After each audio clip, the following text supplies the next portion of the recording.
Might I have a moment of your time, Raz? I wanted to speak with you about Lottie. You see, she doesn't seem to be particularly fond of farm work. You might be right. Ah, so it wasn't just me then. Well, as long as she has a passion for something, that's quite alright with me. It's her life, after all.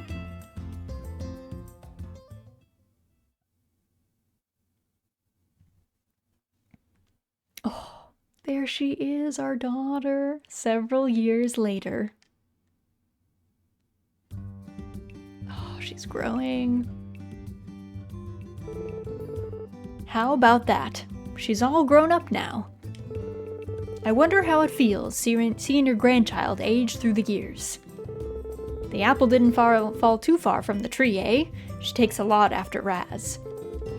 Guess that means she takes after you too, old friend.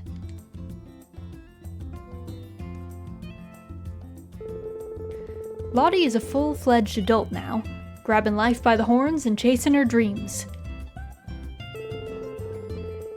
I understand the importance of daily music lessons, but do try to lend Raz a hand with the farm work from time to time. Yeah, I will. Don't worry.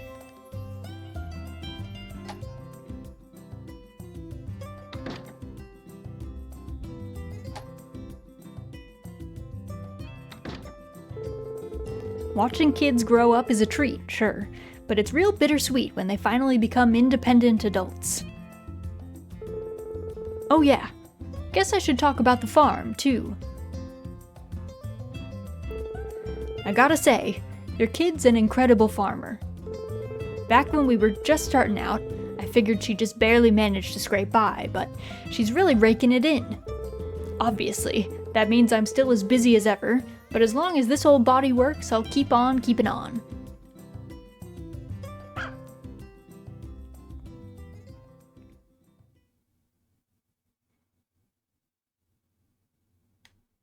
Traversal.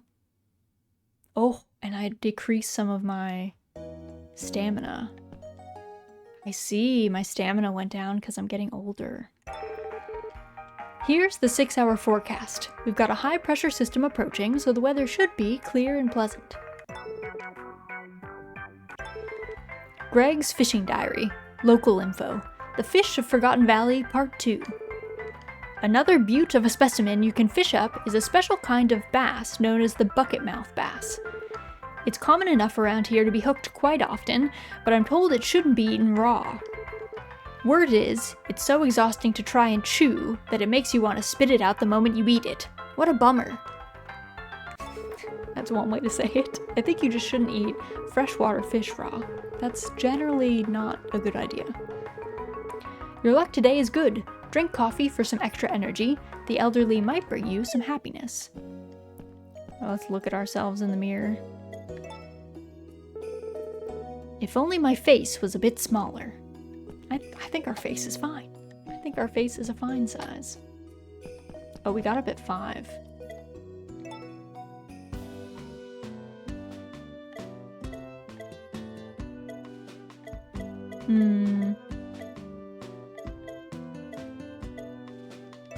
I just like Breezy so much. Breezy's like one of my favorite tracks. So I always just want to hear that one.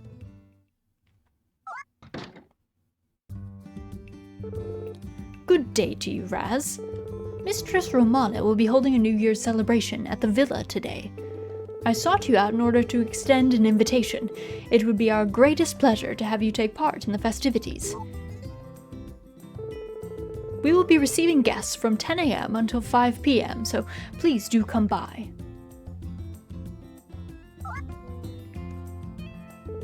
Ah, yes.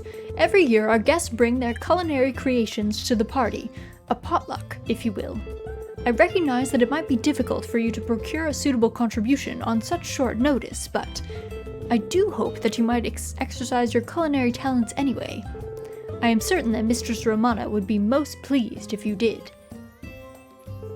Well then, we shall await your arrival. Remember, please come to the villa between 10 a.m. and 5 p.m. And if possible, bring a contribution of some kind to share. Now, if you'll excuse me.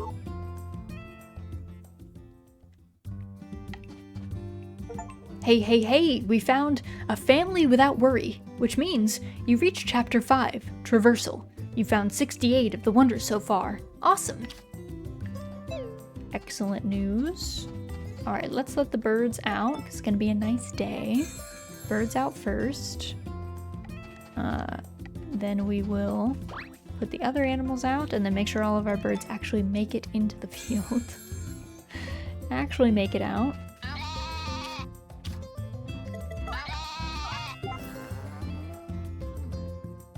Okay, got all those.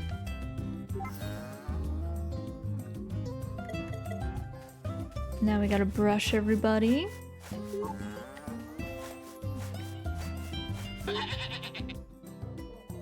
Oh, sorry, I had to sneeze.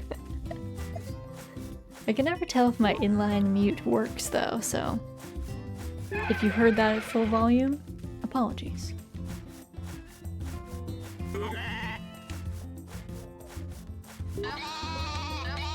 Oh my goodness, the sheep. You guys are so loud. So aggressive. Okay, we're gonna grab our one bird. Is there only one bird missing? I'm gonna hope so.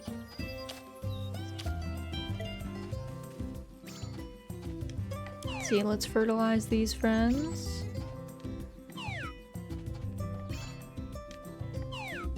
Also, let's see, I think these are good. Also, Calio, thank you for the long hair redeem. We'll do that. Drop it. Put the hair down. Or else. Okay, let's see, we got daikon seeds. Then we've got, let's see, wa turnips.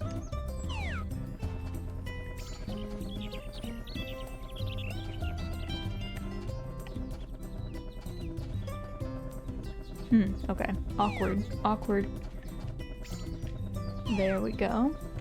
And then we've got a whole bunch of tomato seeds. Many tomato seeds. Hi Raz, hello.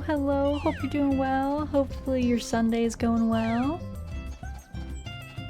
We're just chillin', planting a billion seeds as we do every year. And then, let's see, we want these. I probably should have gotten 72 of each seed, but it's fine. I'd be lying if I said I was. Oh no! Sorry, it sounds like your week isn't going so well. Or your weekend, I guess.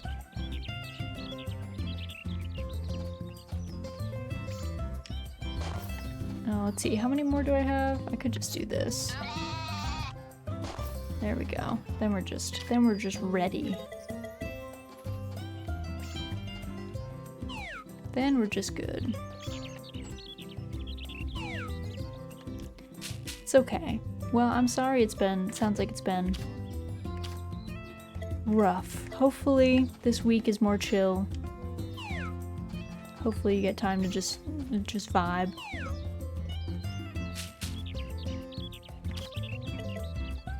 Let's see, let's water all of these.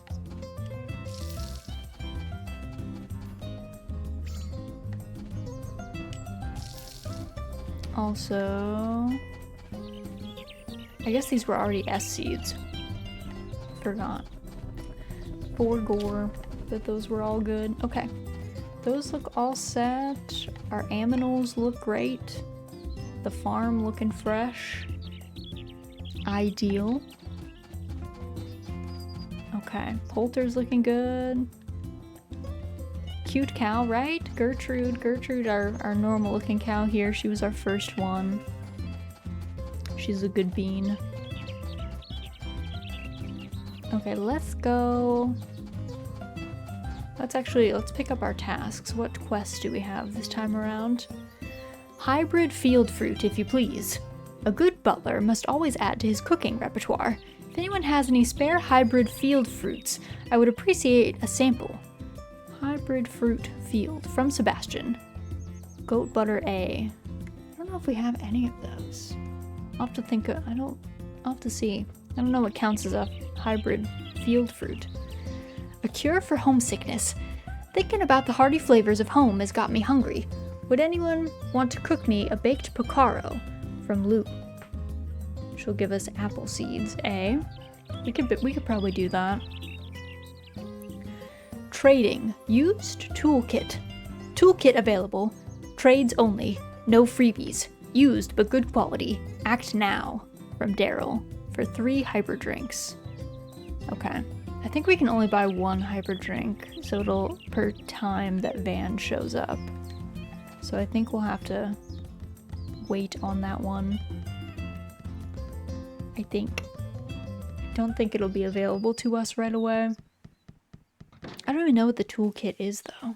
It's a fine question. I don't remember that.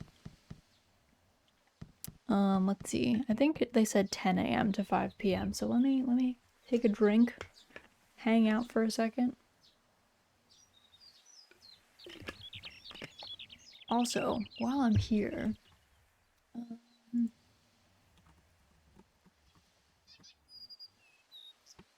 oh yeah, A Wonderful Life random events. Let me see if there's any chapter 5 events that we need to get into. There's a couple here, so we should be able to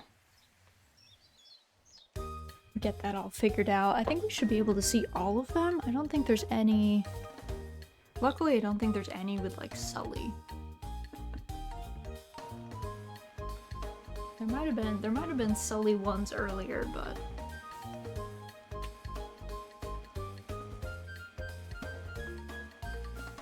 okay. I'm just changing my seat position around a little bit. I was sitting kind of sideways and it was starting to get to me. Sitting too long in any one position really gets me after a while. Okay. I think we're good. Okay. I think we should be able to go to the manor, do this event.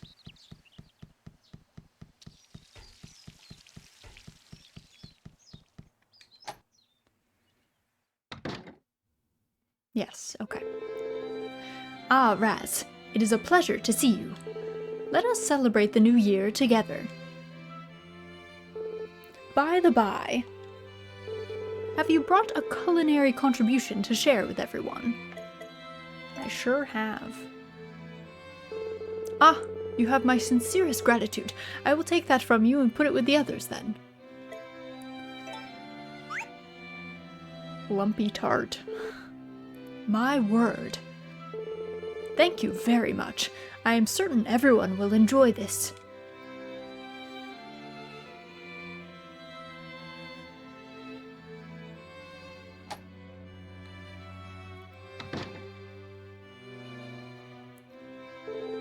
Your family seems to have arrived as well. They're your family too, Sebastian, since we married Lumina. Thank you all for coming here today. Our New Year's festival has now officially begun.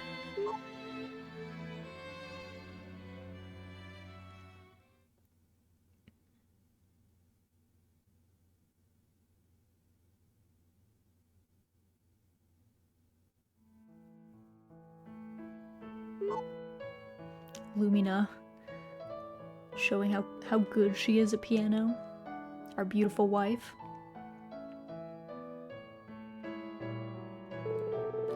Well now, should we see what everyone has brought? Raz made.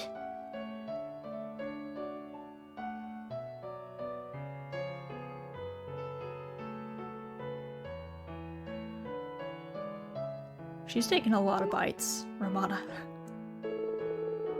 This is pretty good. Not that I'd expect any less from you, Raz.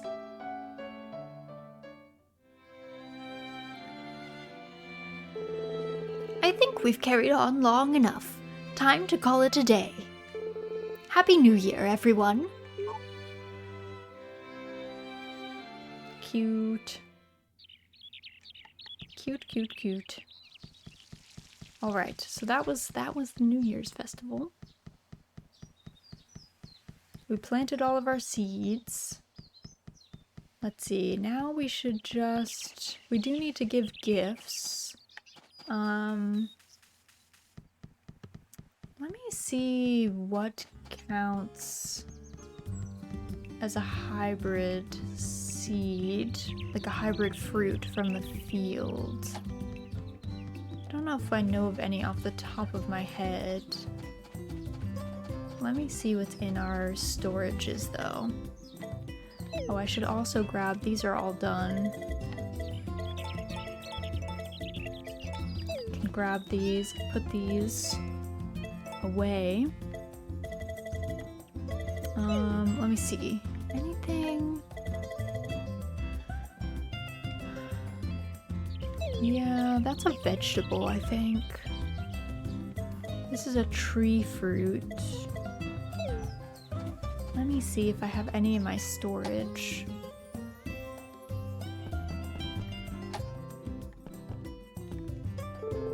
Hey, Mama Raz. The New Year's festival had some great food. I'm looking forward to seeing what they have next year. Hello there, Raz. How did you like the New Year's festival? You brought in a dish too, yes? I happened to see it amongst the entries. My aunt said she was very much looking forward to sampling it.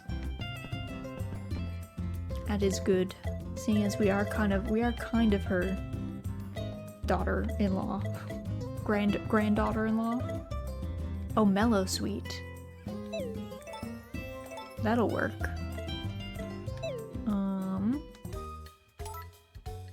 Field fruit, any, so that goes to Sebastian.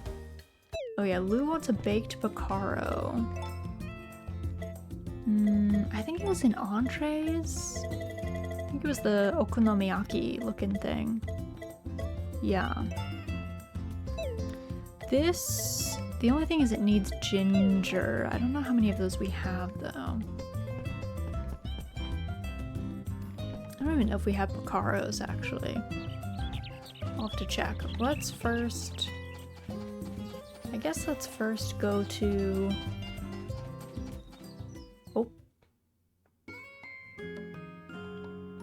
Oh, the Molly event.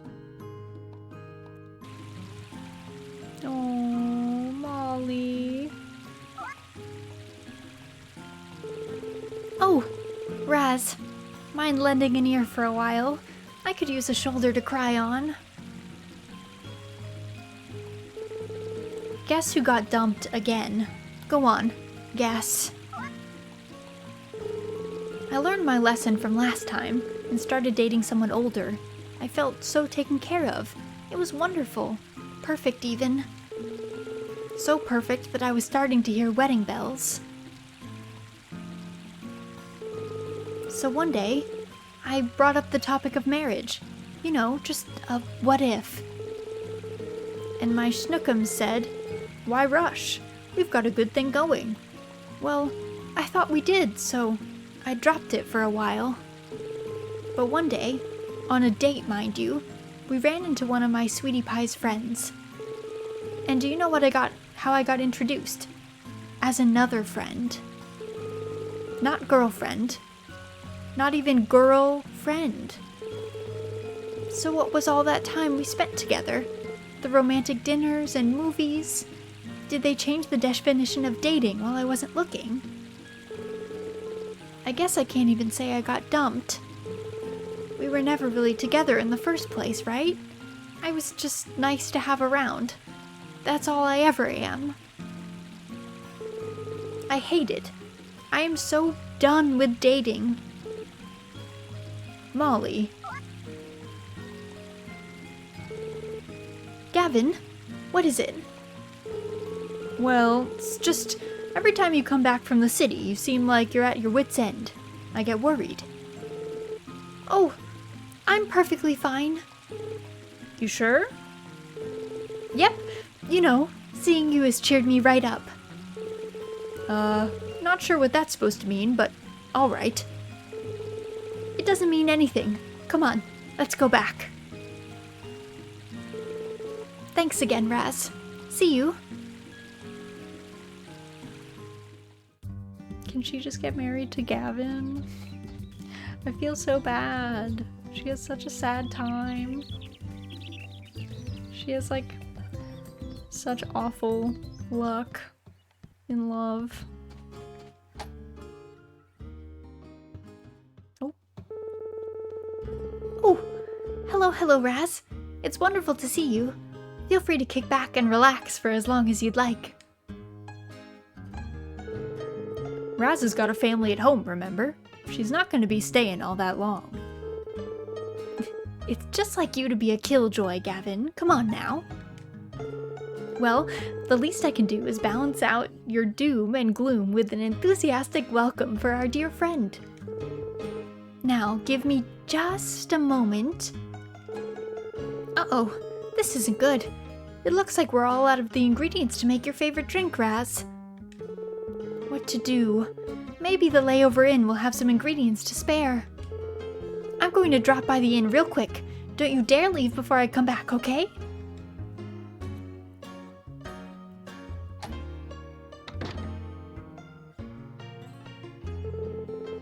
She could have made you another drink. Oh well. Molly gets these ideas about our regulars' favorite orders, see? She's quite the stand-up woman, ain't she? For all the years I've known her, she's been nothing but. Can't imagine her ever getting hitched these days, but the cafe feels more harmonious when she's here. Seeing her laugh and smile is all I could ask for.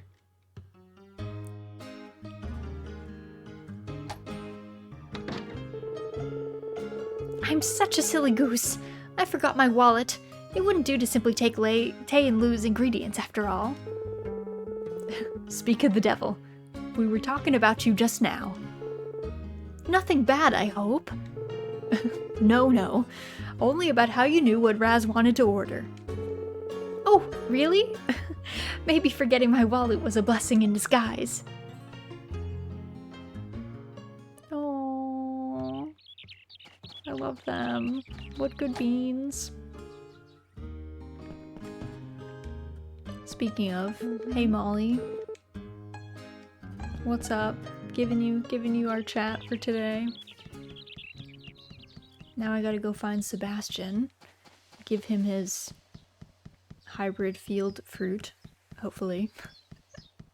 Hopefully.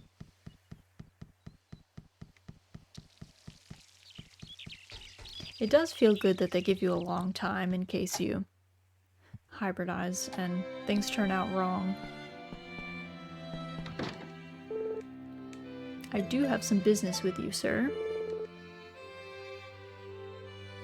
Is that so? Unfortunately, I do not see what I requested on your person, though I hope you will let me know if that changes.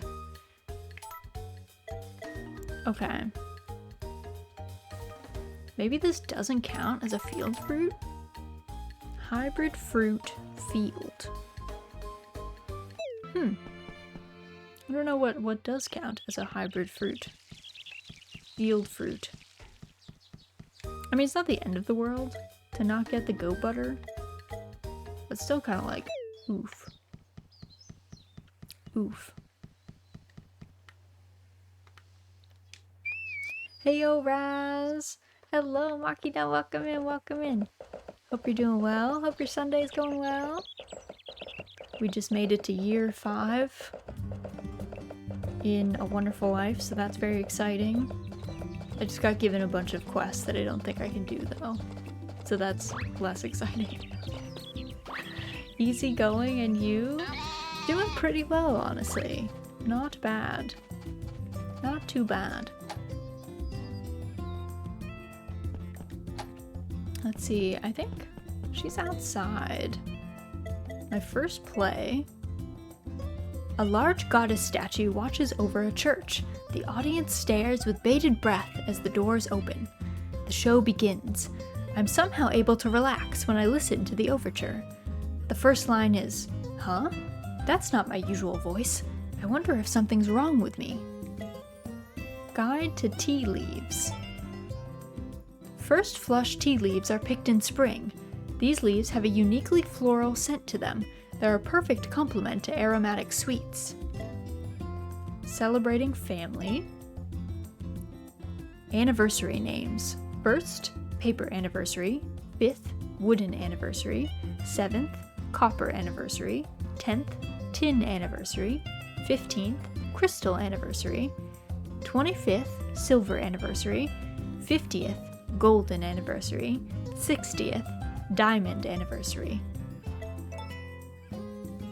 You found Lottie's diary. Read it? Yes. I wonder if Mama Raz wants me to inherit the farm. She probably does. And it's not like I have any other siblings, so I guess it's up to me? Maybe? Oh, that's a little bit more positive. But she doesn't sound like she's excited about it, to be honest. She doesn't sound like she's super hype to be inheriting. I'd rather have her be happy rather than I don't really care either way. If she doesn't want to ranch, that's fine. That's a-okay.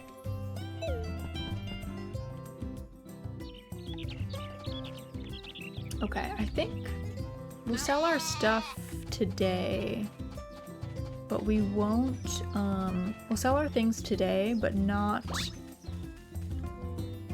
tomorrow. Tomorrow we'll save it for Van. Alright, let me see if I have any other, recipes. Haven, hello, welcome in, how are you? Welcome, welcome. Hope your Sunday's going well.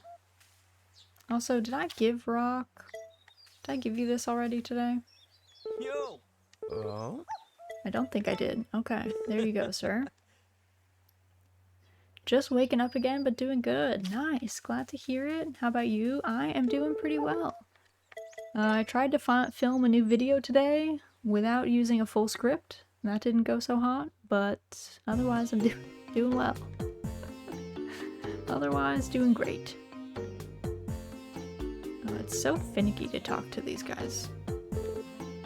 Ooh, can I teach you something fun? I learned a new recipe. I heard some humans talking about it, so it's gotta be good. Odd soup. Oh, you make videos? What sorts of videos? I do make videos. Yeah, I think... Yeah, that's my latest one. You can also just go to my socials. I do have a YouTube.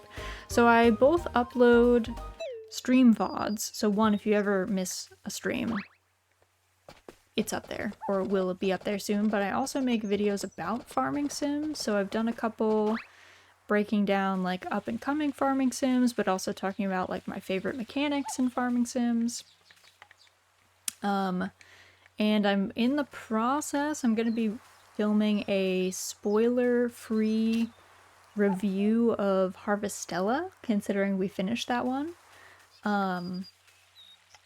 And also because I think Harvestella is kind of misunderstood. Like, I think a lot of people have kind of a incorrect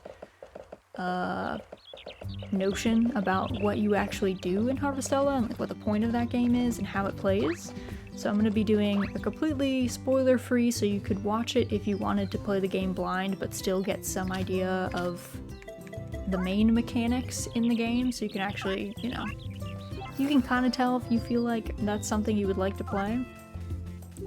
So that's what I'm currently working on. That's the current plan. But that one will probably be out in another like week or so. Depends how long it takes me. I have to rewrite my notes because I tried to do the video with just my like block out of the script, but it was 10 times harder than I wanted it to be, so I'm just gonna write the script. But it is, the block out is already like, the outline is like 3 pages long, so script is gonna be long. I'm still working on the script for a video that I don't even think anyone will watch. I say, my opinion in general is like, I think you should, I think if you have something that you want to make, you should just make it, and it doesn't really matter if anyone else wants to watch it, because it should be like the joy of actually creating it. Also because people are fickle, like they may not want to watch it today, but that video could pop off in like 5 years when it suddenly becomes like fairly relevant or interesting, you know? So trying to anticipate like what people want is hard, but doing things that you want to do is easier. So, also, did I get no eggs? Really? None? I don't think I picked up any today. I guess there might be none.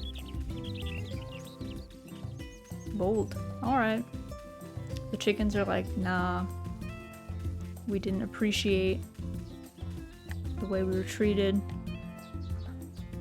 this past year. Make the content you want to see is kind of how I operate. Yes. I would say like make things that you enjoy or that you think that you would enjoy watching. And that's true not just for like static content. That's also true of streaming. Because at the end of the day, like, again, people are fickle. Like, it's hard to anticipate what people are going to like, but it's much easier to do something that you would like and that you enjoy doing, and then that way, when you do it, it's not like wasted, you know? I think it's really easy to... The worst thing you can do is try and anticipate what people will like.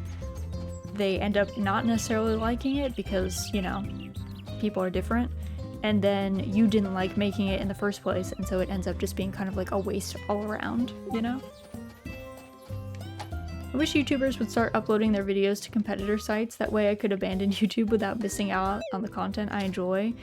It's so hard. I feel like they're really just, at this point, I really just don't know of a competitor site that like has the same like search algorithm or discoverability or anything, which is I think why people like don't upload their content to other places.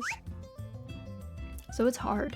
It's really hard. I also wish that we had less like of a monopoly situation, you know?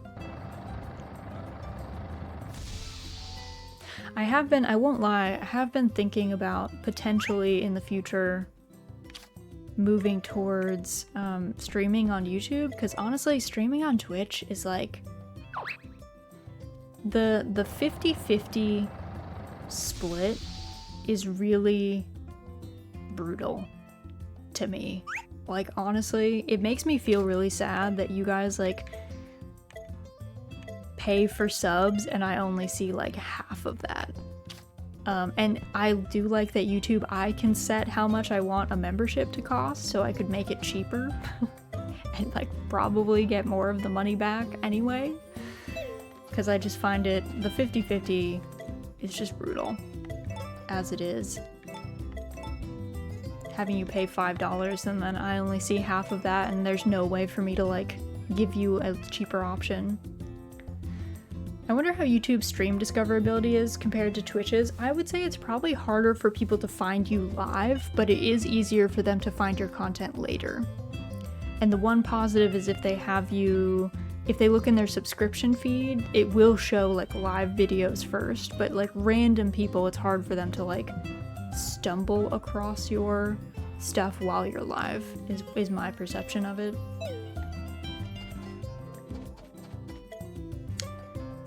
It helps a lot that your VODs stay there forever, unlike Twitch. Yes, that is true. Yeah, your VODs are like always up. I would say even like for even the big streamers that stream on YouTube, I would say the majority of their views come when they're not live. They might still have a lot of people watching live, but the majority of people that watch them probably do not watch live because it's just not the focus, or it's not as easy to find that person. Also, YouTube has rating now, and that is arguably the main way most people find new streamers on Twitch. Also true. Yeah, there's a lot of like positive things with YouTube. I also will say, to be perfectly honest, from like a personal standpoint, I am making content. First of all, I'm an older streamer. I'm a cozy, very calm streamer. You're not gonna see me like screaming or shouting or like reacting in a big way to things generally. And I stream farming sim content. Twitch is 66% male. And a large percent of that viewer base is also under the age of 25.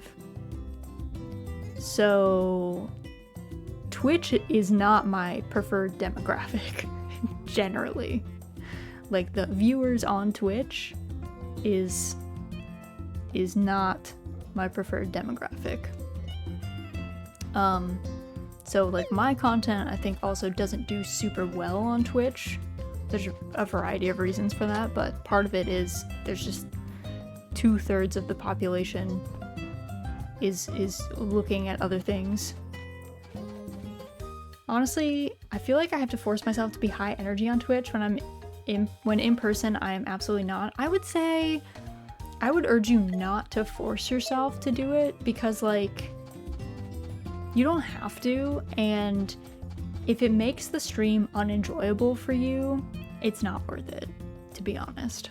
Like, it's just not it. And I would say if you just feel like you're not, that you have to be something that you're not in order to like pull viewers on Twitch or something, I would maybe explore something like YouTube, which might, be better. If you force yourself, you probably end up quitting at some point. Yeah, the burnout of not liking it will sneak up on you. It's pretty taxing on me, and I've been on the fence about whether or not I want to change the vibe. I say change it. If it's been taxing for you, I vote change it. Swap it up. Because it's like Calio said, it's gonna like weigh on you. If it's unenjoyable, if it's taxing, even if it's like fun at the time, if it's draining for you, it's really hard to like go. It's like it's hard to keep doing it. No 360 no scope gameplay from Raz? No, probably not. Extremely unlikely. Let's put it that way. Extremely unlikely. Cause like, yeah. Even when I'm playing like competitive games, I don't yell. Ever. Like, even if I'm in a high octane, really stressful situation, I'm not yelling. I'm not sure if like part of that, I think part of that is because I raided in WoW for so long and I could never do push to talk on my mic. Like, you have to be able to like respond quickly when someone asks you something or you need to call out like something, so you like push to talk just won't work in that situation. So you have to train yourself not to have a verbal response to things that are happening just to you. Even if it's like a horrible, terrible thing or a great, amazing thing, you have to like be quiet in the team chat. You have to be silent. So you learn to just like, even if something terrible happens to you, you just sit there and you're like,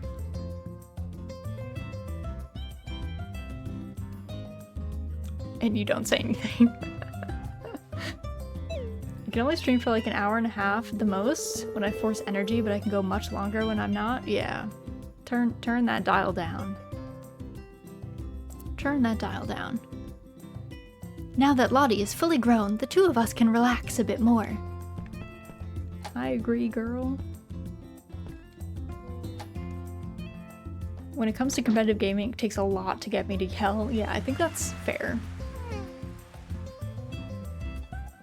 But yeah, I think it's better to just do things that make you feel comfortable and that you enjoy. I sometimes think about how easy I had it as a kid. if I did now what I did back then, not a single person would let it slide. Kids will be kids, but you know better. No excuses now.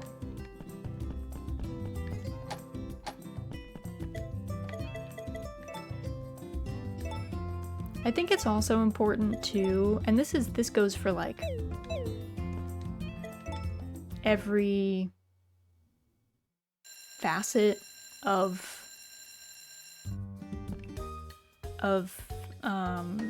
streaming. The reality is, okay, streaming is part of the entertainment industry.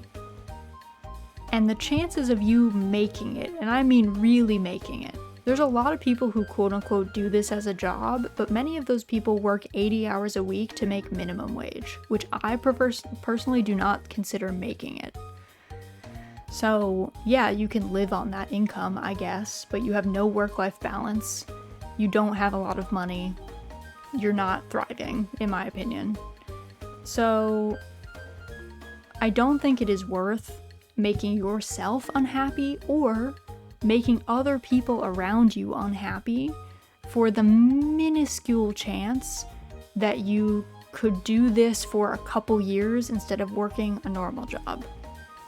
I think it is much better to treat this like a hobby and do it how you enjoy doing it. Play the games that you like to play. Act at the energy level you enjoy acting at.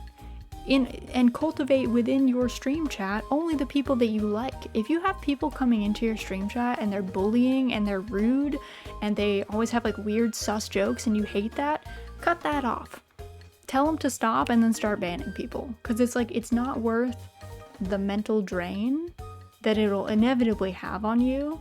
And then what's the point? Like, at the end of the day, you probably won't make it, and then you'll have spent all this time and all this energy making yourself unhappy, making other people around you unhappy. Like, don't be mean to other streamers, you know? Like, people out here really do be backstabbing each other for the chance to spend 80 hours a week making minimum wage. It's wild. It's wild. Just have it as a hobby. Do it the way you like it. And if it pops off and it goes really well and you like have this amazing community that you love, that's so wonderful. Like, that's so joyful. But like, only if you are liking it, you know? The one thing I give myself is that I'm pretty quick with the trigger on muting, banning if things get toxic and weird. Important. Super important. Muting, banning, timing people out. If they're making you uncomfortable, that is your space. You are not being mean to them, especially if they're breaking rules, if they've been given a warning. But even if they haven't been given a warning, if someone comes in here, listen, if you're a lurker, I don't have the user list up all of the time. I don't see it like 99% of the time. I love my lurkers. They are the backbone of these streams. But if the first time someone talks in chat, it's rude, they're just getting banned. I don't give second chances if your first impression is incredibly rude and like super out of pocket. I'm good. If you're someone who's been around for a while and you say something kind of rude and out of pocket, I'll probably just tell you, hey man, hey fam, that's not the vibe today. Can we take that somewhere else? Bully streamers is fun though. I think it's fun when chat pokes fun at me, but it's pretty easy to tell when it's genuine bullying or not. Yeah, it's just the vibe. Some streamers are cool with having that relationship with their chat. It's just always a question of, is chat being respectful when they're doing it? Are they doing it out of a wish to just have fun and laugh with the streamer, or is it to laugh at the streamer? You know? If you see a streamer starting to get in distress, you'll notice, right? You can tell like with their expressions on their face, or if they start to get really quiet, or if they don't feel like they're really into it, maybe just reel it back. Maybe something was said out of pocket. Maybe something like that normally would have been fun and chill, like hit a little bit too deep. Maybe today's been a rough day and they're just not into it that day. You know? So yeah, just like be chill, be nice to people.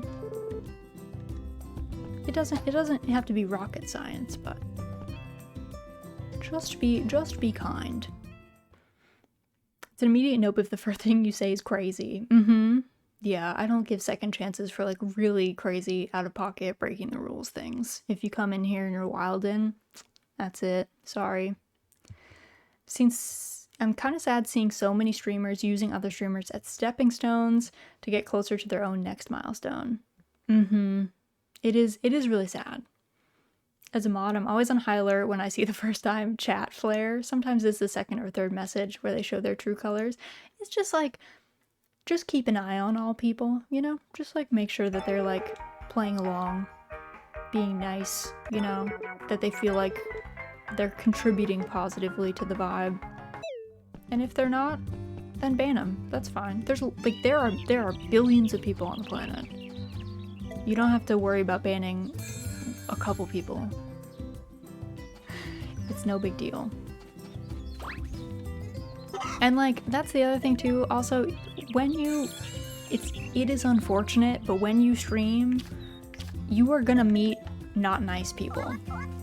Like legitimately, you are gonna meet people who are just not kind occasionally. And it's not like all the time, and it's not all people, but they're out there.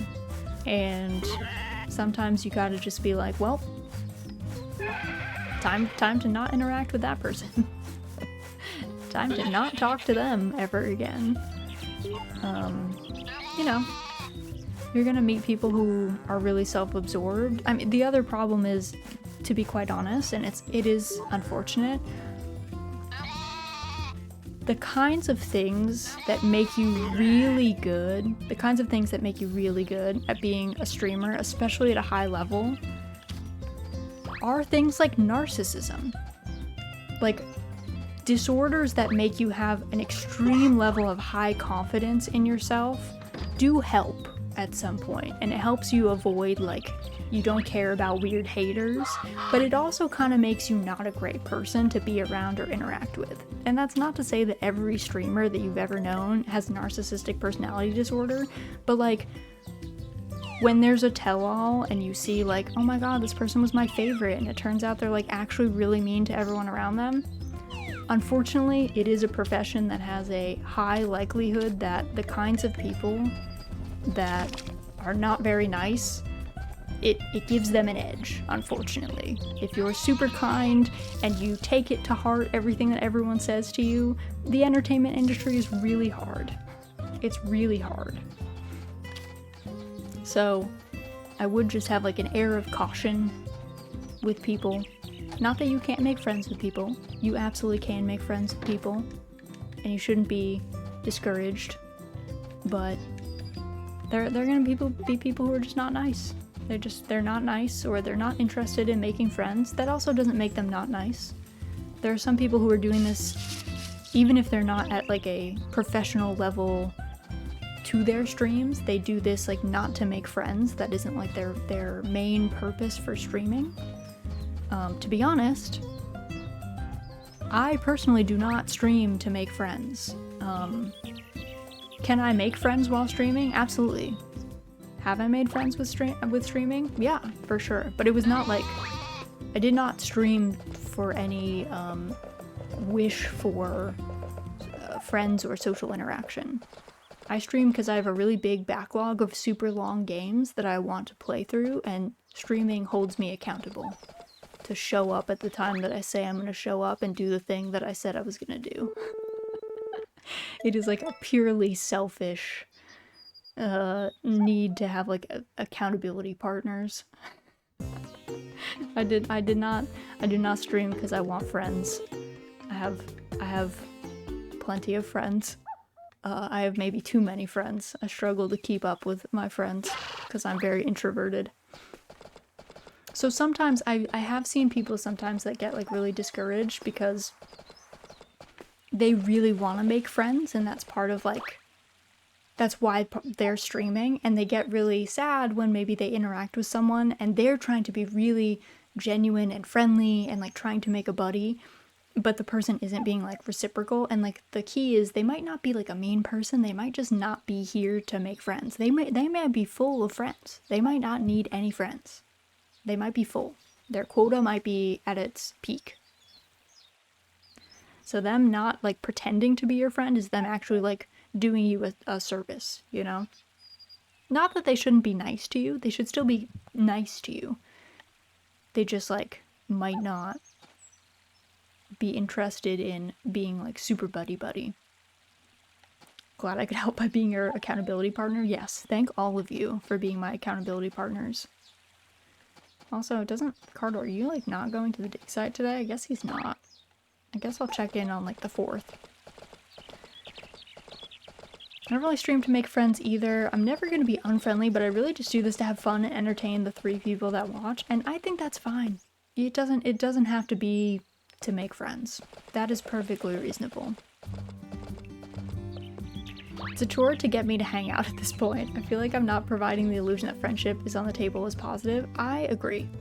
Yes. I think if you're interacting with someone and you, for whatever reason, really genuinely feel like you and this person would not be good friends, you don't have to pretend to be their friend. You can be nice to them and be kind, but also be kind of aloof in the sense that, like, you're not friends, and that's okay. That's okay. Not everyone has to be friends with everybody. We can still be kind and we can still be chill, but we don't all have to be friends. How to reject someone, though? I think it's much kinder to be a little bit distant from the beginning. It's much harder if you feel like someone has developed a friendship with you where they see you as a friend and you don't feel the same way. That can be an awkward conversation, and it kind of just depends on. What I would do is just pull back a little bit, not ghost someone outright, like not respond to someone if they talk to you all the time, but maybe like just, you know, pull back a little bit. Sometimes those, like, friendship decay happens. It can make itself resolved in its own way. But if it isn't, sometimes you do just have to have a discussion with someone and be like, I like you, you're chill, but, like, we're not friends. Personally. Like, I don't have, you know, we don't have a lot in common. I really am too full on the friendships that I currently have, and I don't feel like it's fair to you to pretend to be your friend but not be able to, like, give you the energy that a friend deserves, you know? Those are difficult conversations to have, and I don't know if there's any, like, super right way to do it, but hopefully it doesn't need to happen at all. Hopefully it's not that much of a mismatch where you know, it has to be said, but sometimes it does. Conversations like that are hella healthy. Yeah, I think sometimes it's just good to be honest with people, and you don't have to be harsh, but it's better to be honest with people than to pretend. Like, what you never want to have happen is have someone think that you are their best friend, the person that they would invite to, like, their wedding and, like, big events, and you literally don't even see them as a friend. That is, like, super not the way. And that's not to say, like, parasocialism, where someone isn't even your friend, they've just invented this relationship with you, is, like, a completely different animal, to be honest. Sometimes people who are being parasocial do need the tough love of, like, no, for real, like, we are not friends. That is not what this relationship was, will be, has been. Because it's super unhealthy for them to make up a relationship that they don't have with you. It's not good for them, and it's not good for you. It's not good for anyone. Everybody should have real friends who are genuine and care about them. No one should have fake friendships where people are just not kind to them or don't care.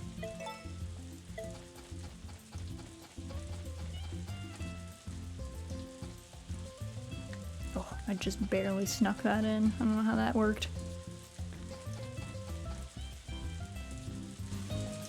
I'm it comes to parasocial relationships, I don't even have the conversation, I just block. It's a limit to how much confrontation I can deal with. Stuff like that kind of scares me off. I think that's fair. If it's someone who you really have not like had a rapport with, definitely do the block. Also, Suzu, thank you for the hydrate. Let me get that. Let me grab that. As we're having a heavy conversation about parasocialism. I also think this is like really genuine. I do think you have to be really careful. Obviously, being parasocial with your audience from a content creator perspective does have a very clear monetary gain for you. Sorry for interruption. You're good, Suzu. I appreciate, my throat was getting dry, so I appreciate the help. It does benefit you to be parasocial with your audience. However, I think it is really important to think very critically about the kinds of people who will be parasocial and for whom parasocial relationships are a huge positive, that are an attractor, are probably not the kind of people that are healthy and well and able to discern boundaries super well. And those are probably not necessarily people that you want around you all of the time, even though you could stand to make a lot of money from pursuing really lonely people who are looking for human connection. I would urge you not to do that, because I don't think it's healthy for them, and I don't think it is safe for you. I think it is, in both cases, extremely negative. There's a big difference between you enjoying streaming and you enjoying getting to chat with people, and the difference between people thinking that they are legitimately your friend or your romantic partner when they have never spoken to you one-on-one.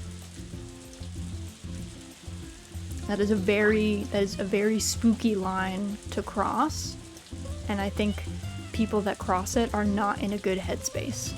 And I don't think that they should be courted or encouraged to give you money or encouraged to fixate on you. I just genuinely don't think that that is safe.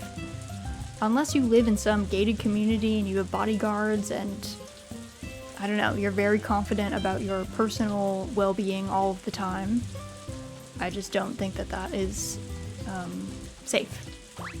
I think a lot of those people that are not in a good headspace are far more likely to become stalkers. I think that they are far more likely to feel personally wronged when you do behaviors that they don't think are cool.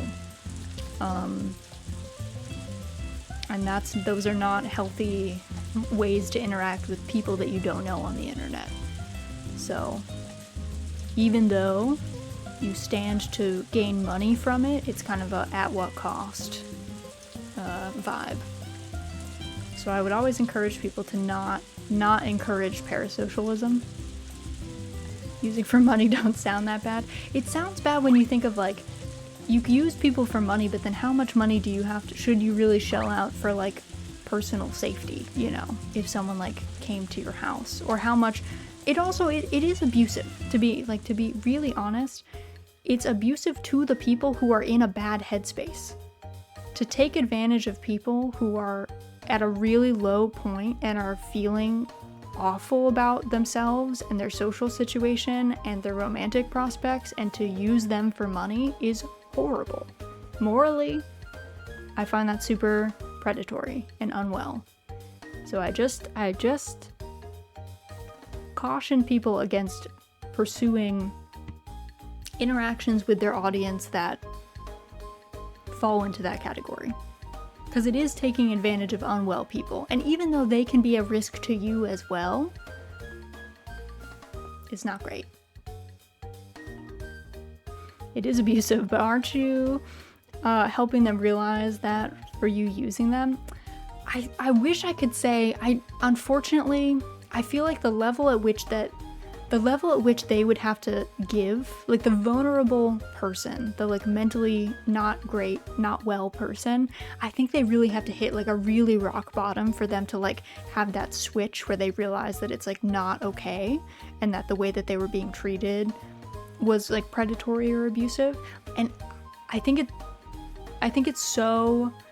it happens so infrequently. Like I honestly don't think that many of them break out of that. I think it's more likely that they have an issue with one content creator and just move to another content creator. And I would be shocked to see how many of them actually gave enough money to a point that it like affected them in a super negative way. Like I think the reality is like an addict, they would have to hit like really rock bottom. They would have to be like not able to pay for their housing or their food or something before I think the light would switch on and they'd be like, oh, I got like fleeced out of that money because I thought I had a relationship with this person and this was like a friend and I was like giving them money to like help out or whatever, but it's actually been me and a bunch of people getting got. So I don't know how often they have that light bulb moment, unfortunately. Or that they believe other people telling them that, you know? Imagine being sinister enough to drain someone like that. I think a lot of the times I don't think it comes from, I think the people that are making content like that or doing things like that, I don't think they think of it as like a sinister thing. And I think if you explained it to them from that perspective, I think they would also be like not into it and be like, oh yeah, I had no idea. But I think they just see like the really short term and how it affects them and not how it affects their audience. You know, I think like to them, they assume like, I think it's either that they don't think of it at all or they think of it as like, well, like surely the people that are giving to me are like in a position to do so. Which is always the hope. Like I of course don't know anyone's situation that is like subbing, for instance. The key is though that I'm not like, I try not to like ask you guys for money for it. Like legitimately, if I was in a financially dire situation, I would not be asking you guys for money. The order in which I would ask for money would be, I would ask my family first, then I would maybe ask my friends if my family was unable to give. And then I would take out a loan, a personal loan. And if all of those things were not gonna cut it, then maybe I would ask the wider internet audience. But I personally find it really difficult to believe. There's a lot of people asking for money for causes online, and I think a lot of them do so online because they think it's embarrassing to ask their real friends and family. And that to me is really awful. If you are at such a low point that you want other people to help you financially, your friends and family should be the first ones that do that. And if you just think it's embarrassing, then I don't think it's right that you ask other people that you don't know or that you don't care about on the internet to like foot that bill. I think it is reasonable if you've exhausted every other option and you haven't been able to get a loan and your parents also are not in a position to help you and your friends are also not in a position to help you, but I think that's rare. I think that's really rare. And this is for like the guilt tripping donation things, not like, hey, I'm moving to a new place and I want to get new furniture. Let's do a donathon. I'm talking about the people that are like, I'm really sick, I have medical debt, I'm gonna lose my house, like my animal is dying, please give to me. If you haven't asked your friends and family in real life first, I don't know what to tell you. Or take out a loan. It feels rough to like put that on people on the internet who don't know you and can't check to make sure you're not lying and feel guilty and are like, oh my god, I have to save this poor animal. I think you're right. If they just go to the next content creator, you can't really use them.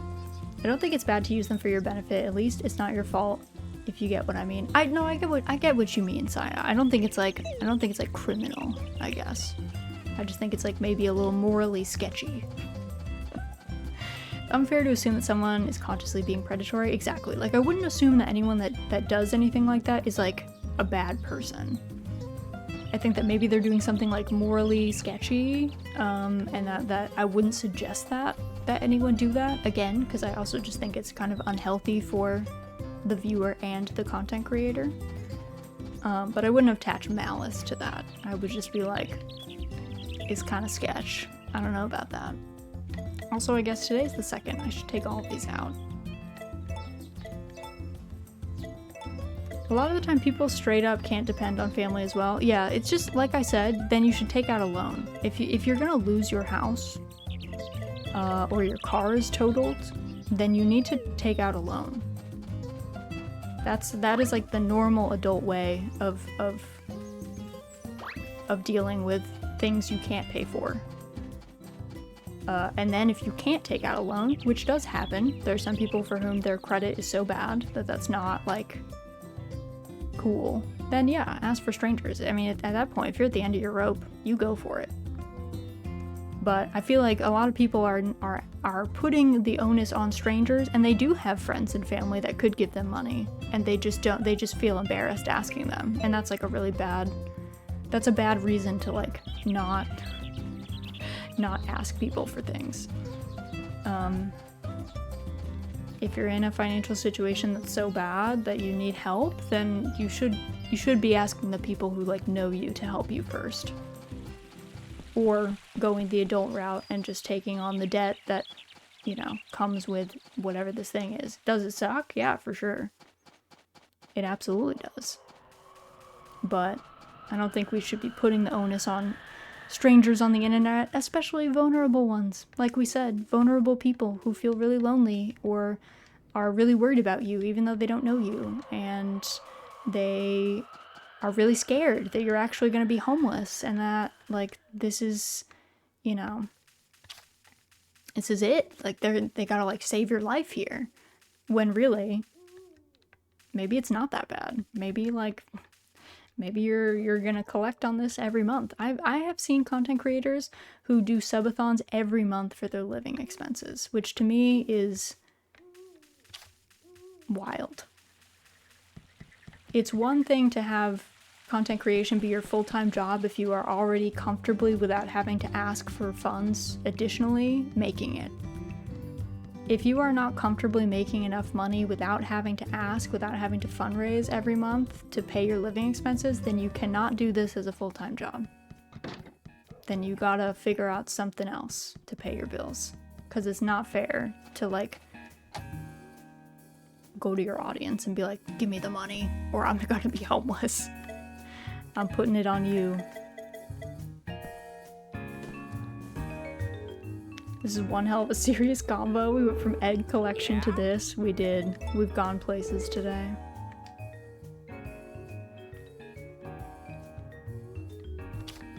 Constant subathons are a bit much. Yeah, I think like if you do a subathon for like a special event, a birthday, an anniversary, or if you want to fundraise for something in particular, I think that's fine. You know, you want a 3D model, you want to host, I don't know, a live event or something, you want to make merch, yeah, sure, have a subathon. Why not? If it's a question of, you know, you can't afford to live and you've chosen to not have a job, that's quite a choice. It's a bold move. Also, I'm gonna be brutally honest.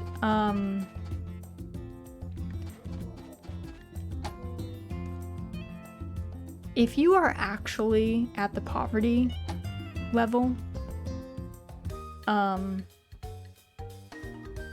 if you are actually living at or near poverty level, you are probably not going to gamble on an entertainment industry job like streaming to make it, because you know what actual hardship looks like, and you're not gonna risk that. However, if you are a child of rich parents or very comfortably living and you have this safety net behind you, you probably are going to gamble on an entertainment job because you know that if you fail, you're not going to be homeless. So I would also be a little bit critical of content creators with PCs that are able to stream nice games and to have really nice live 2D models and constantly put out merch and art. I would be very critical about whether or not, when they say, oh my goodness, I'm gonna lose my housing. Are you gonna lose your housing? And you don't have anyone in your life that could pay for that? Because that's kind of weird that you went from a very comfortable position to not. It's possible, but it's fairly unlikely. It's like if someone says that they lost their job, maybe. But I would be critical of what kind of safety net outside of the strangers that they're asking for money exist. You come to sit with me, Pick? You are? She's like, Mom, you're getting worked up. Mom, you're getting worked up, calm down. Alright, let's go. My PC is a bucket. Yeah, I mean PCs, there's varying levels of like what PCs can handle, what they can and can't stream, what kind of games. Also, if you have good internet or not. A lot of people don't have good internet. I heard from a streamer yesterday that some of those custom artworks can cost a full $1,000 minimum. It depends on what they're gonna use it for. But yeah, the really, really good artists cost, for even just a normal, like a flat illustration, hundreds of dollars. And if you want to use it for commercial purposes, streaming is often one fee and making merch of it is often an additional one. It's usually 2 or 3 times. So yeah, they can easily be $1,000 from a really talented artist if they're gonna use it for like merch or streaming or something. Yeah. And that's not even talking about the live 2D stuff. So live 2D is its own animal. Its own animal in terms of cost.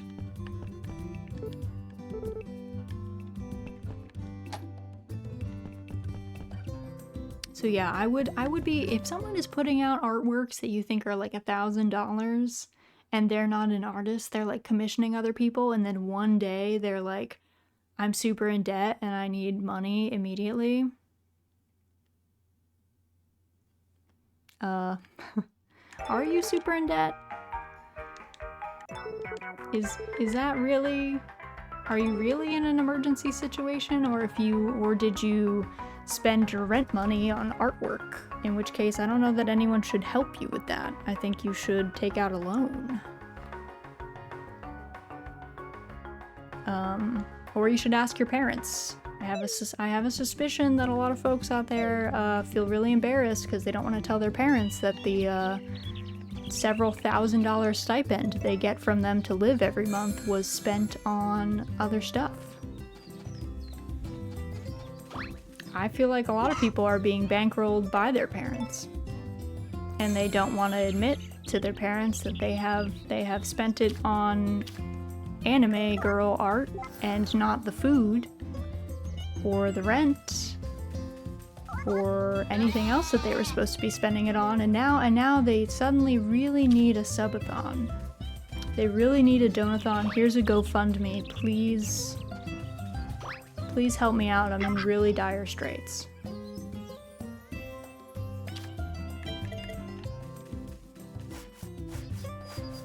Again, not to say that everyone is doing this. There are some people that really need that. Some people really do like lose their job or have like a medical emergency or something, but personally there's a long list of people before the community that I would ever ask for money for like to live. I remember you saying you used to do raids in WoW, right? Are there any MMOs that you currently play? There's none that I super currently play, or at least definitely not to the same level as WoW. I will say the closest I have found is probably Final Fantasy XIV in terms of like robust community, lots of endgame content. Yeah, I would say Final Fantasy XIV is probably the closest. If you want a MMO experience that has like a lot going for it, I will say the combat style is not for everyone. The global cooldown is quite long, and it takes some getting used to. It does have some like pretty big deviations from maybe the standard formula, but it is there for you. Okay, I gotta make more fertilizer. Not me remembering that I pay $15 a month for 14 to not even play it. It do be costly. The only MMO I keep up with is Warframe, and that's barely an MMO. It's like on the edge, yeah. It's on the edge for sure. Did that get everything? No, it didn't. One of my partners has been hounding me to get on. Yeah, I would say it's all up to what you like, I guess, in an MMO. Like 14 has a lot of good stuff in my opinion, but I don't think it's for everyone. I've heard Warframe referred to as a pseudo MMO. I think that's how I would describe it as well. It's lacking some things that I think are pretty key in an MMO. But it has a lot of MMO elements as well. So I think that's a good way to describe it, personally.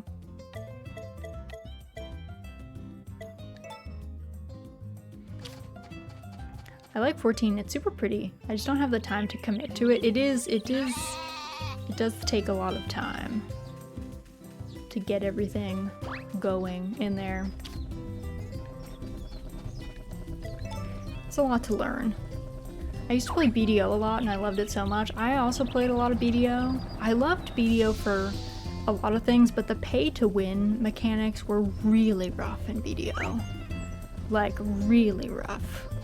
In addition to it just being, like, expensive. It was just a lot.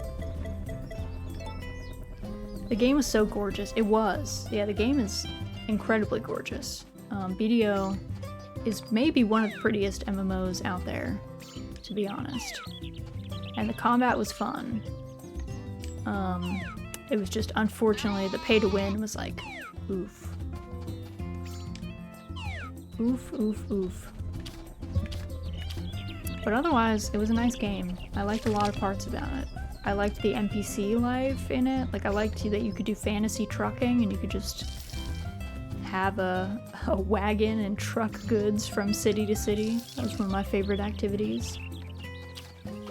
I liked many things about BDO, but there were also a lot of things that I didn't like.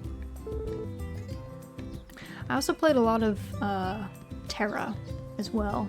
R.I.P. Terra. Terra was an interesting one. I'm trying to think of any others that I played. I played Rift a little bit. I played New World when it came out. I think I played New World for like 2 or 3 weeks when it first came out.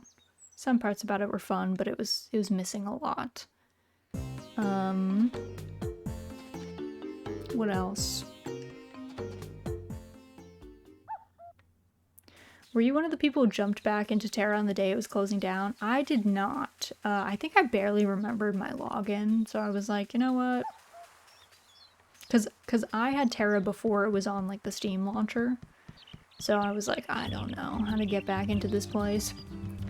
Oh yeah, I played Neverwinter. I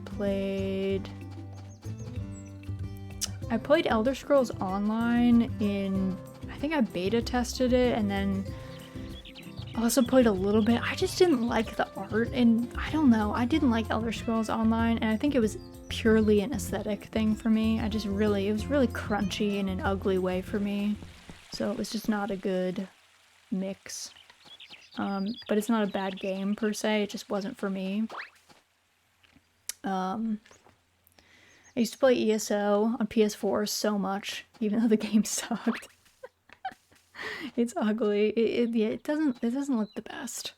Terra had the best combat system, was hanging on that game for about 6 years. Terra's combat just felt really good.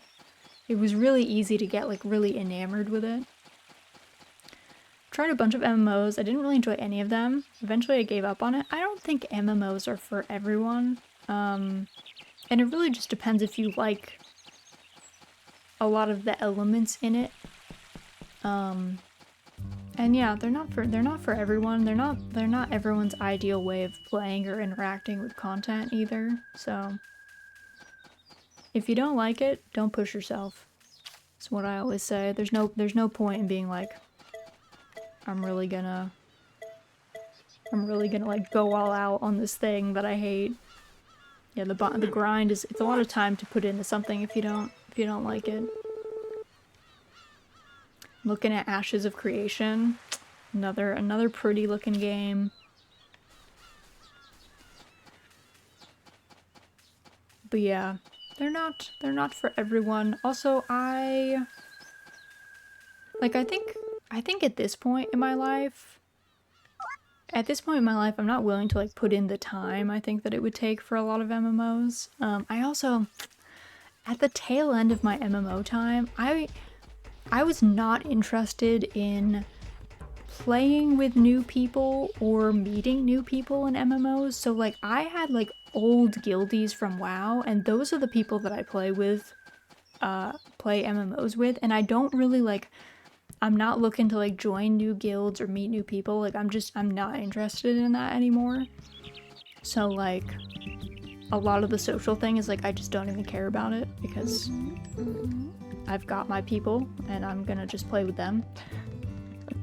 So there's not necessarily a lot of I don't know, a lot of the benefits I guess are of like joining a new MMO. It's like oh, actually, I should. I need to go process my stuff. But yeah, it's a lot of time to commit to something if you aren't like really interested in it.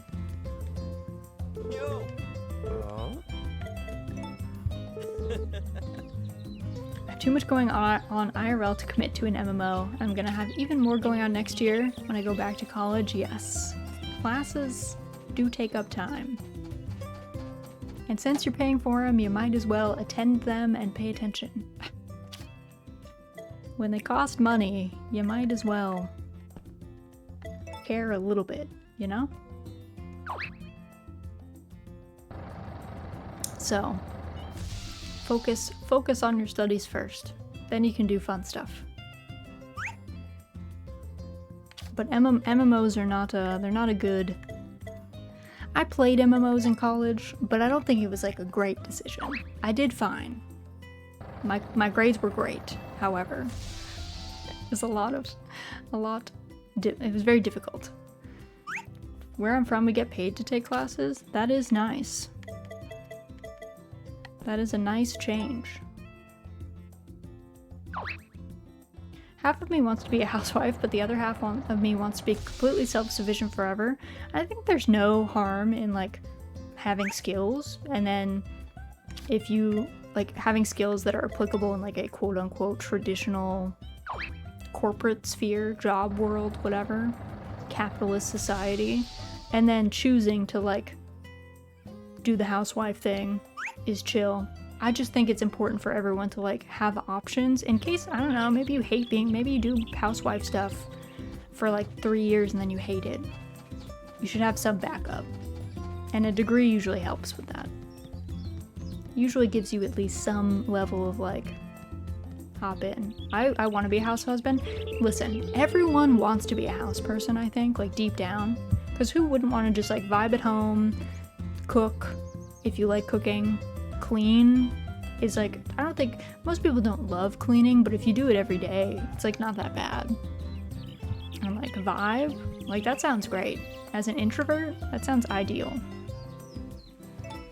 I had a professor in college, we were talking about post-war Japan, and he was like, there was this study done of high school girls in Japan, and like, he was like, majority of them said they wanted to be housewives, and he was framing it as like, isn't that sad? And I was like, no. I was like, I was like, Professor, we would all be house people if we could, okay? You're not gonna stand here and tell me that you wouldn't be a house person if given the opportunity. And he was like, fair. I was like, let's not frame this as these girls like losing out on anything. They're winning here. They're picking a decent option. Ugh, Van, please. I thought we were friends. I thought we were friends, dude.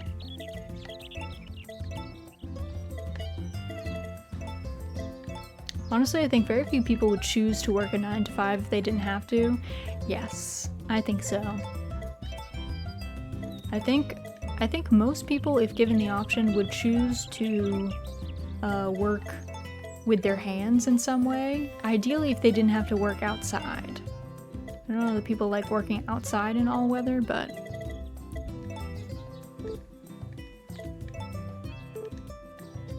we'll take your 20% bonus, Van.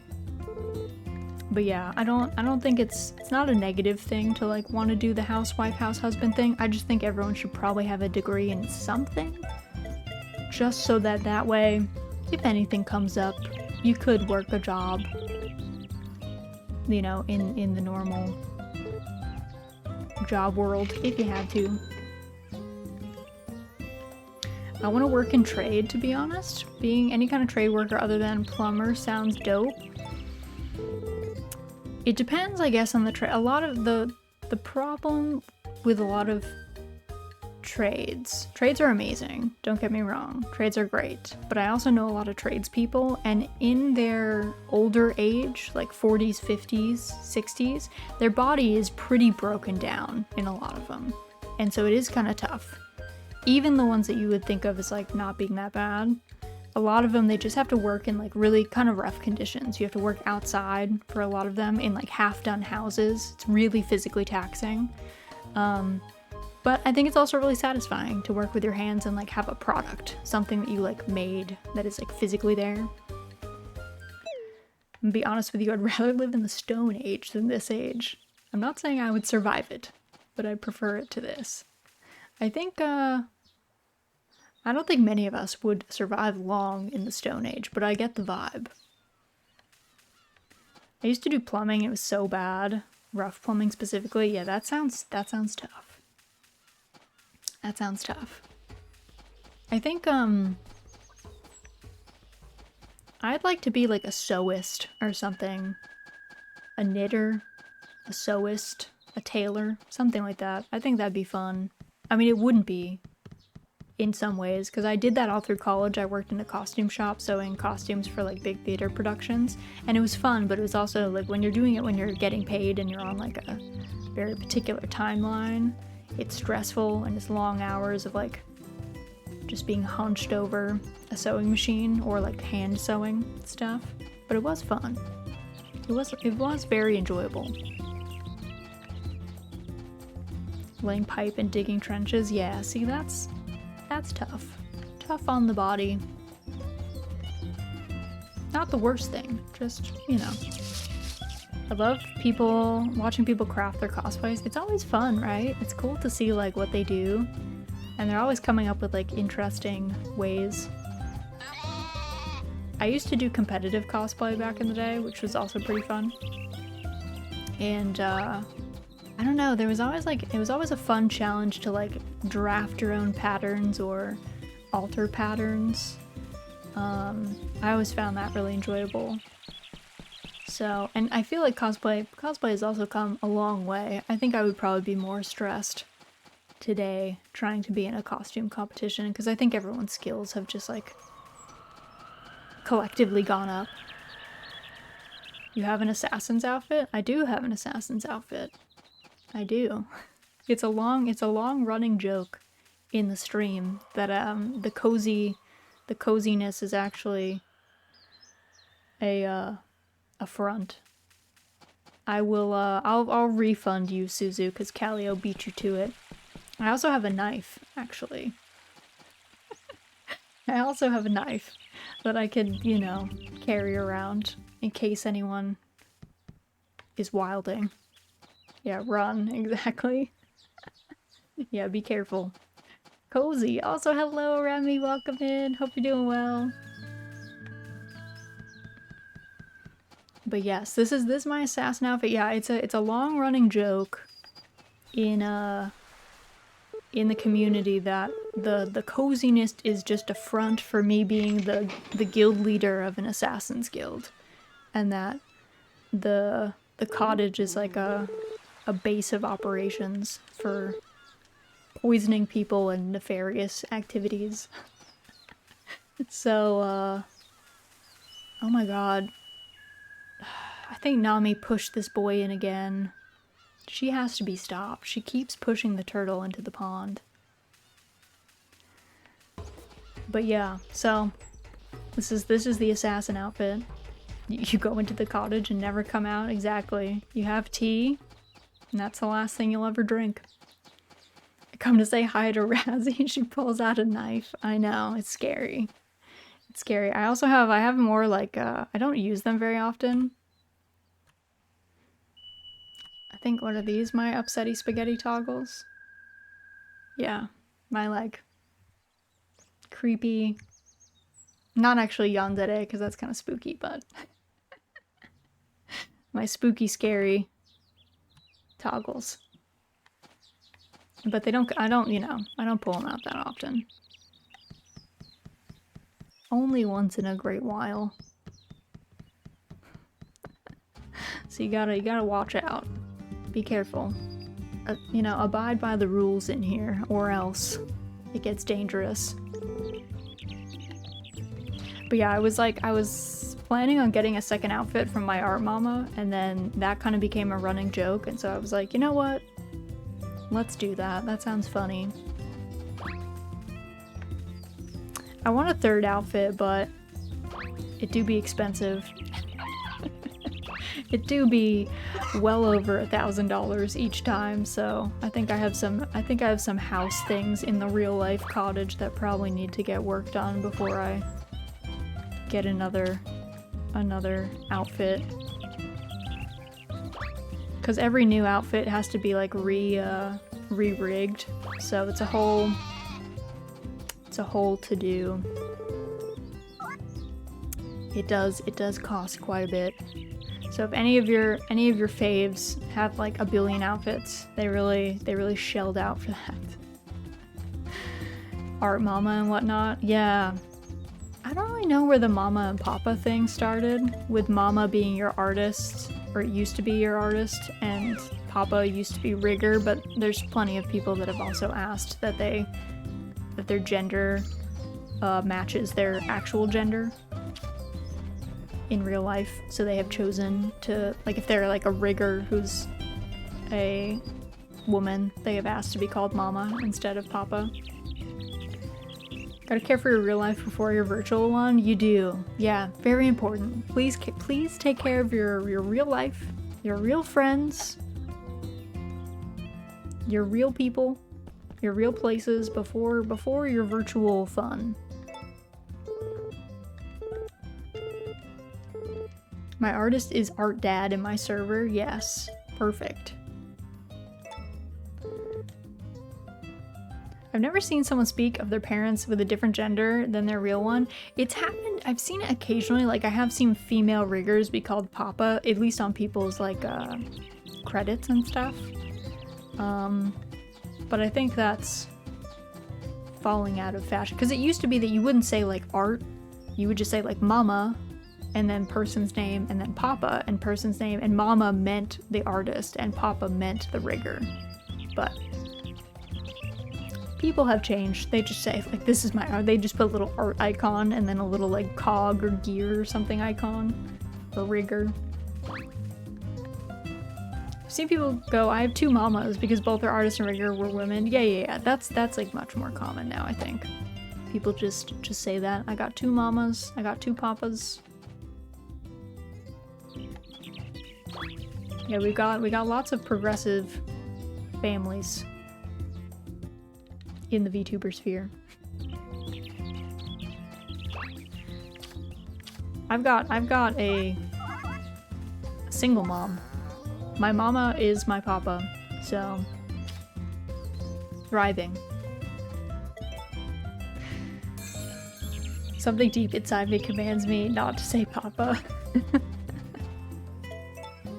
As more people do it, it becomes more mainstream. The terms change to match. Yeah. True. Yeah, we gotta... Can't always have the super confusing, you know, closed circle terms. Sometimes it's just better to say artist and rigger instead of just mama and papa. As more people get into the scene, although as we talked about before, VTubing do be really niche still. Like, people do not know what VTubing is. They barely know what streaming games is. Like, most people on the street do not know what live streaming games is. They've never seen that. They've never interacted with that. They do not get that. Alright, gamer, it was fun hanging out. But I must depart. Have a great rest of your stream. Thanks for stopping in, Haven. Thanks for chatting. I appreciate you.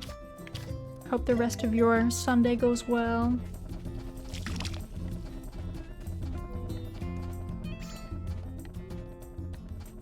Aqua from Hololive Gen 2 refers to her artist as Papa because he's a man.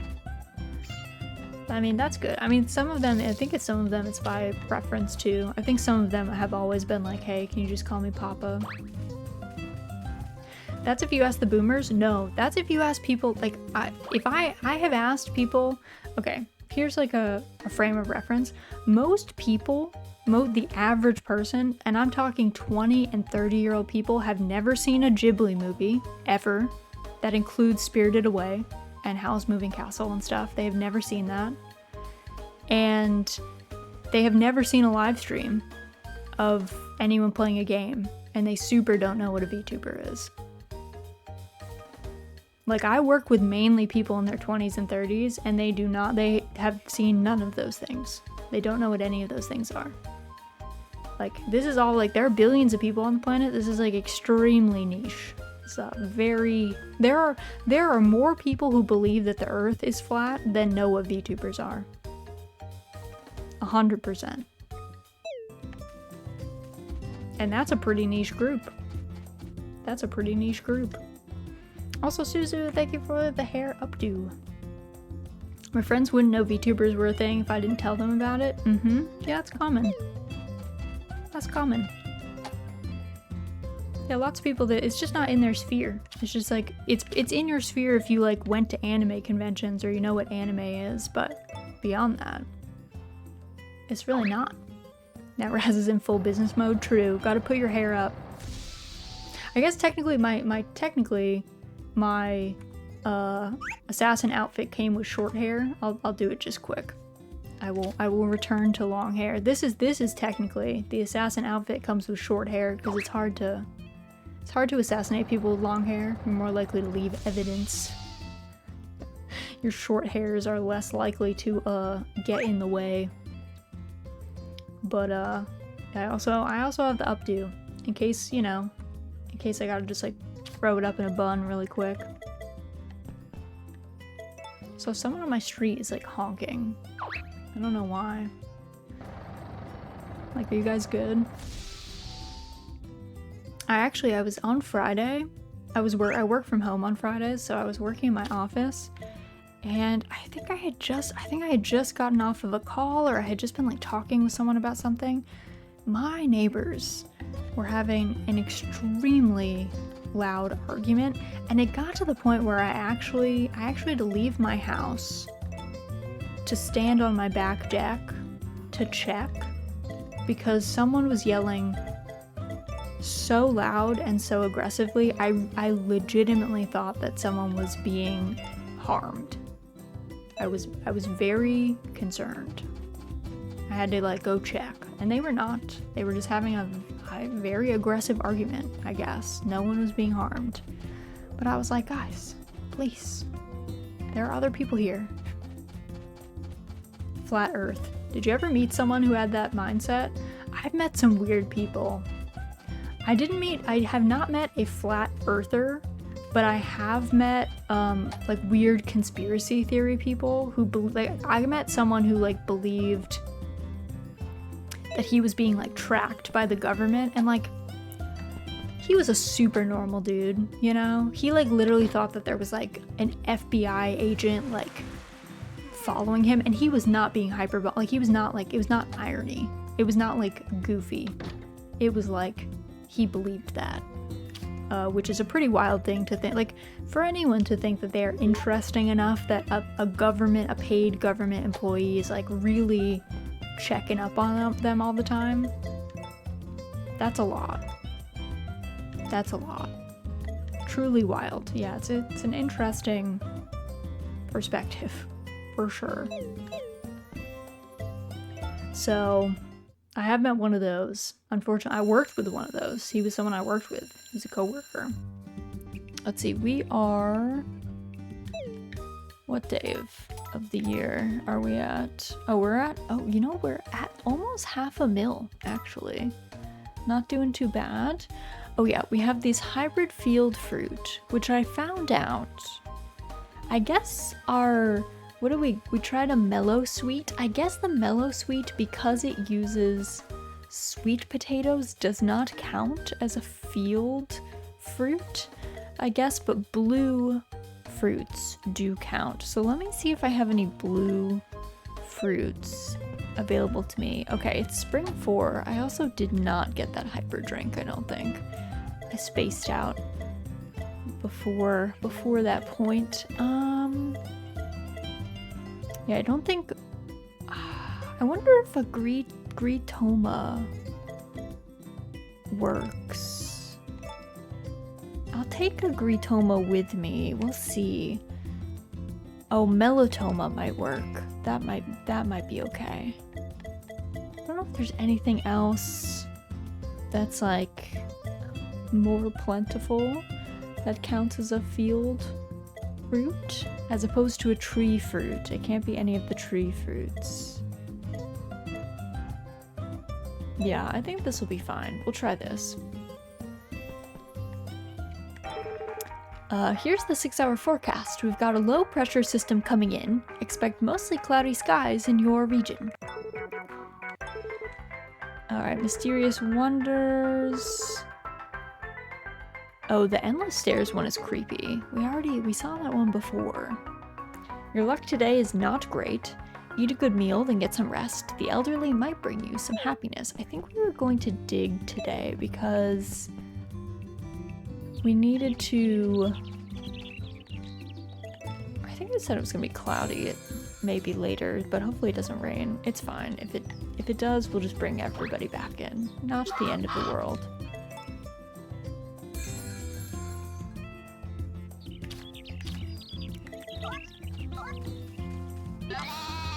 Let's get these 2, and then these 3, and then everyone can get brushed slash washed. So all of our animals are very cleanly. We're much cleaner than they were in my original game, I think. Alright, our little friend here. We get double the wool by having the blessed clippers, which is very nice for our pockets. So I just need to wash my horse and put all the birds in here. They seem to want to escape often. Let's see, are there any other birds around? Our one chicken. Okay. Go in there. Okay. Let me check on the fodder situation. Also, Pickles, you're pushing my mouse. Pushing my mouse everywhere. She's got her little paw all the way stretched out. She likes being a little business cat. She likes moving the mouse around. One of her favorite pastimes for sure. Okay, they need more food. Let me grab them some food. Let's do... We have 3, so I guess when we're down to 1, we should order more. Let's see. There we go. That's all set. And now we also need fertilizer for our trees. Get those 2. And there we go. These are all set. And then we just need our watering can.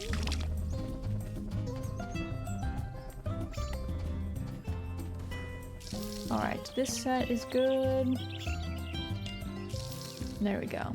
Everyone is all set. We'll go say hi to our little animals over here. Oh my god. Okay, Koro. Alright, Koro, alright. Okay. These 2 are both good. So let's go. If my right button would work. Let's go digging. We might as well. I'm hoping it won't rain. Hopefully not. Oh, let's see. I think they'll dig today. I guess I'll quickly go grab a recipe if they have any for us.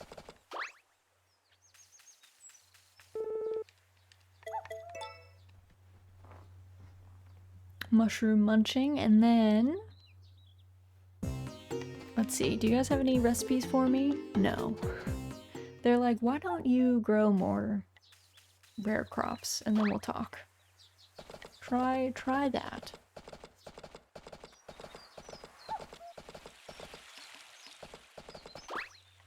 Okay. So we're here, we're just waiting for them to come out and head down to the dig site because we have yet to dig up the tablet.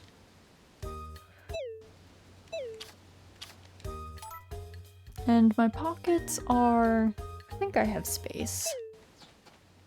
I think I've got space for the stuff that I need / want. Also, I guess who gave us that task? Oh, the Sebastian was the field fruit. Lou wants the baked Picaro, which I think we can make.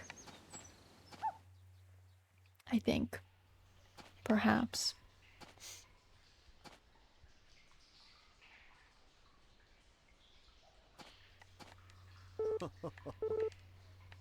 Also, I don't think that the tablet...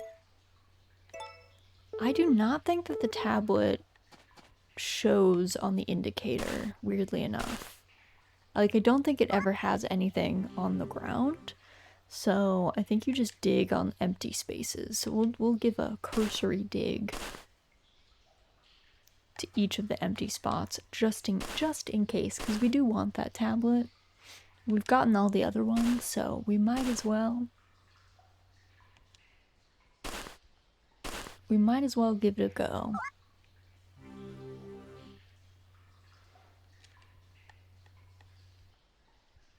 I also don't remember, I think it was always on unearthed spots though. I don't think I ever like dug up an undug patch and then got it, but maybe I did. Maybe I did.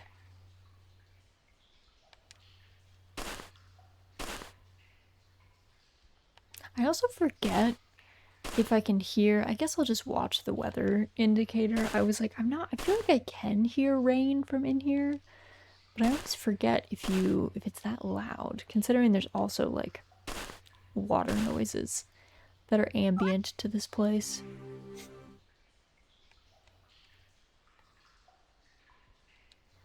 Alright, let's do... Okay. So many things. I thought my luck was not going to be good. I would have assumed that luck affects your ability to find golden objects, but it might not.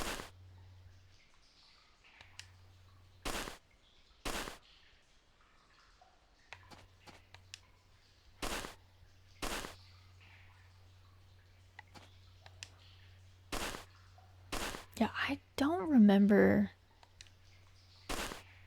I do not recall the tablets having an indicator, but I guess as this thing gets bigger, we're like less likely to find it on the first day. We've been very lucky in the past.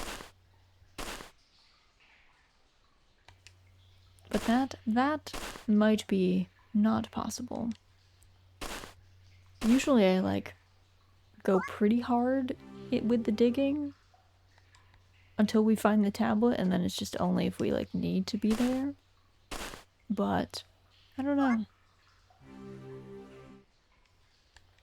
That was clearly a normal coin.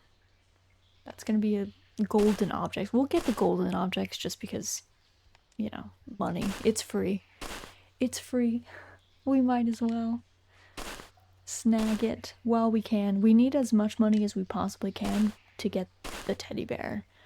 And I still don't know that we're gonna get any of the cutscenes for the teddy bear. We might have been a little late. Like I kind of feel like maybe you needed to get it like, I don't know, year 3 maybe, 2 or 3. But we were not close to making that amount of money. At that time at least. It was not gonna happen.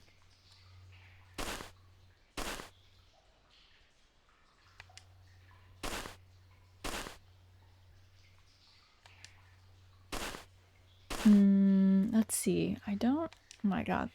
This coin. It's probably not even gonna be worth it. Is it at least a gold coin? No. No. Just a silver coin instead.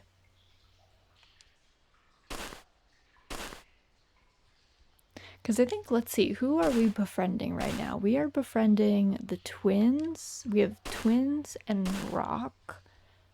And Sully, I think. Are those the only ones left? I kind of think they are. I kind of think it's just those 4, I guess. And the twins will accept coins, which is what I've been giving them. And I think Rock is fine with flowers, but maybe not with a bunch of stuff from the dig site. Depends on the item from the dig site.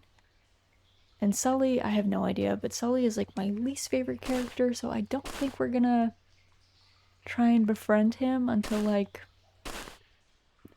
basically until he's last, I think. Maybe towards the end of this year, honestly. I don't want to leave it too late because he might be hard to nail down. I don't know what his schedule is like, so might have to start befriending him sooner rather than later. Because it might be tough for me to actually like catch him with his schedule, because he's always like going up to the town, or the city, I guess they say. I always kind of thought that Mineral Town was on the other side of that trail, though. Didn't actually think that it was a city. Or at least I wouldn't qualify Mineral Town as a city. It's also pretty, provincial, I would say.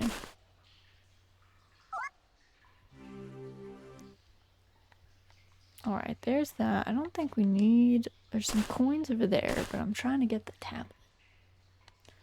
Where is my tablet?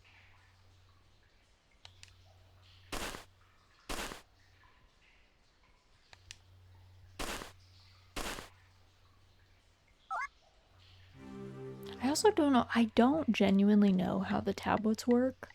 I don't know if it's like just a chance and it's like assigned a random spot, or if it's like X number of digs that ensures that you get it. I don't know.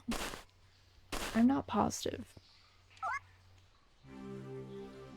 We got it super early, like the first 4 years.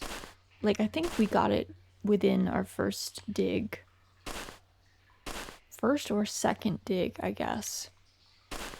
To be fair, this is our first dig of the year, so kind of slacking. I didn't dig on day 1. Maybe that was my fatal mistake, was not digging on like New Year's Day. Maybe I was meant to do that in order to get the tablet.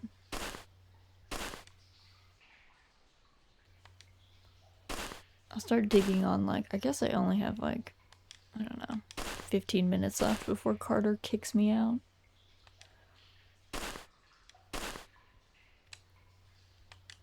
Cause he's done at 5 and then he's like, you need to leave.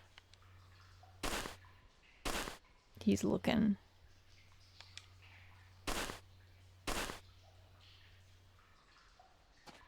Oh, he's letting me go past 5. That's weird. Oh, there he goes. Alright, we'll head back up. I was gonna say, wow, it's past 5. I guess he has to walk to the entrance, which takes more time now. We found coins. He's like, well, that's trash. You can keep those. Okay. I also like how he kicks us out and then he like goes right back inside and you're like, well, couldn't I have been digging for like a little bit longer? Just a smidge. Yo. Oh. This is for you, Rock. I have no idea what Sully likes or wants. I'll have to like find that man and try and just offer him random things.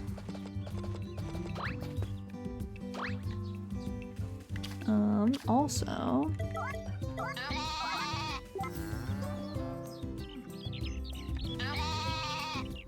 Okay, I think... Oh, did we get all of them at once? I think I did. I must have. Let's see. Oh my god, the sheep. Very, very talkative. They're always the most chatty. All our animals.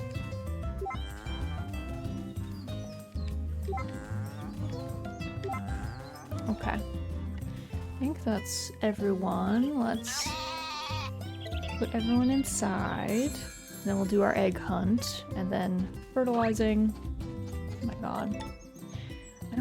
I don't know how the birds escape. I mean, I know they can fly, so I guess there's always that as a possibility, but like, how though? They get out so consistently. Just random times of the day, come back and the birds are all like, yeah, I thought about staying in the pen and decided I didn't want to do that. That doesn't really align with my goals for the day. Alright, let's cut some fodder.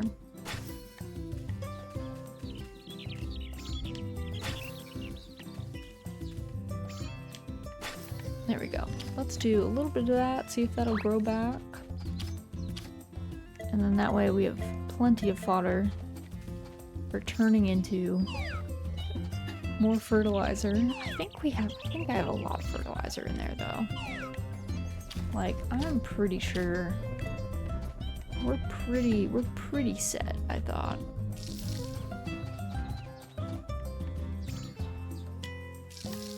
Okay. Let me see. How many? Oh, there's only 82. Okay, well I will need more. Whoop. I don't know why the mouse, this is something that it's a critique I have. I don't like that the mouse just teleports. Oh, I need to put fodder in there. I'm probably gonna have to fertilize myself a bunch of stuff. Let me go grab some.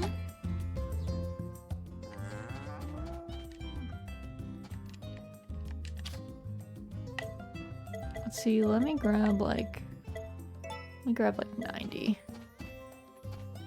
I'll do an evening barn check and everyone will get their feed at that point.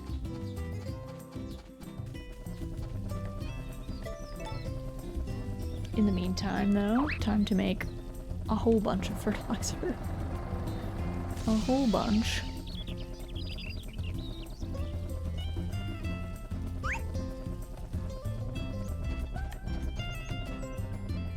Let's see. Okay, who did not get fertilizer? This whole back row?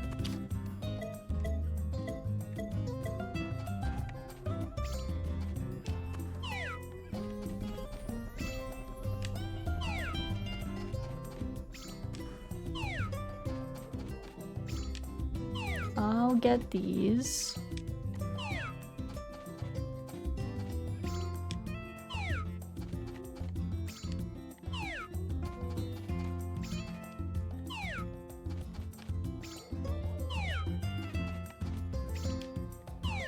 There we go. Okay. And then the rest of these. Like, I am out of fertilizer. Well, you can have all of these. This is what I get, truly, for like not dealing with my seeds correctly, not making S tier seeds. I have reaped this punishment. Okay, let me get some more. Let's see, how many? We need 4. Yeah, just 4.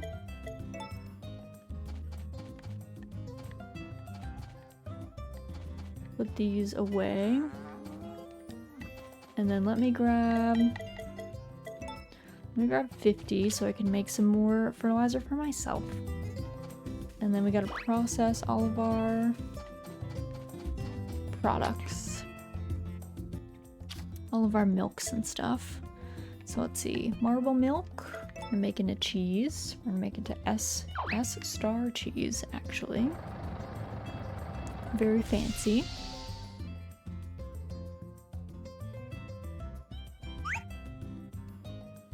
And then let's see, we want to make brown milk into butter.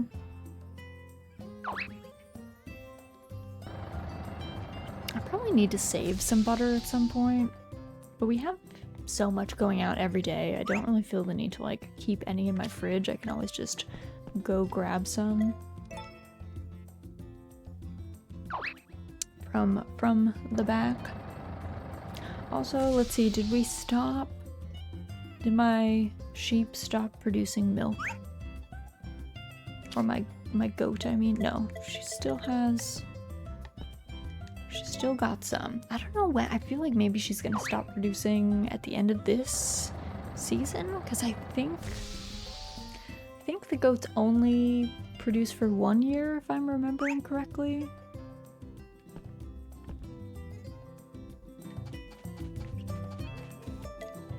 Okay, so let's do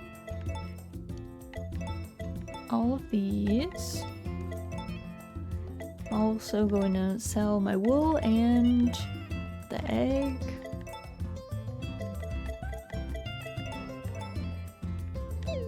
Also at this point, okay, Sully is home. Let me see if I can go. I don't know if it's too late to talk to anyone, but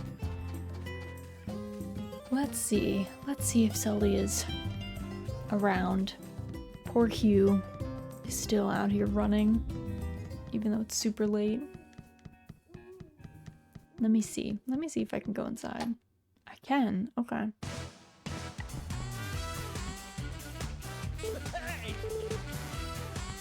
You know what's odd? My barbells feel a lot lighter lately. My workout equipment hasn't been pushing me either. Okay, well. Does he like coins? Does he like flowers? Do you like sashimi? He does. Okay, he does like sashimi. So we'll give him that every day. Oh. Okay, we got trapped. Hugh pushed us into a wall. Bold move. Gotta talk to Molly. Oh, Molly looks ticked. I don't don't know what Rock said to her, but she looked so mad. She turned to us and was like, so grumpy. So upsetty spaghetti. You don't like the cord, Pickles? Okay, I can move the cord, but you gotta decide where you're gonna sit first. Okay, where? You wanna sit that way? Okay. Okay. Okay.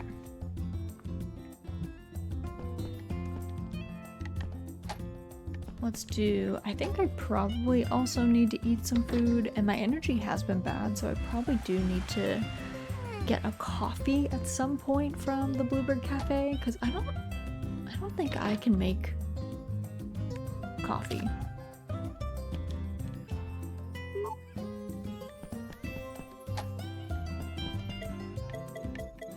I probably also need to see, probably towards the end of this season, I guess, see if there's any plants. I don't think there was any more trees that I needed to grow, though.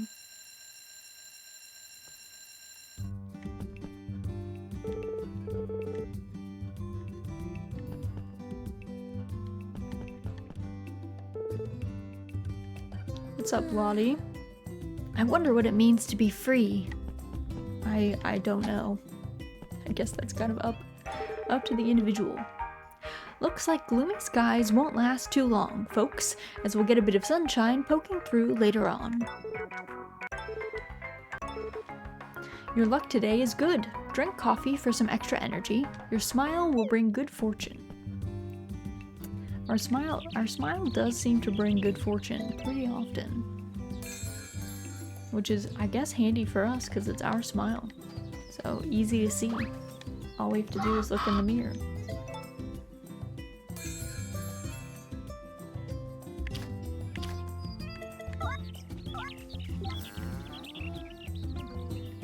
Okay, that's these friends. I don't think there's a way. Oh, there is a way to get these two? Oh, there is. Nice. I was like, I don't know if I can get both of these. But the tool is very long range. To be fair, the Blessed Milker, pretty busted. Pretty broken in comparison to the other ones. I didn't wash this sheep. And let's see, cows are all good. Okay, let me just put the chickens away. And one duck. One delinquent duck.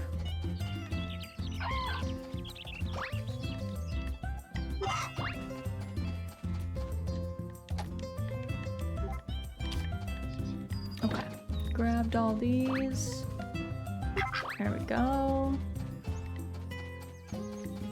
Oh, gotta harvest our fruit tree. There we go. I think also once I finish my saving for the teddy bear, I'll probably buy the fertilizer. Well, do I need the fertilizer for the fruit trees? I might not need them. Might not be necessary. I mean, I guess at that point, I'm not going to be growing that many more trees, I don't think. I don't know. The thing I find most fun in farming sims is not like some weird, I'm not like super into efficiency or anything. I'm gonna put this really far away because Pickles keeps jostling it as she's changing spots. So I'm not like super into the efficiency side of things, so it doesn't matter to me about, I don't know. We're not trying to grow every single plant, it's just like the cool ones, I guess. And I really only need like one of each of those trees, so I guess once they're fully grown, I don't really need to do much more than that. Okay, I guess I'm gonna assume that there's no more recipes and just not talk to the boys. It's still early. I don't know who is even awake at this time. Like, I think Sully is already... Oh, he's not in the city yet. Is he at his house? He is.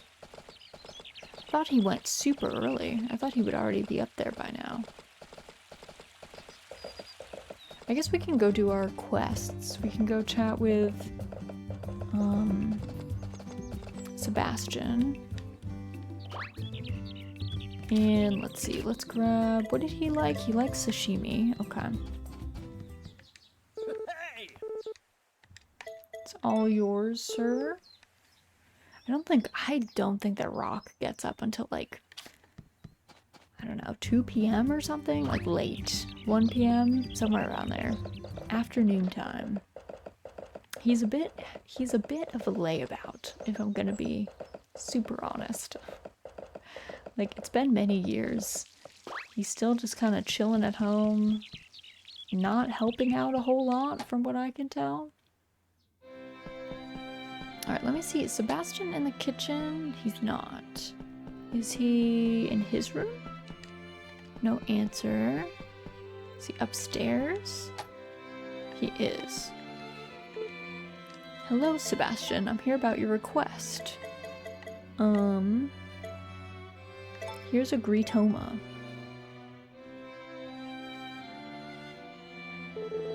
I am in your debt, madam. I was beginning to worry that I would never find what I was looking for. Ah, yes, I have a reward for you as well. I do hope it is to your liking. Thank you, sir. Should I require aught else, I shall be sure to inform you at your earliest convenience. Okay. Down we go. Alright, so that's one quest done. Son, can you stop pushing my horse? Excuse me, ma'am. I don't think the twins are up and about just yet. Yeah, I don't think many people are up and about just yet. So, let's try digging again. Because we gotta find that tablet. Important. Important. Let's see. Also, I don't think I'm taking a quick look. I don't think there's anything that's like locked to spring. Oh. Thanks so much. I had a lot of fun talking to you. You're very welcome. So, you're really interested in archaeology then? I had no idea. It's not that. I just wanted to hear what you had to say. Oh, really? What for?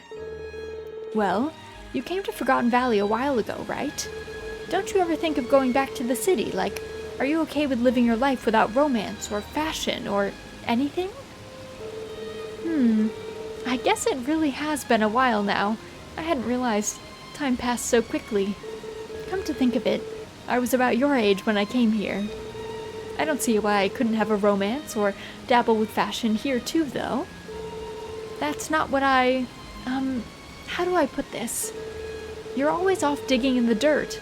I never thought you cared about any of that other stuff. Sorry. What are you sorry for? I would probably return to the city if I got the chance, honestly. I mean, I've always thought about it. But these days, I've really fallen in love with the work I do, so I'd be torn on if I should go or not. It'd be a tough choice.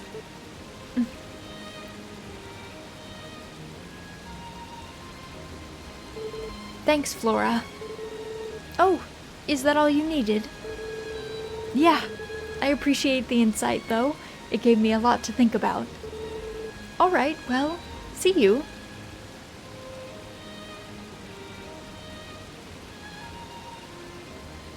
Kate's amped. Were you eavesdropping on us, Raz? That's awful. That's the second time we've seen that cutscene. Excuse me, ma'am. This is not eavesdropping. You were talking in the middle of nowhere.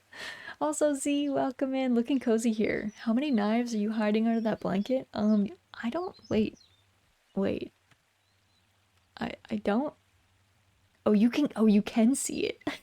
I was like, I don't know if it's gonna be covered. Nope, the knife peeks out. How could you be such a nosy eavesdropper? I know. I get... Heyo, hey Raz, hello Suzu, welcome in. That's even more threatening, like little knife peek. I know, right? Like, it's funny because it kind of like it dips below the blanket a little bit and then it's like pops back up. Even spookier. The secret knife. I guess you'll never know how many knives I'm hiding. Could be a lot. Could be a fair few. But hope you guys are doing well. Hope your Thursday's going well. My Thursday, I don't know. I guess it's going well. It's been fine, I guess. I don't know. Today was weird. I also got kicked off my VPN like late in the day. I think they were doing some like maintenance or something. So I was like, well, guess that's it. Guess that's over. Not much I can do beyond that. It was kind of a busy Thursday though. I was hoping it'd be like a little bit more chill, but I had more to do than I expected.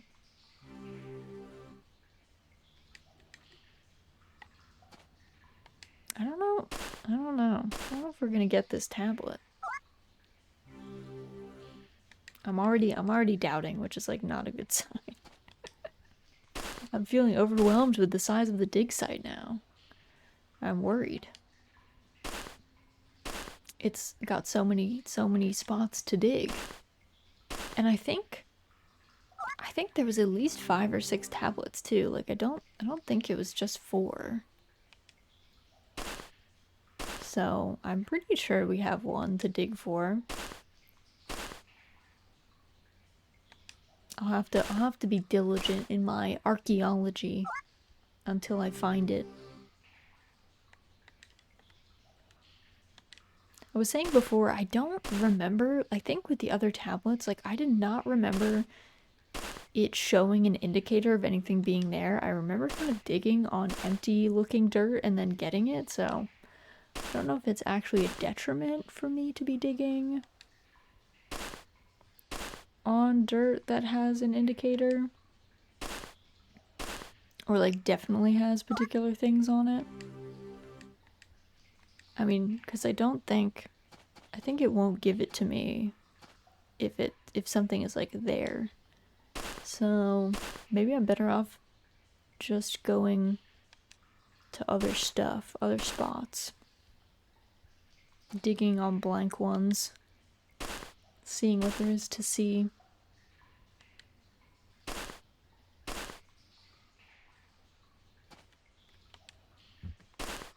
I don't know. Oh my god, Pickles.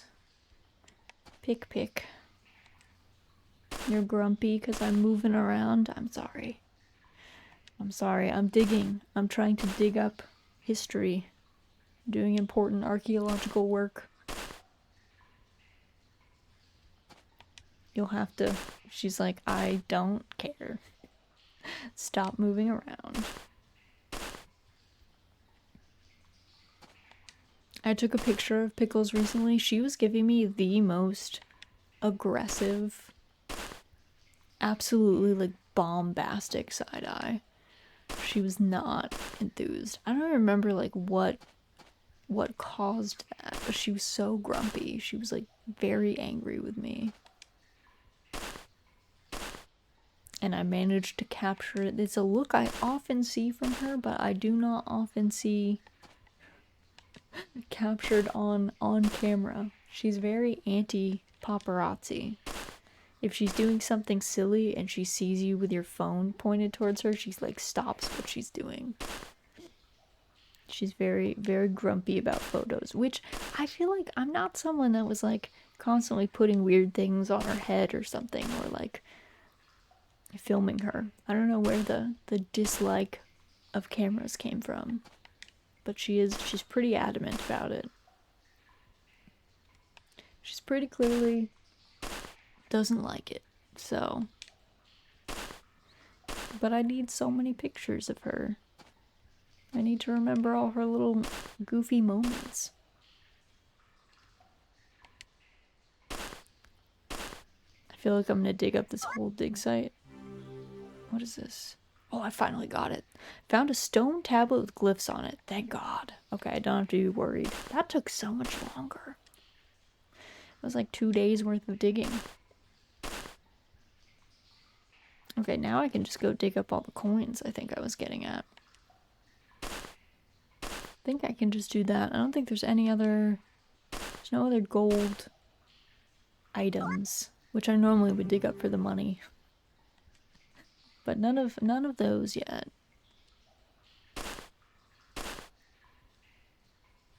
Also, it's so weird that we got that. We had gotten that Kate cutscene with Flora before, but we hadn't gotten the eavesdropping part, which is interesting. I'm not sure.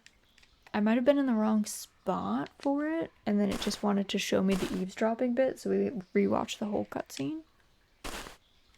Kind of interesting.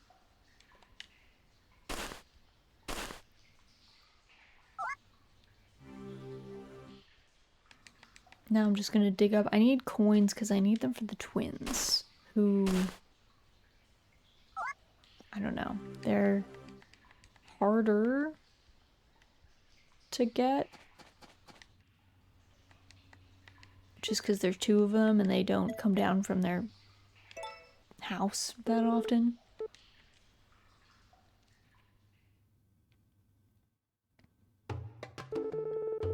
Another productive day of digging for you, I hope. Allow me to examine what you've found. My word! What's this? Something appears to be inscribed on it. Why, this could be a key to Forgotten Valley's ancient civilization. May I take it off your hands for the time being?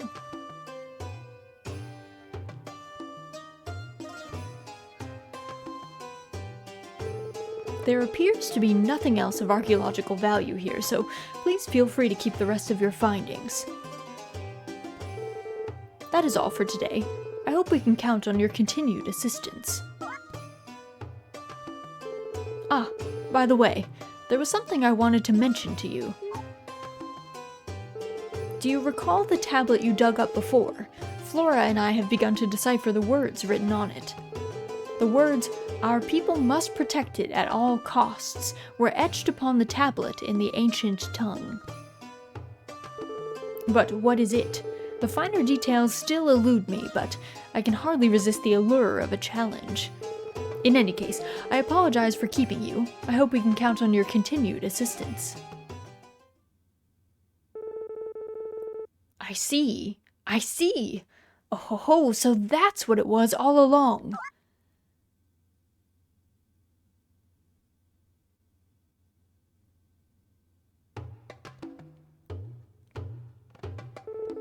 We should be able to recreate what's recorded on the stone tablets in the modern day, and you, Raz, shall bear witness to history. I must ask one other person to aid us in this endeavor. Flora, prepare the fire.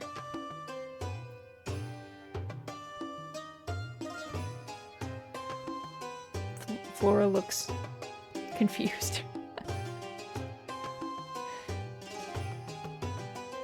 We got a pot. Oh, is it a recipe? Well, hi there, folks.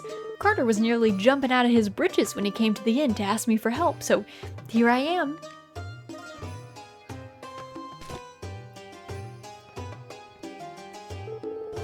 Thank you for coming, Lou. I believe this means all of our preparations are complete. First, one must prepare the ingredients. Circle, triangle, square. Sorry, Pickles she's moving. Then, one must insert the ingredients into a deep bowl. Heat until the sundial's shadow becomes the size of a pinky finger.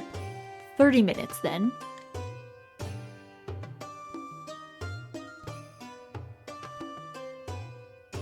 Flora's so tired. Wonderful. It's cooked well. Now next... Patience is a virtue.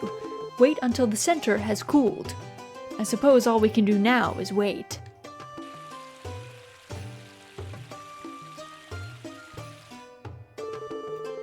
Finally, one must beware not to burn their tongue.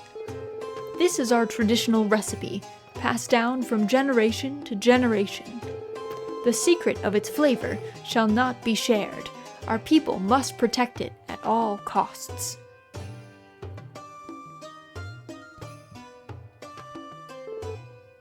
This is...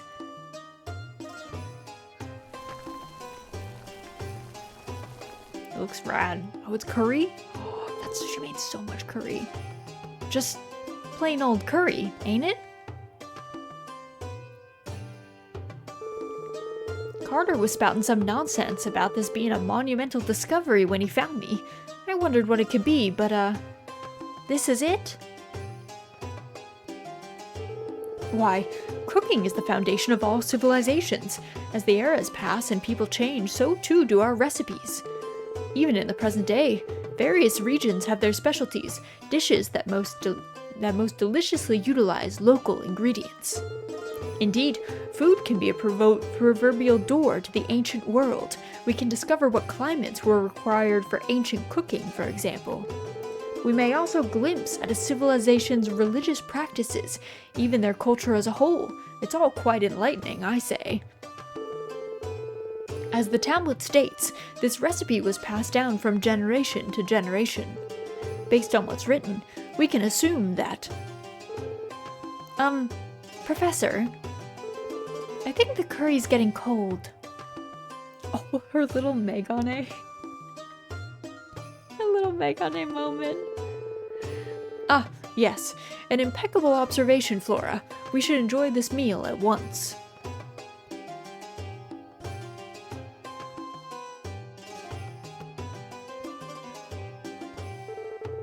Let us give thanks to the ancient peoples for sharing their secret recipe with us. Kind of by force, right? They didn't really share it with us. We stole it. Maybe from a grave. Now then, time to dig in. I think that was the end of the tablets. Kind of exciting. Also, Suzu, thank you so much for the hydrate. I will do that.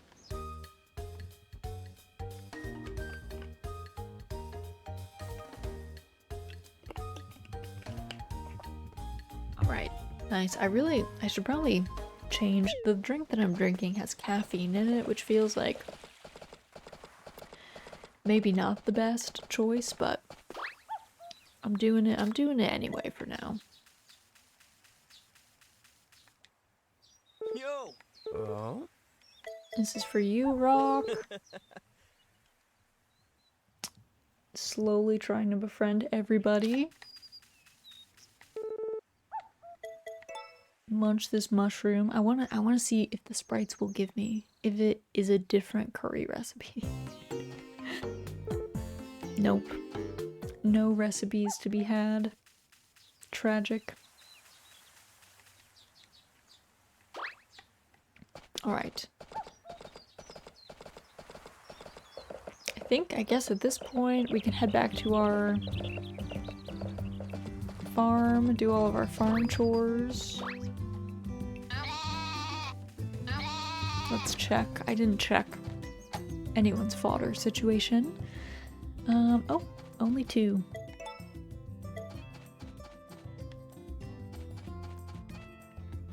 There we go.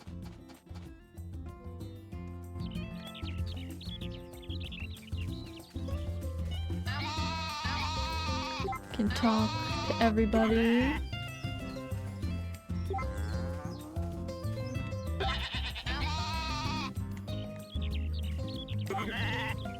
I guess in order to get the good, I guess to get the farming and ranching ending, it does seem like you probably just want to marry like Celia or Matthew. Makes it much easier. But you can also, I guess, leave your child in the pasture. Helps. Or seems to help. Oh, Gertrude went to sleep right before ma'am. There you go. Ma'am, please. Okay, we need to use fertilizer on our trees.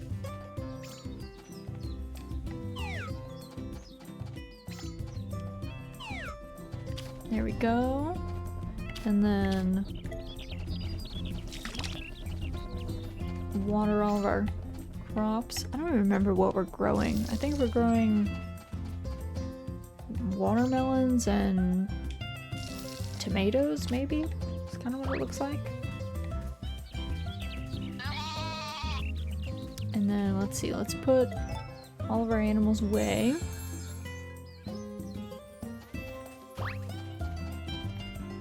Do an egg hunt in the field. I wish there was like, I don't know, I wish there was a way for me to easily pick up eggs. Like if there was like a basket that you could just equip and run around in the field and it would just pick them up. Make my life a little easier. I guess cutting down the tall grass probably makes it a good bit easier than not, but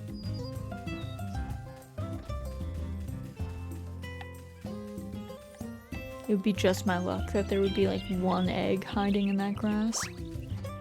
Alright, let's do... Hey, we found Once Upon a Curry, which means you discovered the final stone tablet. You found 69 of the wonders so far. Awesome. Oh, and we made 23k. That's quite a bit. Okay. Let me go into town quick. Let's see. Oh yeah, I have to look up what we need to do for that baked Pocaro. That is right. Also, I see at least one of the, both of the twins are out. Hold on, sir. Here is a coin for you. Kind of dirty. Still covered in grime because I'm not washing them. Alright. Yeah? Here you go, sir.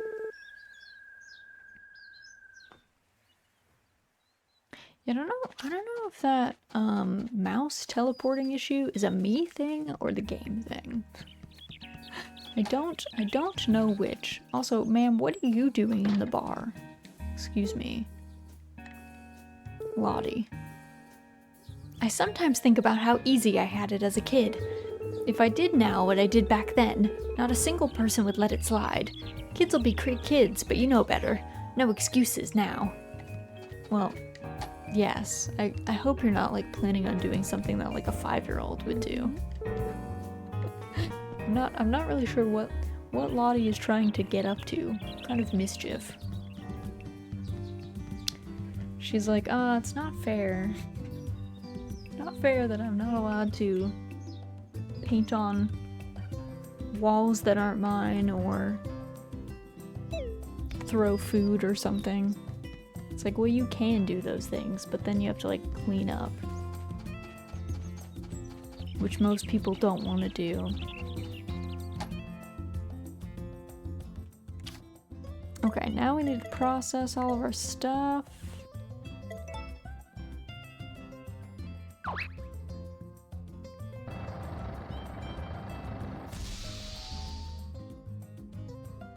There is something to be said for the maker machines where you just drop stuff off, but I don't like waiting for things as well.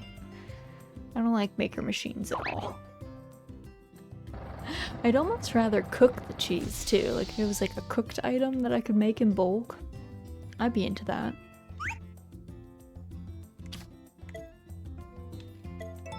Or if it was like a cooking mini game to make it, that could be kind of cool. I did like the cheese making in The Stillness of the Wind though. I liked how you had to like, you like boil it and then you like press it into the cheese mold. It was simple, but I enjoyed that. Granted, that game also like gave me trauma after we made all those cheese wheels and then every single one of them went bad and I was like, well, all of my plans have crumbled to ash. Guess that's it. Guess we just die now. I had like high hopes and it was like, should have had lower ones. Lower those expectations. I'm also gonna put the goat butter away for now. We have 6 of it, but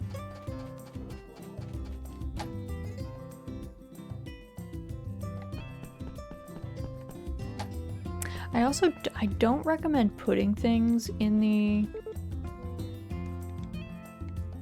the outdoor fridge because it can get stolen by Pooey. So unless you're like good friends with Pooey or your dog is like Max, it might not be the best place.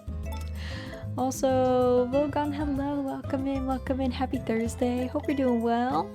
Hope things are good by you. Alright, where is this? I think it was the baked picaro. Yeah, the one that looks like an okonomiyaki. So what do I need? I need a picaro and ginger and an egg. Do I have picaros? Do I have any of those? Oh, I do. Okay, we could make that. Let me go get some ginger, I guess. I don't remember how many ginger I have, though. Probably need to make a lot more ginger. Probably needed to do that.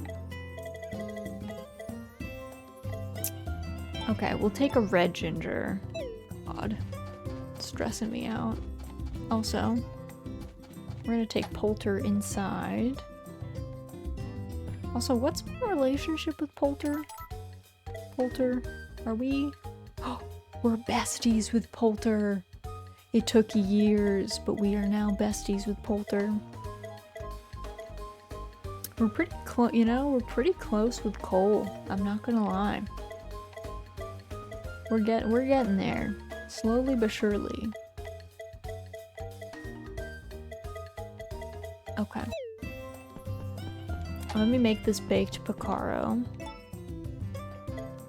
And then we can go give this to Lou. Let me sanity check. It was baked picaro, right? Yes. Make by recipe. Entrees. Again, I think this looks like okonomiyaki. I don't know about anyone else, but this looks like very distinctively like okonomiyaki to me. But hey, live your best life. A Wonderful Life recipes. If I ate this, I'd be so sad. Okay. I've safely put it in my pocket. Let me go see if I can find Lou. Let's go find her. Oh, I was like, who? What is that? I didn't realize it was the skirt of Kate's dress. I thought it was like a little copse of flowers. Hey Lou, I'm here about your request.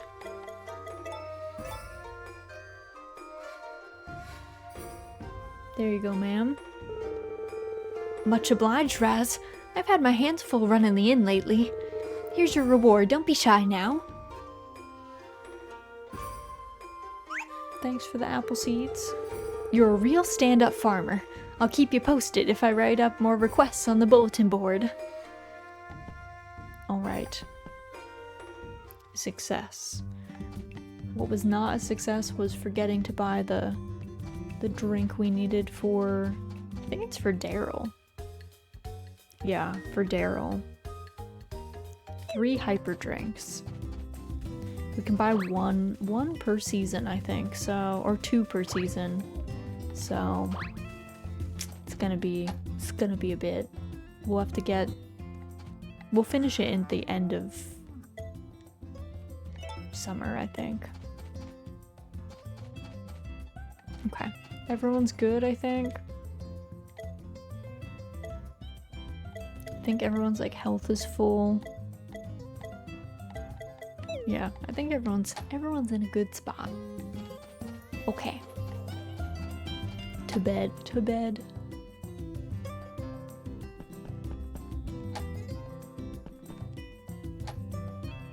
I should eat some sashimi. And then I don't need to make any today, but I'll probably need to make some soon.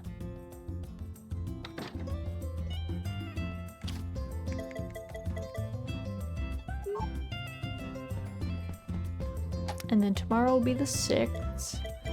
So we will still sell our farm produce on the 6th, but then we'll save it on the 7th so that we can give it to Van. I know some people save like all their farm produce to give to Van, which I guess is something that we could do. But I don't know. I mean, I guess I could start saving up. Here's the 6-hour forecast. We've got a low pressure system coming in. Expect mostly cloudy skies in your region. Greg's fishing diary. Today, I got a real craving for some delicious salmon. With the weather warming up, it's a safer bet to check for them upstream. Then, what I did was cast my line towards the center of the river, widest I could find, and let it sink to the bottom. With a bit of salmon roe for bait, trust me, it works. It only took a little while until I had a bite. I cautiously started reeling it in. It pulled hard against the line and out into the river. That fish put up some fight, let me tell you. Inch by inch, I kept reeling towards the cliff. With the last of its strength, the creature jumped from the water, its silver scales shining in the sun. I hadn't hooked any old salmon. This was a king salmon. Once I bring this thing home, I'll be eating salmon steaks tonight. Your luck today is amazing. Eat a good meal, then get some rest. Today's lucky item is wild grass. Okay, I think it might rain later, but we'll chance it. We'll chance it. The animals don't seem to get super sick if they're out for like a little while in the rain. So hopefully that'll do.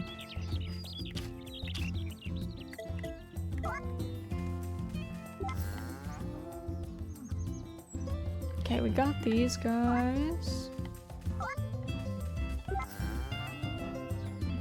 Oh, our goat, Serena's asleep. Let's see if she wakes up.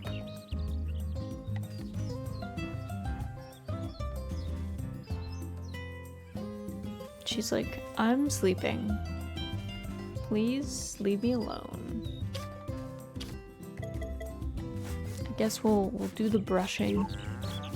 Everybody else, and then maybe circle back.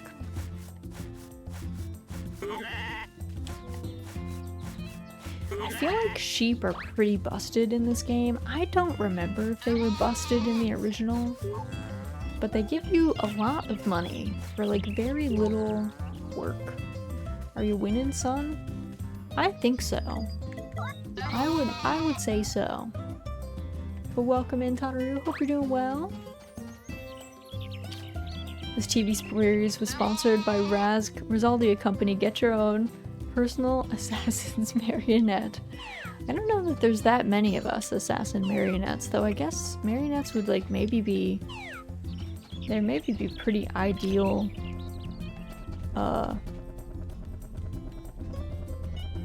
Pretty ideal assassins, I guess, because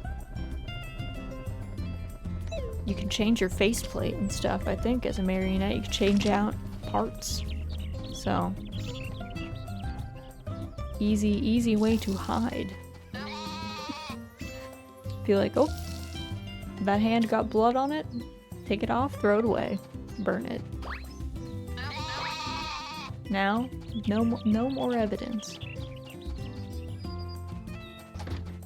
Alright, let me put these guys in here.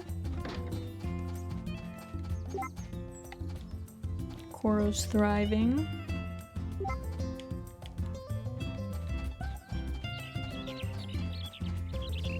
Alright, let me grab our friend. I guess we don't have to do anything now. Can look for, is Sully? Okay, still, man, Sully just like vibes at his house now. I could have sworn he was like always going up to town. Amazing cheese, please. I want to treat my Lou to a warm bowl of gratin, but I'll need some cheese for it. Could anyone spare a bit? From Tay. It's a hard ask, Tay, but we got you. Gotta catch an ahi. Need some ahi. I haven't eaten any in so long. They are rare after all. If anyone finds one, could I have it? From Cole. We got you, sir. Alright, let's go give this stuff to Sully.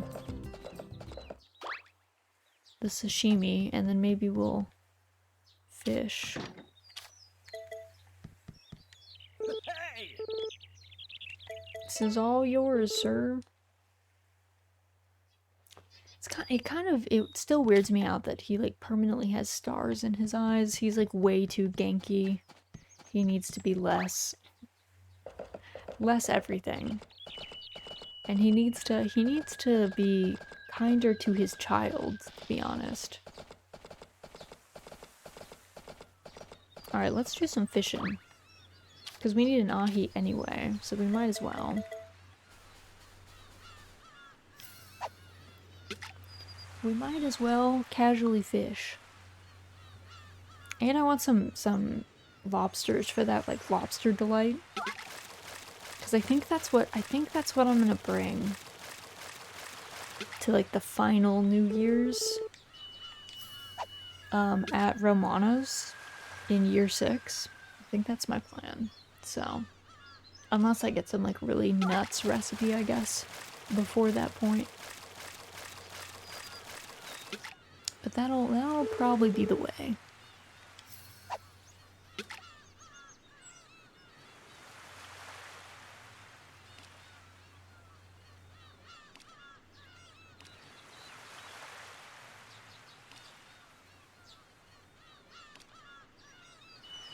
I like active fishing mini games in some games, but sometimes you just want the fishing to be super brain dead. And I kind of appreciate that the fishing here is extremely relaxing. It doesn't matter. It's very forgiving. It's like hard to miss the fish. You don't have to worry that much about timing. Because there's other stuff to be engaging in this game.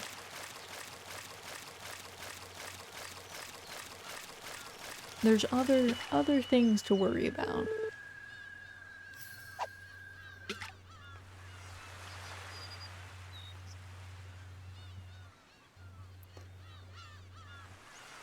Oh, I wonder what I'm like getting hungry already. I feel like all of this cooking and stuff that we've been doing has been, luckily we haven't had the cooking dream yet. I don't think today, unless I just blocked it out or it's been subliminally terrorizing me. The clouds rolling in. I don't know about that. As long as it doesn't start raining. If it does, then we gotta book it back. Also, Tataru, thank you for the Scuff Raz redeem. I will get her. Hold on, let me figure out who was I supposed to get. Cole needs this. Which one is Cole? I never remembered Cole versus Charlie. Which one are you, sir? Okay, Cole is the one with the flower. Okay, let me get Scuff Raz.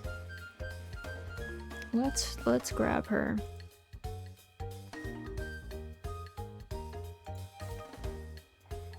She's here. Let me grab her a little bit farther. Yeah, it's fine. She takes up a portion of the screen, but that's okay. She's here. Okay. Let me see if I can find that man. Is he awake yet? I feel like the twins do not come down until like a little later. Yeah. A little later. Is Rock up? I don't know if he's... I guess it's only 11. I feel like Rock does not wake up until like 1 p.m.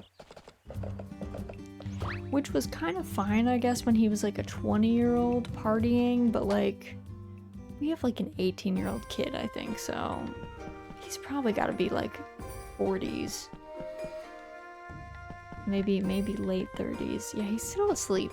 I don't know about this man. I don't know about this bro. Also, I guess the mini game. Yeah. There's like a very particular time that you can do the mini game, and I never quite remember when it is.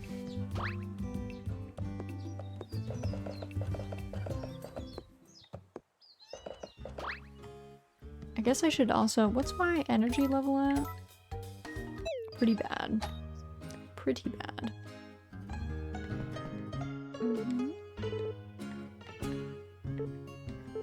And I would like to order...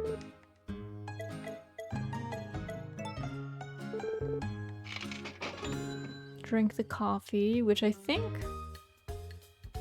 Oh, I guess it doesn't fix my energy? What does fix my energy? I don't know.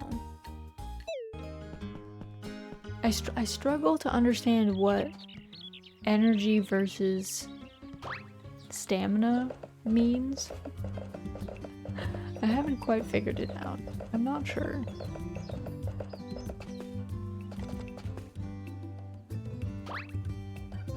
Okay, what was the other quest that we picked up? Oh yeah, cheese. I guess we can do the cheese right now. We can process one. Actually, we could process all of them if we really wanted to. Let's see, where is our marble milk? Actually, should we do marble milk or just our normal? I guess we should probably give the normal S cheese because it'll be worth a little bit less. Slightly less.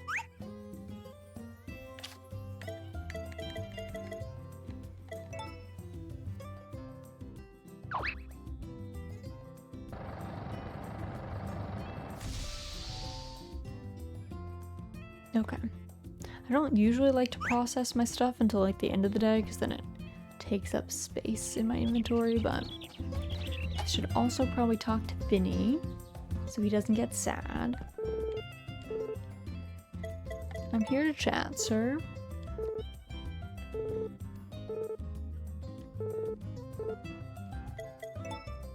Chat to him like 2 or 3 times.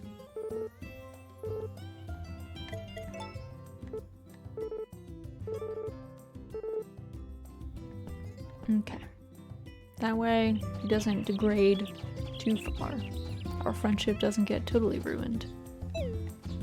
12k, what does that make us? What are we at this point? Oh, we're at 500,000. And I forget, I thought that these were quick growing as well. It's almost harvest time. Okay, so these will be almost done. Watt turnips. Daikon and watt turnips are gonna flower soon. Watermelons are entering flowering stage. Okay, so they'll be in a little after the tomatoes, I think. Unless they stay in green form for a hot minute. It'd be nice if they were both ready by the time that Van comes around. So then we can make quite a bit more. Oh, there's Rock. Yo. This is for you, sir. Enjoy that.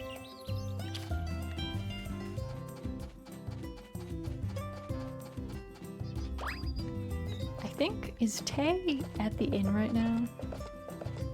Tay, are you over here, sir? I always feel like I go inside the inn and then I miss people. So I like to check outside first. He's not in here. Is he in here? Where is he? Is he upstairs? And he definitely wasn't in this room, right? No. He wasn't hiding anywhere. Where could he be?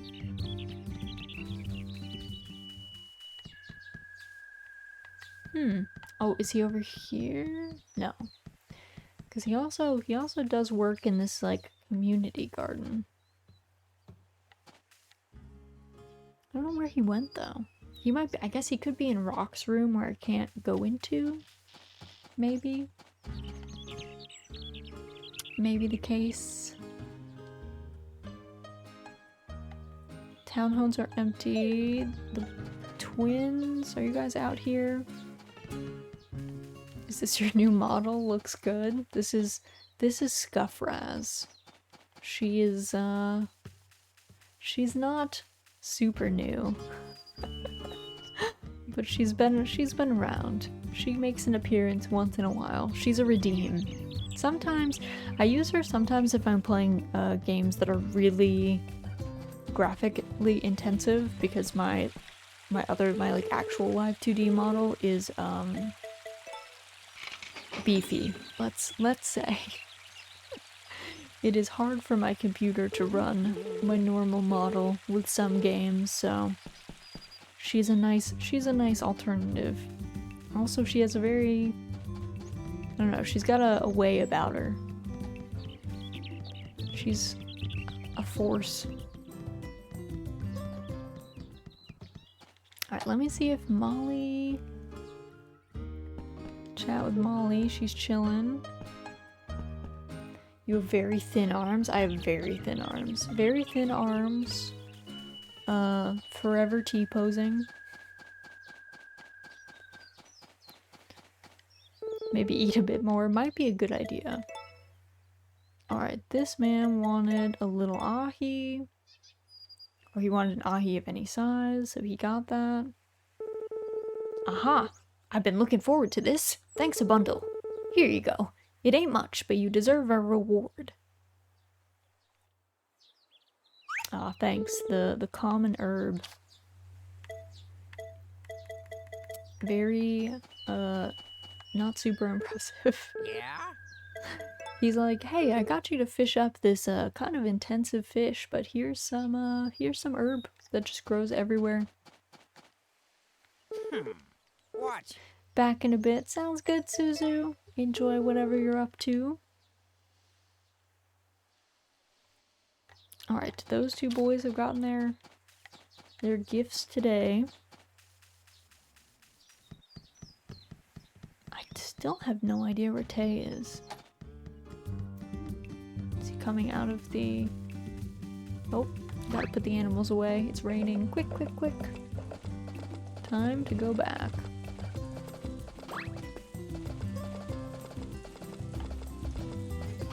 We almost got Big stuck there. Okay.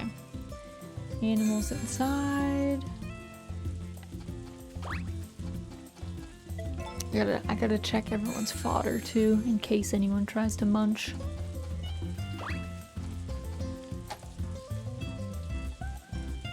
Okay, who needs food? 3 of you?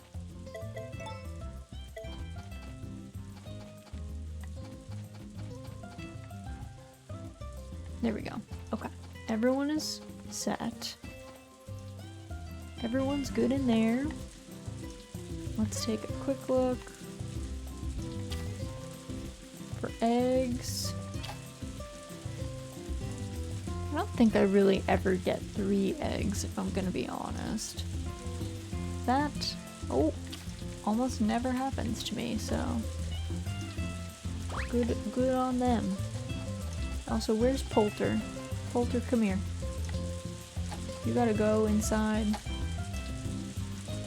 You have to go inside, friend, because you do not have a doghouse to shelter from the rain in. Okay. Verbs are all good. Can also do our fertilizing.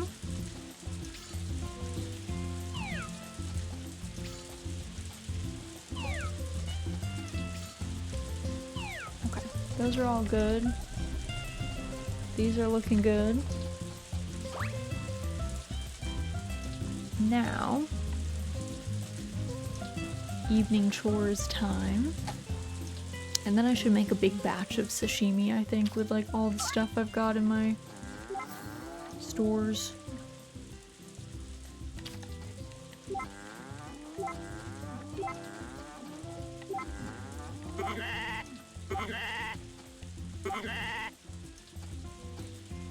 Calf. Everyone is happy. That's good.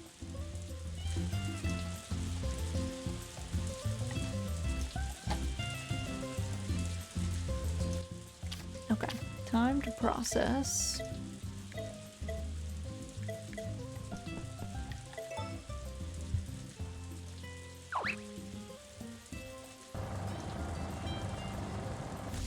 Probably also at this point, I guess there's no one that really likes fossils. I have so many fossils in my pockets, but no one really likes them, so I should probably sell them to Van next time he comes around. I guess there's only so many fossils you can get, you know? After a point, I'm sure everyone's house just starts to become covered in fossils. So they're like, you know what? I'm good. Please don't. Please don't give me any more.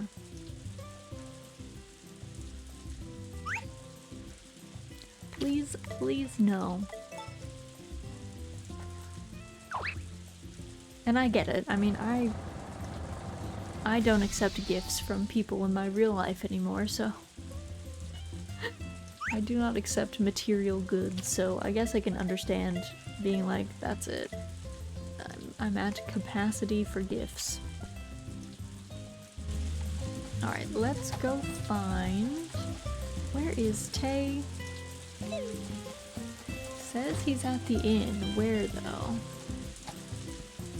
Oh, there he is. Hello, Tay. Been looking for you all day, sir. We want to give you one of the worst cheeses. Sorry. We're keeping the best ones for ourselves. Wow, this is perfect. The inn's been running me ragged lately, so I really appreciate you going to the trouble. Oh, that's right. I have your reward here, so please take it. Yeah, I should put the seeds. Actually, you know what? I'm never gonna use these seeds. So I should probably just sell them. Cause like... Yeah, like I'm never gonna use that. It's not happening.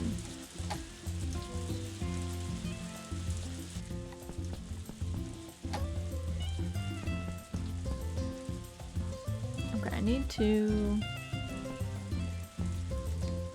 use the fridge, but when my wife is next to it, it's not working out. Okay, I think the rest of these I can just make into sashimi, to be perfectly honest. So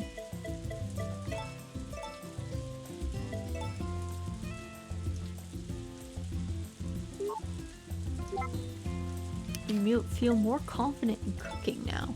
Ooh, I wonder if I was waiting on that. I might have to go to the sprites.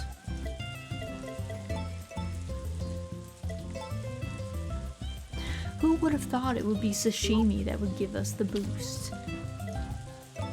I thought you mainly got boosts from new recipes that you had never made before.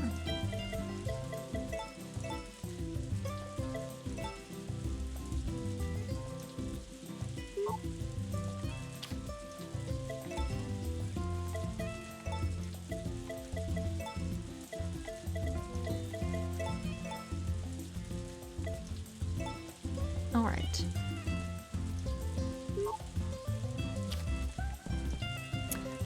Also, it's been like 16 minutes, so Scuffraz can return to the depths. Uh-oh. You guys are seeing the behind the scenes. You're not supposed to be able to see how things are stuck to me. Alright, let's move, let's see, a little bit over, I think. Yeah, I think that's probably good.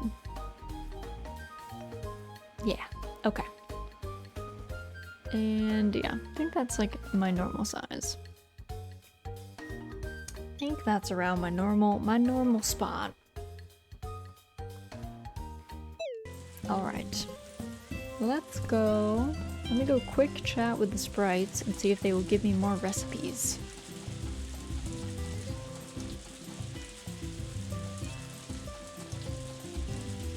Oh, also, I was wearing my other outfit. There we go.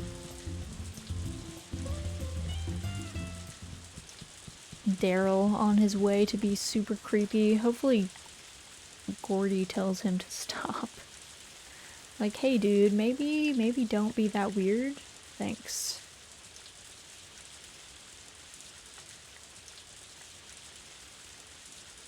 Alright. Topped up on toy flowers, which I have been giving to Rock. Hello, Pretty Raz. Good morning, Korea. Good evening in America. Hello, Kama. Welcome in. Hope you're doing well. Hope things are good by you. Happy Friday in Korea. That's very exciting. I mean, it's gonna be Friday in like not that many hours, so me saying I wish it was Friday is kind of silly, but the sentiment remains. Let's see. I guess I can process some of those flowers into fertilizer, which would be nice. I guess these guys are all finished with their fertilizer.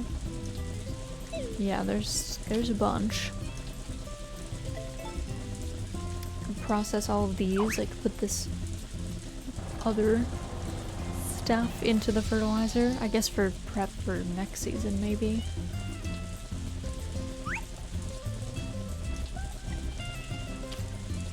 Let's see. Oh yeah, it's stacked up.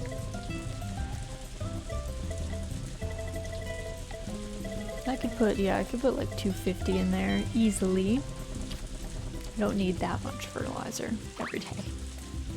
Also, hopefully my trees eventually turn to S and I don't have to fertilize them anymore. I would prefer that. Let's see. 4 spots left. Okay. So happy that I didn't go to school since yesterday because it's Chuseok holiday. It's one of the big holidays in Korea. Ooh, nice. That is exciting. Did you do anything special for the holiday? I'm not familiar with it, so I'm not sure if it's like more like a government holiday or if it's something that like you normally like, do things with family. Like we have a bunch of holidays where you're like off in the US, but you don't like generally celebrate the day, I would say. Like the average person doesn't celebrate. And then you have holidays like, I don't know, like Christmas or something that, or like, you know, winter holidays in general. There's many different ones that are not just Christmas, but to be fair, Christmas is kind of secular in the US though. Like, I think most people are not religious and celebrating it. I ate delicious food yesterday. Today is the day my cousin comes to my house. I'm so happy. That sounds so joyful. I hope you guys have lots of fun together. Here's the 6-hour forecast. We've got a low pressure system coming in, so expect some precipitation in your area. Alright, so then we won't put our animals out today. Your luck today is good. Honesty is the best policy. Your smile will bring good fortune. I'm gonna leave the birds as they are. We'll let them be.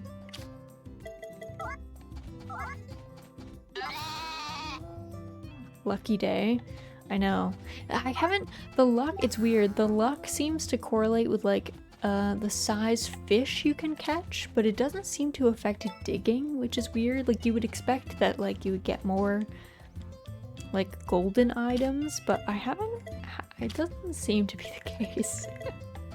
So the luck is kind of like, I mean, I guess on the one hand it's not bad, because then if it's a lucky day but you had other things to do, like if luck doesn't matter that much, then it doesn't matter if you are unlucky. But in some games, luck is like way more important. The luck matters.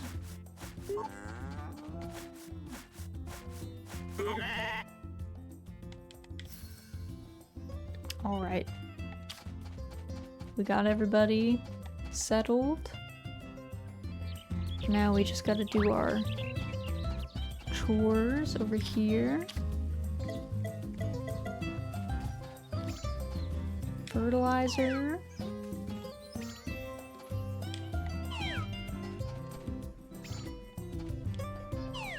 Alright, there's all that, I think.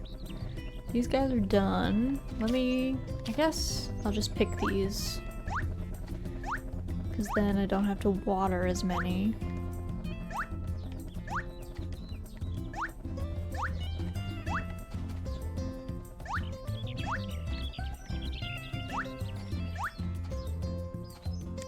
I do wish that there was a mass harvest. That is one mechanic from Harvestella that I wish like every game had. Because when you end up doing big agriculture in these games, harvesting becomes so arduous. You like usually upgrade stuff to like help you water and help you use fertilizer more efficiently, but harvesting always ends up being a by hand endeavor.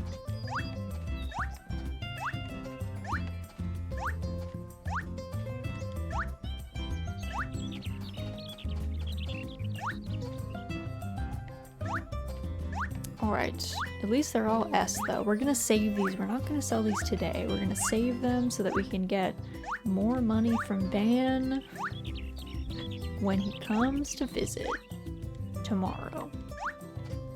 Because we want that money so that we can buy the teddy bear. Oh dang, we're full cozy today. Hello, Mary, welcome in. Yes, I was like, you know what? It's getting kind of cold near me. It's not like actually cold, but it's in like, it's like the 50s range, which is like balmy, you know? So I was like, or I mean, I guess if you're European, you don't know, because I don't know what that is in Celsius, but balmy, slightly chilly. It's like light jacket weather. So I was like, we should have a blanket, because also I always have a blanket. Anytime I play, even during the summer, I have a blanket on. Even in like the depths of summer, when it is very, very warm. She got the blanket on. Hello, Opie, welcome in, welcome in. Time for tomato soup, for real. We have so many tomatoes. One year, in my real life, I grow a pretty big garden, like it's very large. This year I kind of took the season off a little bit, so my garden is not doing anything right now. But one year I grew a whole bunch of tomatoes, and I have a really short growing season here. I can only grow things outside. My last frost date is usually somewhere around the end of May, and my first frost date is usually around mid-October. So I can really only grow stuff outside from like June through, things have to be done by like end of September, early October generally. And one year I had one of those early frosts and I did not expect it, and I had planted my tomatoes late, and I had 37 pounds of green tomatoes that I pulled out. I went out, I like knew this frost was coming and I knew it was gonna absolutely decimate my tomato plants, and I was like, okay, well I guess I have to harvest all of my tomatoes like right now. So I had like big 5-gallon buckets from Home Depot full of green tomatoes. And we weighed them and we were like, this is a lot of green tomatoes. We were like, this is a lot. This is more than we wanted, really. It was fine. We made sauce out of them and stuff, and we did some like fried green tomatoes and things, but it was a lot to have at one time. Especially because like I don't think of green tomatoes as like nearly as versatile as ripe tomatoes, so I was like, So I learned my lesson. The next year I went and I usually do heirloom seeds. There's some things that I do hybrids of, but I mainly do heirloom seeds because then I can save the seeds and then I don't have to buy seeds every year because it can be quite expensive to buy seeds. And heirlooms breed true. So like if you grow an heirloom plant and then you save the seeds, it will produce the exact same plant. Hybrids though, if you grow a hybrid plant, it will produce usually some weird amalgamation of the various parents it has had. So then I went and I found a bunch of tomato varieties that are supposed to be grown in like places like where I live that have very short growing seasons, and so they bear fruit and ripen like much faster. Because I was dealing with some much slower varieties. Some less hurried groups. Sounds cold. Yeah, it gets pretty cold by me. It's pretty much winter. It's pretty much winter from like November-ish. Depends on the year, but November through end of March, early April. So it's winter for like quite a few months. And also I heat my house. My house is heated with a wood stove. So also when it is cold, I have to like carry wood all the time back and forth from outside to inside and then like start a fire, which sounds nice. Don't get me wrong. I love my wood stove, but also the romanticism of like the crackling wood fire wears off when you need it for heat. Wears off when you're like covered in soot before 9 in the morning. My favorite days are sometimes my husband has had to pull all-nighters before, or he'll get up like, because normally he gets up after me because he stays up later and like works later than me, but sometimes he pulls an all-nighter and I'll come downstairs and the fire has been going for like a billion hours by that point, so the house is like toasty and it's like so nice because normally I'm the one that comes down and the house is cold and he gets to come down when it's nice and warm. Best moment for a blanket and tea? Yes. Yeah, the wood stove is really nice for like curling up in front of it with a blanket. I usually sit and I knit in front of it, so I like, or do embroidery. So I'll like sit on the couch, have a blanket, have like a nice warm beverage of some kind, and then I'll sit and knit for a bit or read or do embroidery and just chill. I just camp out there. And then Pickles loves the wood stove. The wood stove is like Pickles' favorite time because obviously we have like wood floors, but you can't have a wood stove on like a wooden floor, so you have to have like tile or like ceramic and stuff around it. And she lays on like the very edge of the wood floor as it turns into tile. She like lays down and like puts her little head and arms onto the very warm tile, and she toasts there. And we have a little area rug over there too, and she just lays on the area rug and toasts for hours. That's her preferred mode. So she gets very excited about when it's fire season. She gets very hype. Watch. Which is fair. I mean, she doesn't have to make the fire. She gets really grumpy though if we don't have the fire made. She'll like cry. She'll like sit in front of the stove and be like, I'm cold. And it's like, well, girl, I'm cold too. Now that you mention it, I am also freezing. I would also like it to be warm. Soon. I have gotten much better at starting fires than I was when I first moved out here though. You learn quick.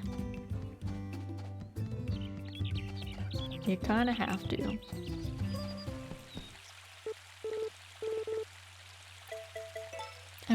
I don't know if there's a second cutscene for Pui. We already got his cutscene where he had like almost saved up. And then he like spent all his coins because I guess he gave us the... What did he give us? The golden... One of the blessed tools? I think it might have been the sickle. And it turned out that it was like something that Van like lent him. It was not something that he like owned. And then so we had to like pay Van for it. And he did that because Van was gonna ask us for the money, so he used all his money that he would have otherwise used to get to the island on that. But I don't know if there's a second cutscene with him. Raz and fire. It's quite a combination. Also, did I say hi to Molly today? I don't remember. Rain always brings me down. Oh, Molly. I love Rain. I think Rain is so cozy.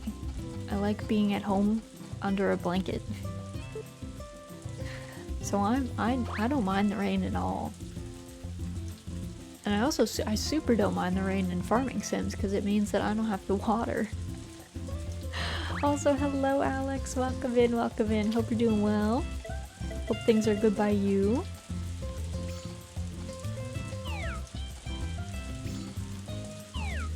Alright, we've got... These will be all set. The rain will water all of these. I think we might be able to harvest our watermelons tomorrow, which would be really nice if we could, and then sell them to Van. We'll have to see if it works out that way, but it would be good.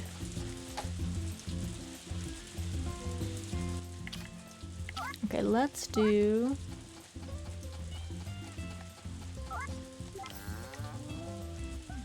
Let's see, was that almost everyone?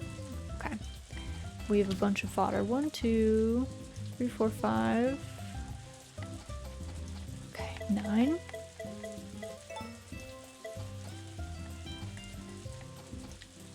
There we go. Put all these away.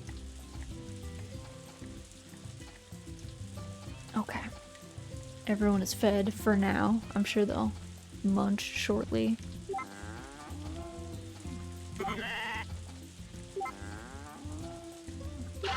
Calf is happy. Everyone's good, I think. Probably not super enthused that we kept them inside, but they should be grateful because we kept our cows at Harvest Moon SNES inside all the time. Putting them outside was such a hassle that they just became indoor cows. They never really saw the outside.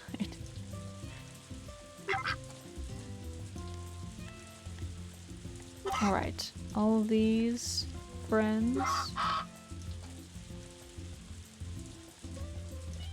There we go. Alright. Everyone is good in there. Takakura's just, I don't know, making his rounds. Checking that everything's well on the farm. Okay, let's process. Let's see, what do we have? Our brown milk. We're like running out of inventory slots. Van had better be ready. I don't think he is. I don't think he's ready. Can you imagine if you're just like a traveling merchant? You're vibing you usually come to this sleepy little town and people sell you like trinkets and stuff. And then someone rolls up with 70 tomatoes and maybe like 70 watermelons and is like, hey, I want to sell these. They'd be like, that's gonna be hard for me to move. It's gonna be difficult for me to get to my next place. Because he walks, to be fair, I don't really know where he keeps his stuff because he just walks around. It's not like he has like, I feel like he needs a wagon.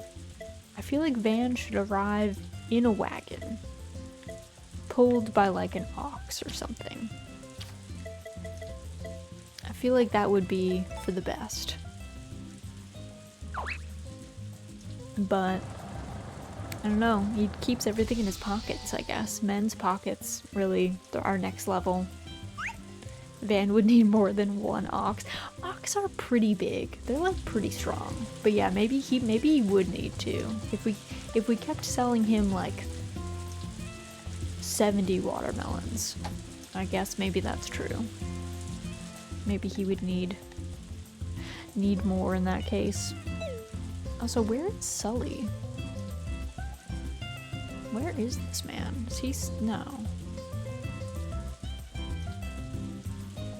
He's not here? Where is he then? Oh, he's down. Oh, he's by the yurt? Sully, what are you doing by the yurt? He's just out for a stroll. We'll have to give him his sashimi in the rain. Rainy, wet sashimi. I don't know how appetizing that is, but it's Sully, so I don't really care. He is like my least favorite character in this game. He's my #1 least favorite, and then probably followed by probably Rock, genuinely. Those are the, and then probably Daryl, to be honest. Daryl has issues, but he does give you a seed maker, so it's like, okay, well, trade-off, I guess. Though he's probably the most, like, actually criminal among everyone in the cast. Because he's a stalker and he's super weird. And you catch him, like, spying on your child. He's like a peeping Tom. He's, like, spying on your child. So, like, maybe Daryl is, like, pretty low. You just need to befriend him for that seed maker. So then you can get it for free.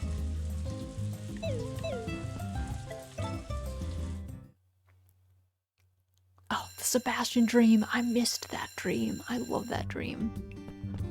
I wish we had that dream every day. Wait, I keep forgetting. I need to check Lottie's diary. I like keep forgetting it. Daryl is a problem. Daryl is a massive problem. He is a monster. Like, Daryl has serious issues. Let's see, the birds. Okay, they probably need food like tomorrow. Tomorrow or end of day today. And then, let's see.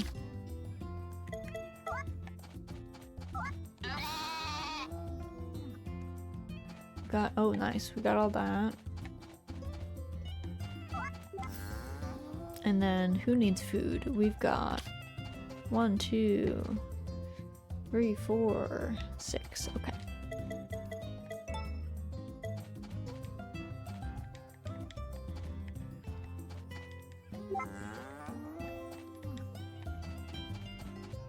Okay, they've all been fed. Now we can do everyone's brushing.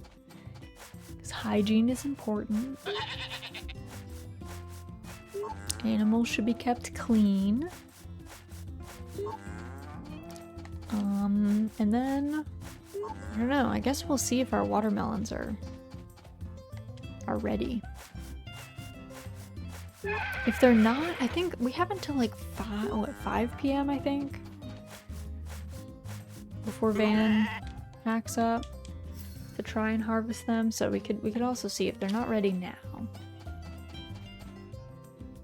I've just noticed your blanket. How incredibly joyful. Yes, isn't it cute? I found it. There's a Discord that I'm part of that people post up VTuber assets, and they've got like different channels for seasonal assets and stuff. And this blanket was in the autumn channel, and I was like, these are so cute. So I was like, you know what, I'm feeling cozy. Let's wear it. Let's do it. Okay, I guess these don't need water. I guess they are good. Is it blanket weather already in your area? It's still miserably hot here in Atlanta. It's getting into the 50s up here. I live in New England, so I'm pretty far to the north. It's like it keeps waffling. I think most days the highs are usually in the 60s. I think it probably got up to like almost around 70 yesterday, but like it's getting to be like when I get up in the mornings, it's in like the low 50s.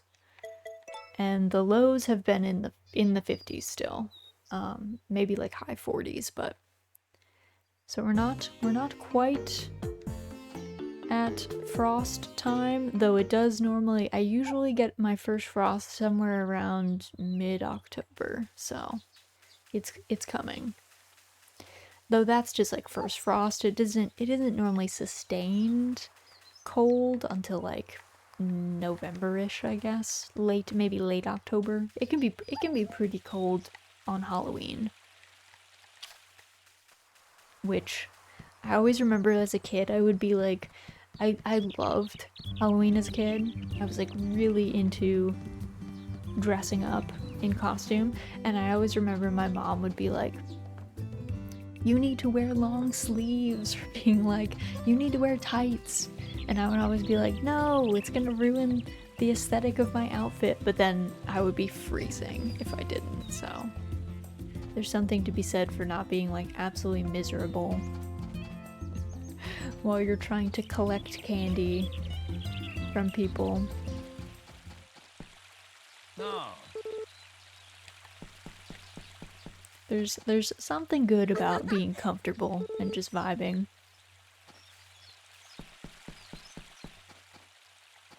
Oh, is Gary not gonna do... Oh, is he gonna do Nina's grave? Let's see. Let's see if he walks over there.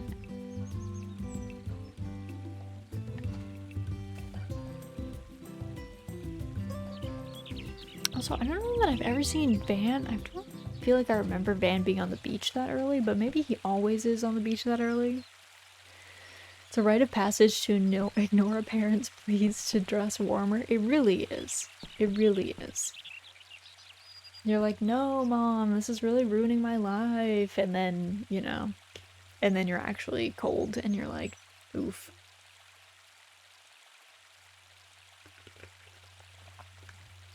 But I will say, with this blanket asset, I always have a blanket on me. I don't know why. I just like my legs get cold, I guess. So like even in the dead of summer, the dead heat of summer when it's like 90 degrees, I still have a blanket on.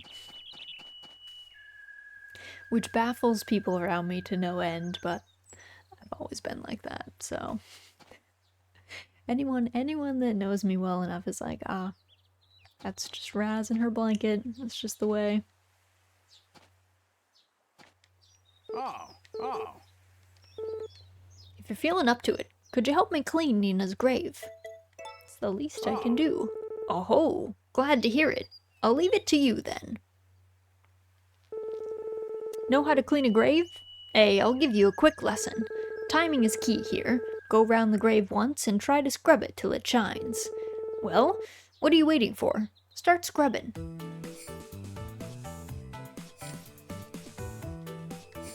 I'm excited to go back and play the original mini game.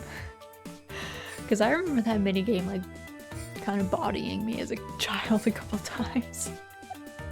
I got the hang of it eventually, but I remember it taking a little bit more effort because you would like button mash, but you would get tired if you like spammed too fast. So there was definitely like it was a happy medium of getting the scrubbing done and not like burning yourself out. Because if you burned yourself out, you had to like take a minute to recover, and then time was a ticking.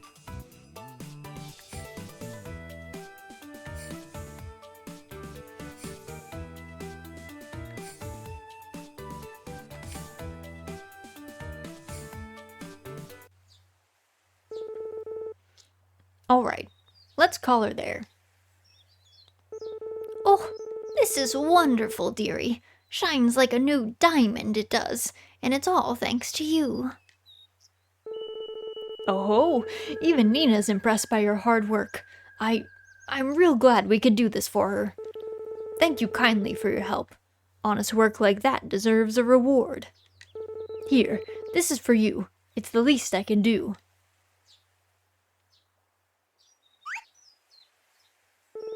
Come round again, you hear? How many times is it necessary to clean Nina's grave? So it's always like an optional thing. It is like the one way that you can like commune with Nina after her death.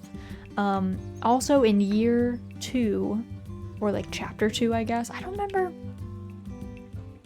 Chapter 2 in the original game was 2 years. I don't know if it stretched for both years in that chapter, but in chapter 2, Gary does not accept gifts anymore because he's like mourning Nina, so he just like is very antisocial.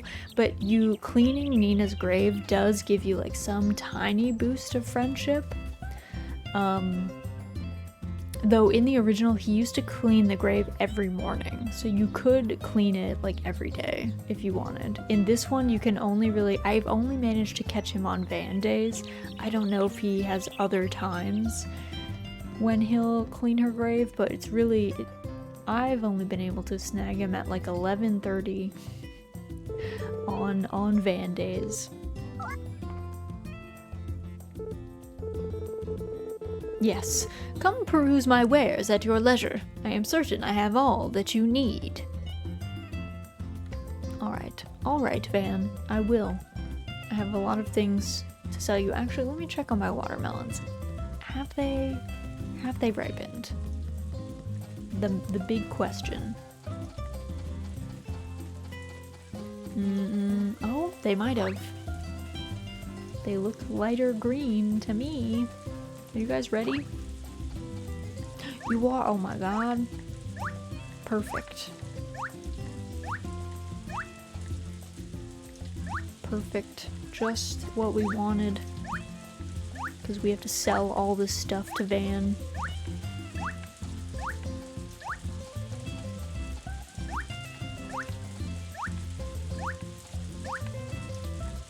Oh, I gotta process all my milk from this morning too. I might... The goat's milk I might save, just in case there's anything that I need goat's milk for. I assume not, but you never know.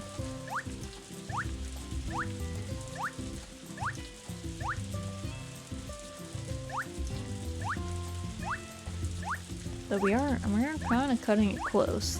The day is ticking away.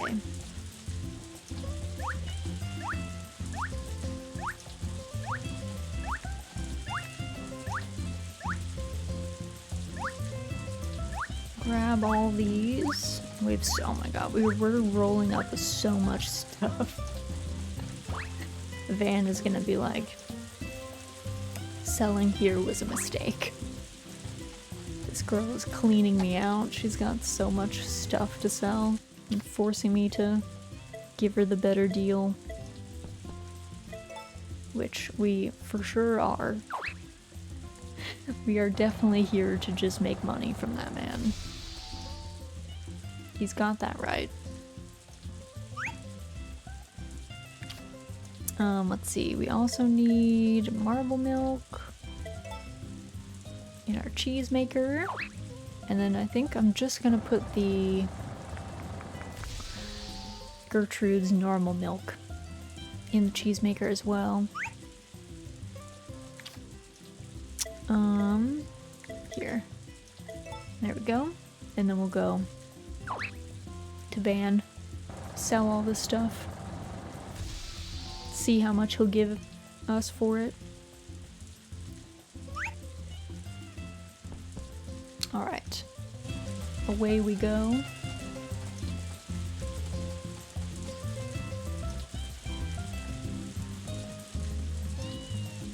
Alright, Van, are you ready? We're gonna haggle.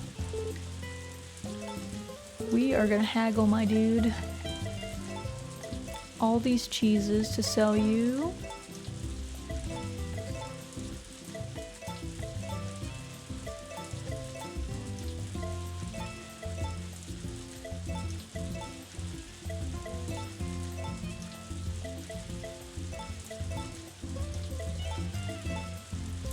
All my most expensive stuff first.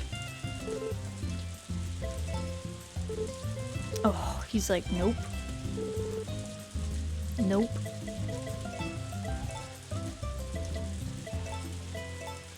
Let's see how many times it takes him before he accepts these things from us.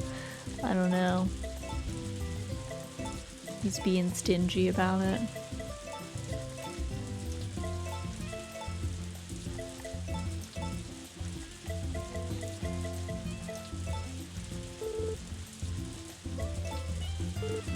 Okay, yes, I'll take the 100k.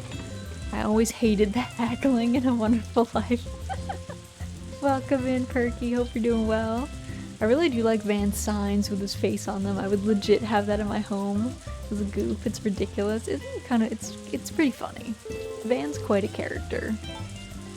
It's a neat touch to add, but kind of prefer just having a sell price. I get that. I get that. Yeah, it can be kind of a hassle to like constantly have to be like, what about this price? What about this one? Will you accept this, sir? I'm trying to just like clear out my pockets, honestly, because I have so much just like garbage that nobody wants.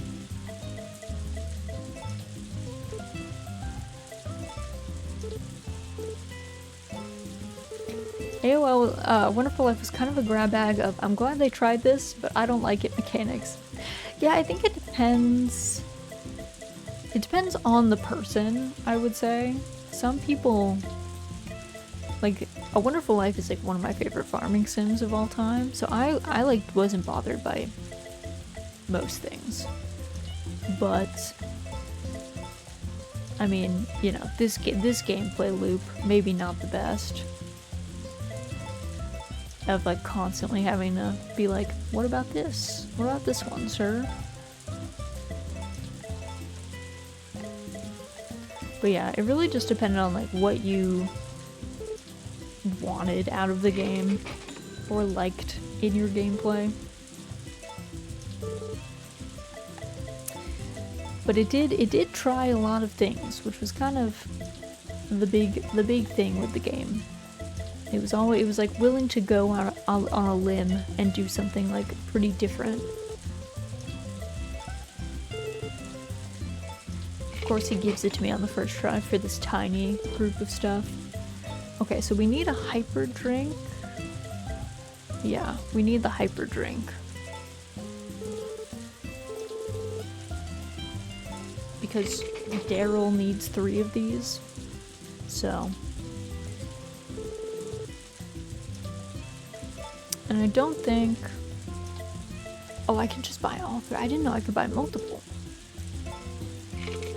I thought I could only buy 1 per season. Whoa. I forgot.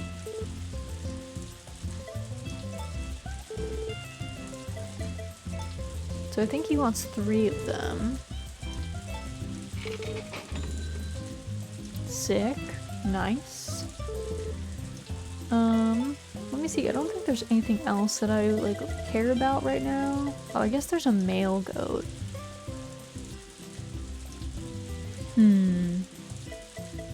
Maybe I want the male goat, because then I can keep having goat milk. Let's do that.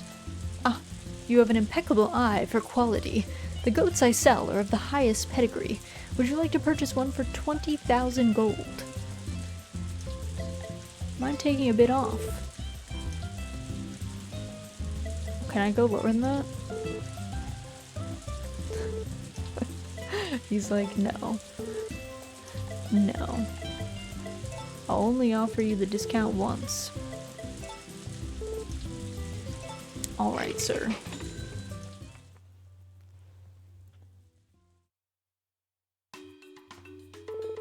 Please give it a most splendid name. Ah, and you must choose where to place its feed bin as well.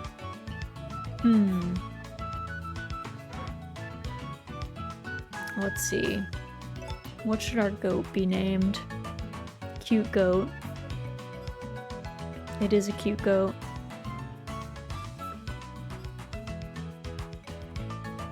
Philip.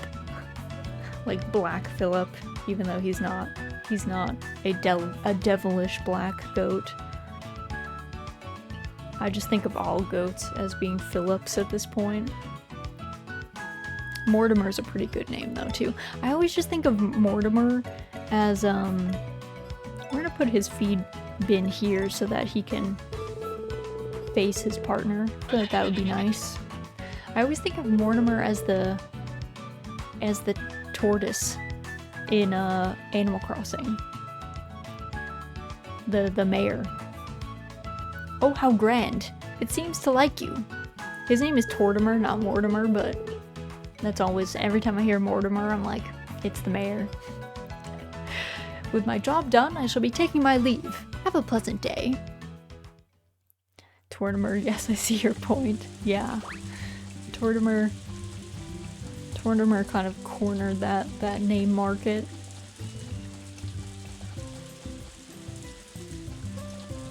Alright, so we got all that. Also, who...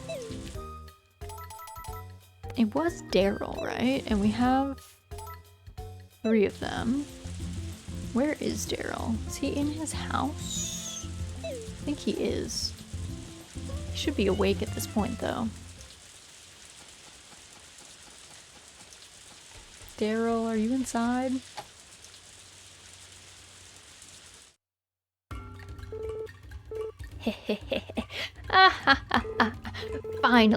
Finally, the time has come.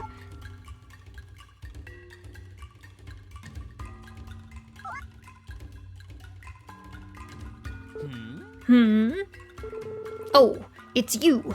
What do you want? What's got you so excited? My current topic of research, lightning. Listen to this. If my calculations are correct, as they usually are, then lightning could be utilized to power Forgotten Valley for an entire year. To confirm my hypothesis, however, a small-scale demonstration has to prove effective before we proceed to full-scale. Thus, I needed to create a facility that is capable of storing a month's worth of energy. Da-da-da-da! This is the cherry on top of my scientific sundae. The main apparatus of the power unit stands before you. Count yourself lucky, my friend, for you are going to be witness to this power unit's very first trial run. Commencing activation in 3, 2, 1, and the switch is flipped. Yes! Yes! Yes! Everything is going according to plan. At this rate, the energy should be accumulating in the lab's underground storage. Oh, this is incredible! The energy readings are exceeding even my generous estimations.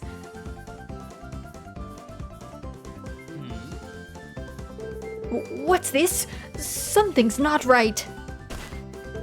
Oh, whoa, oh, how electrifying! Ah, that explains it. It seems the circuit breaker tripped. Nothing a genius of my stature can't fix. In the meantime, my home power unit is back on the job. I'll need to make some more improvements to the main power system if I want this to be a success. Perhaps next time.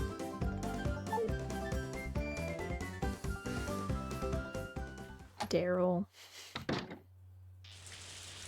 I really wish Daryl would invent some eye drops. It would probably... He could stand... Honestly, he could stand to have more than a few things. Here are your hyper drinks. That was 6,000 gold, Daryl. Wahoo! You read my trade ad from the bulletin board, I see. Excellent, excellent. You must be in dire need of my tools, I assume. I don't blame you.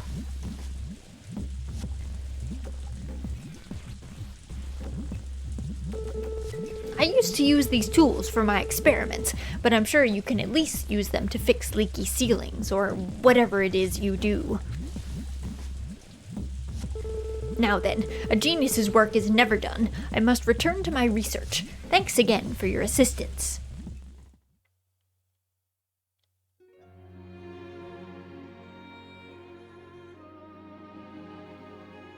Another collectible for my house. Alright.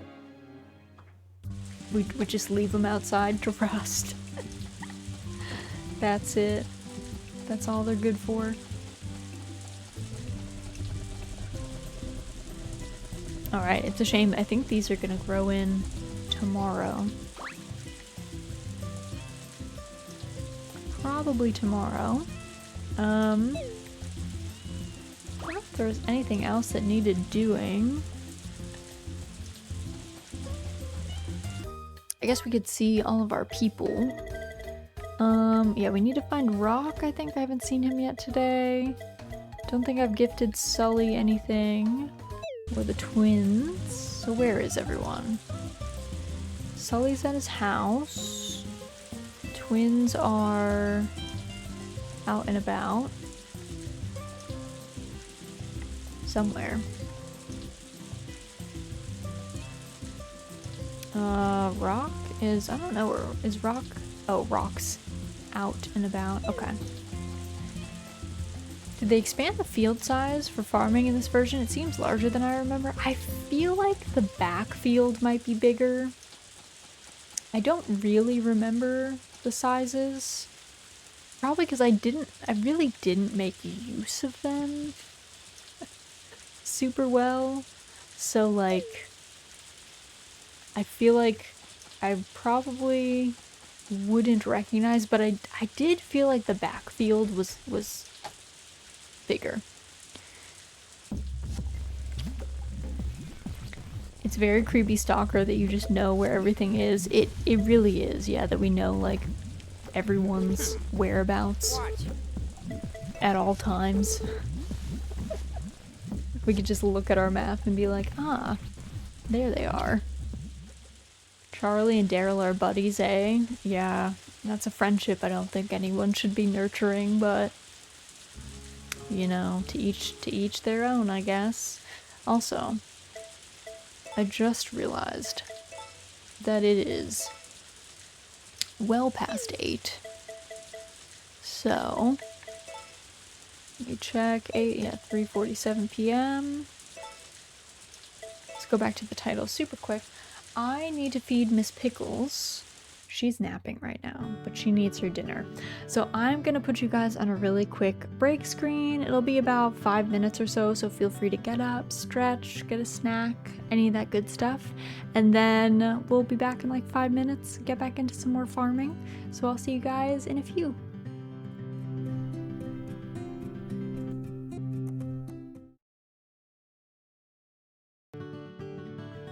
Okay, I'm back. I misclicked like 6 times trying to do our transition, but it's fine now.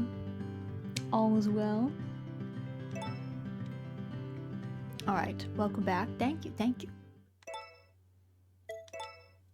I do like one quality of life change I always like in these games is the ability to save from anywhere. Because I don't hate the autosave mechanic of sleeping, but it does make it handy to just be able to be like, well, I don't want to finish the rest of this day right now. I would like to save and then like come back to it. Yeah?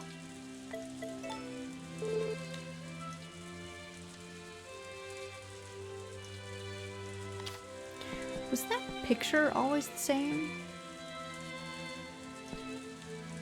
I don't remember if that picture on the sideboard was always the same.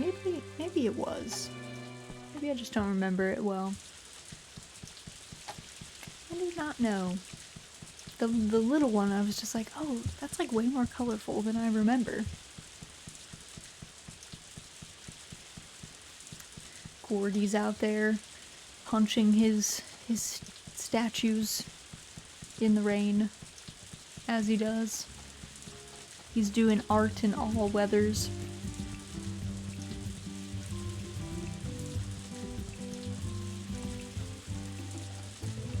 Okay, let's go do our evening chores. My goodness, let's see. We need 1, 2, 6. Okay, we need 8. Somehow I think the rain looked better in GameCube. I mean, the GameCube is pretty unreal.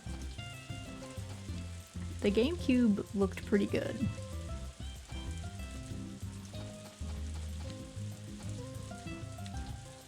In some ways, hard to beat.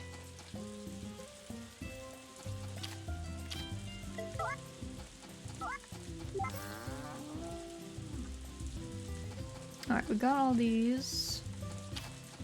Guess we'll talk to everybody since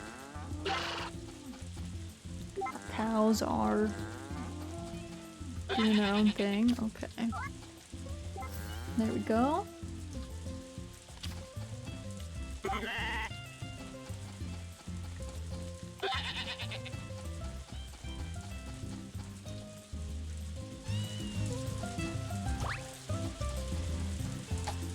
I feel like the world also, in GameCube, I feel like the world had a little bit of a, like, darker tint to everything, which might just be, like, GameCube graphics in general, but I kind of miss that almost, like, sepia tone that things had, I will say.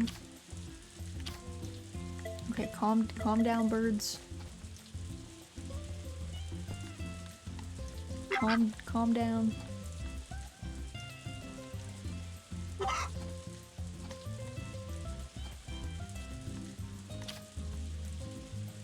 Or was it the CRTV? It could have been the CRT.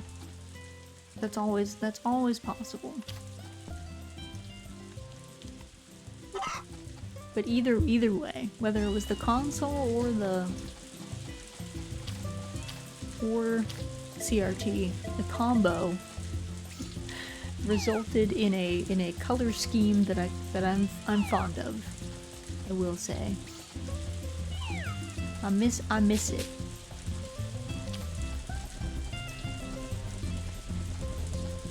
Alright, these are good. I don't know if there's any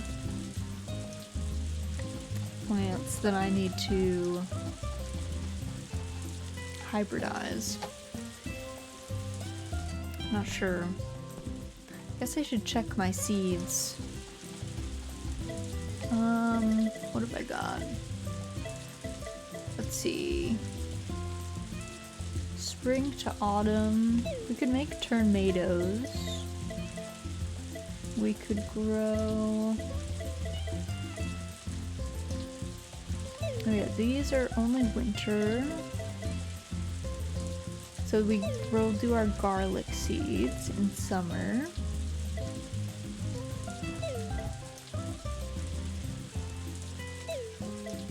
Turnip seeds, tomatoes.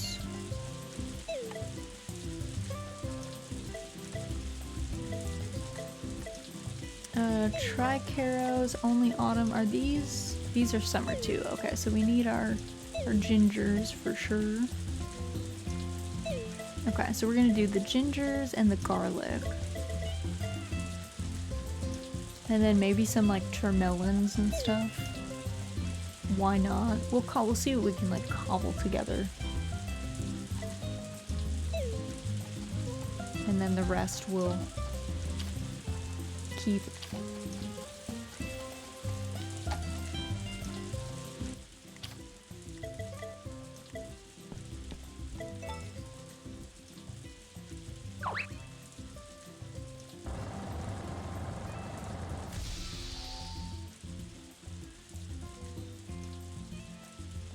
I don't know if I want to keep, I'm like trying to decide if I want to keep all my stuff on me and then just sell only during van days from now on, at least until we get the teddy bear. I don't know.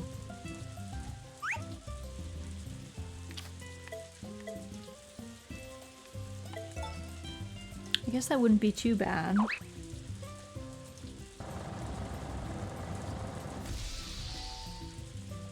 It would take up a lot of bag space, but I also like shouldn't need a lot of bag space because our bag's pretty big by this point.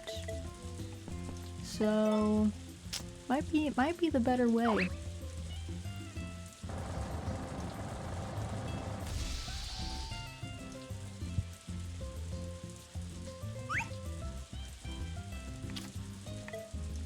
Okay. Also, I forget, were we growing any rare crops? I think we were growing wild turnips, but those aren't really rare. Oh. Oh, are these daikons? I think they are.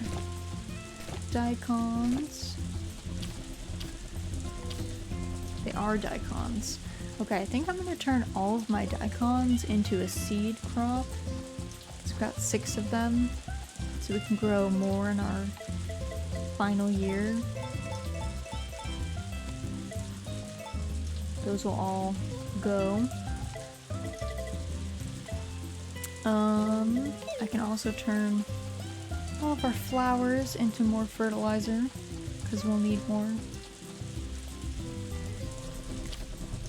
for when we plant the big batch.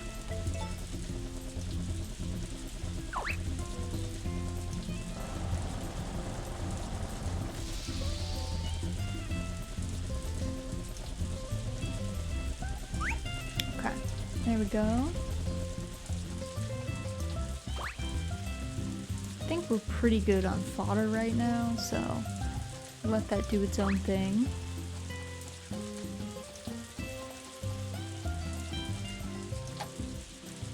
I don't remember if I talked to Molly today. I'm gonna read her diary. Recently, I've come to realize just how amazing Mama Raz is. I was born and raised here, so it's easy for me to fall into the routine, but Mama Raz threw away her entire life to start working here. I can't imagine how difficult that must have been. We are pretty amazing. I'll take it. I'll take the compliment. We have made this farm pretty cool. It has been a lot of work. And we are aging at like twice the normal rate.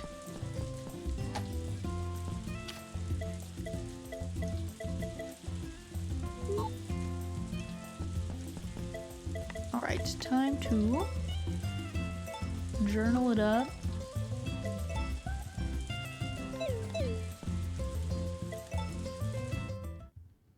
Time to slap. Ooh, the goddess pond dream.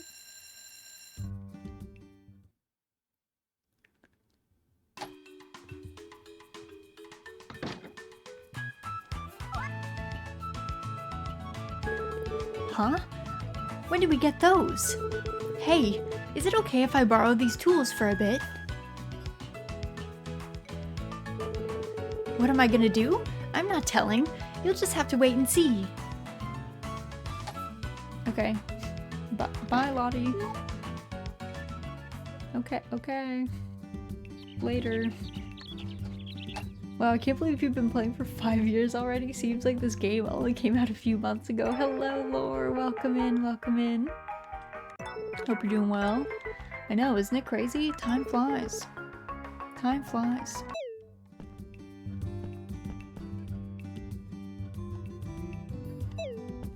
We're almost to the end of this season. Crazy.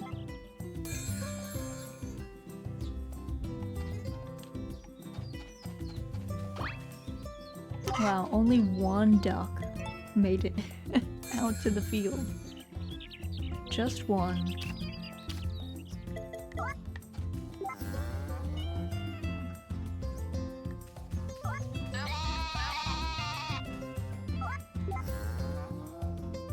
Okay, those two cows.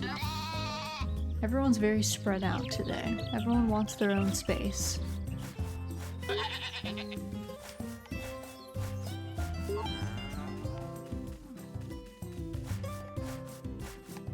Alright.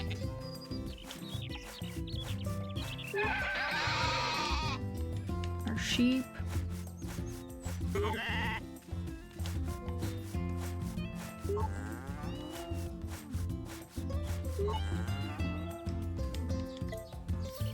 Alright, we're gonna shear without brushing. And then grab all of our wayward burbs.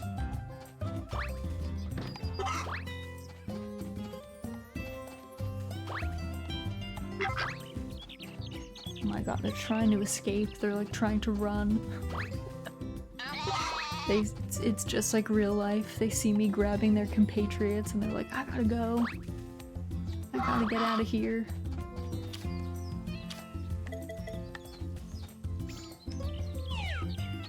Alright, got these two. There we go. Those are all set. Wa turnip is going to ripen soon, maybe? Perhaps? Alright, let's go see if the sprites have anything for us. Investigate. They probably don't, but worth a shot.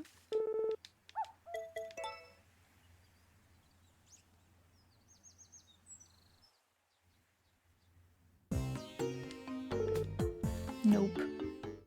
They're like, girl, grow more rare crops.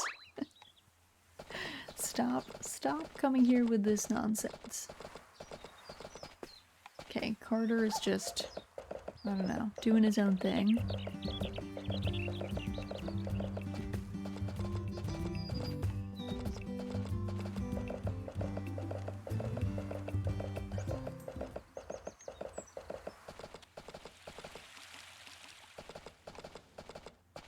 Also, Chapter 5, excavation site, 7 a.m. to 9 a.m. Laura's in the tent, Carter's outside. Okay. I think this counts. Okay, there. We had to come from this way.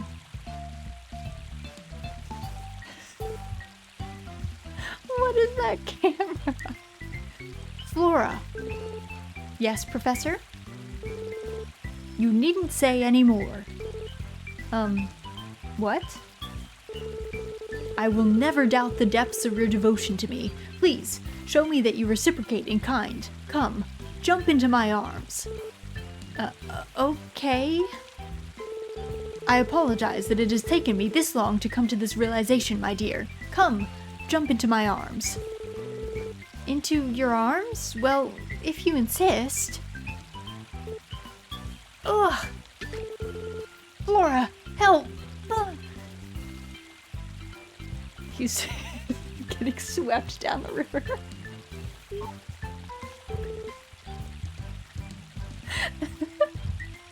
Oh, Professor. He's just gone.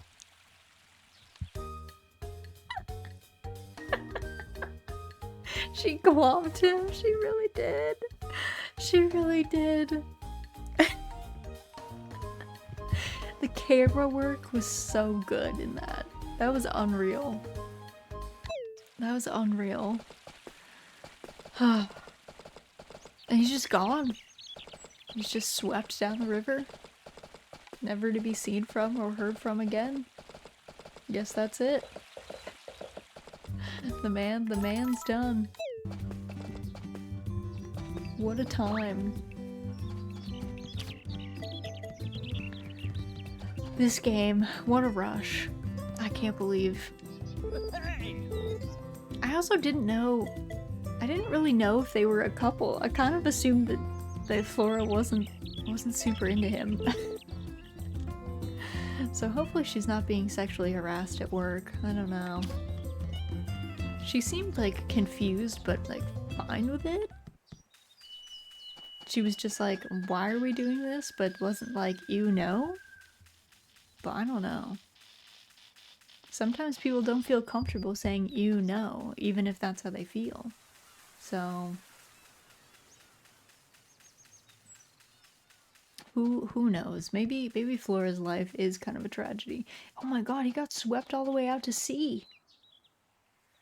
He's walking up from the ocean. He went all the way out. This really is a goofy place, I will say. This really is a spot.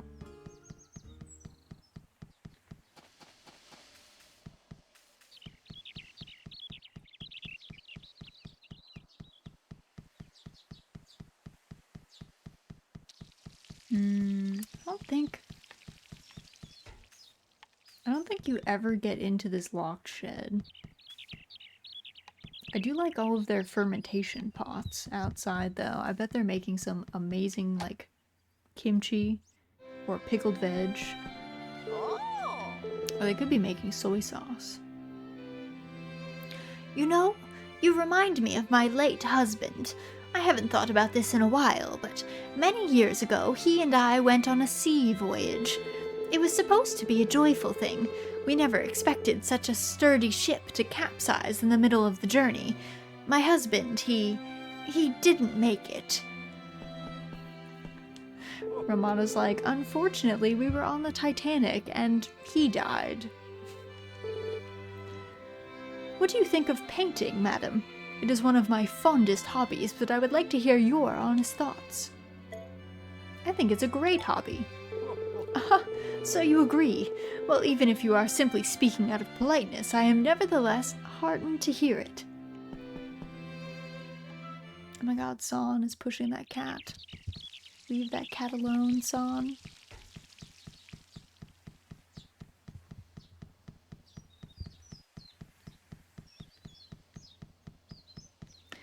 I wonder if Romana actually liked her husband. I'm not actually sure. I'm not positive. I mean, she liked him well enough, I guess, but I'm not sure how she liked him or if she just liked his money, because I feel like to be fair, he did die tragically, so maybe that's why she doesn't like talk about him all the time, but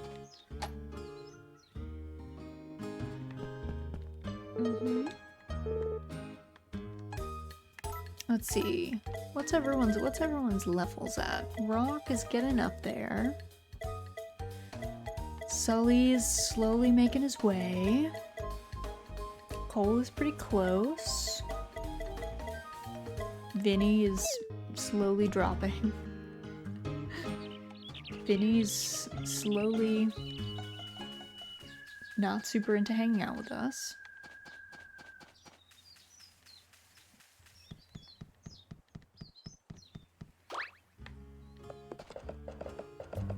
Let's see, the twins are not gonna descend from their tower until like 3 p.m. or something like that. Rock, I don't think is gonna get up until like 1 p.m. Man takes his time.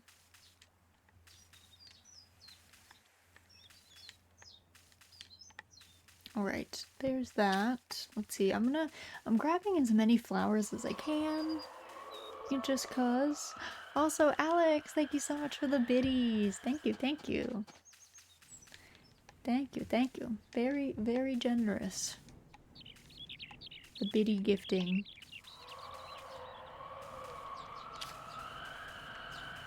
It's so windy here, my god. Just want to hear Vesta's farm music. Vesta's farm music is like some of my favorite music in this game. I love the light on the floor in tons of these buildings. Like Vesta's in here with like the slats. It shows off really well in the coop, actually. So nice. I might expand the coop. Like after we get our teddy bear, I think that'll probably be the next like big expenditure that I go for. Just because it's a little cramped in there. Vesta's farm music goes way harder than anything else on the soundtrack. I am a big fan of just like the title music, the like breezy or whatever. But I agree. Vesta's probably one of my faves. Hands down. It's like such good like farm or ranch music. It has such a good vibe. I like music that you can kind of like tell. Like if you asked somebody, if you played Vesta's music and you asked somebody like in a video game, what kind of place would this song play? I feel like people would say like a farm or a ranch or something. Like it's good for that. I think honestly in this game there's a lot of good music. Breeze injects nostalgia serotonin directly into my brain. It's so good. Breeze is so good. I also really love Quiet Winter. I love Vesta's music. I love the cafe music. It's like, I don't know. I got really emotional the first time I heard all of them because I was like, "Aw, it's like I'm coming home." Because this, I definitely think I played A Wonderful Life. I probably played,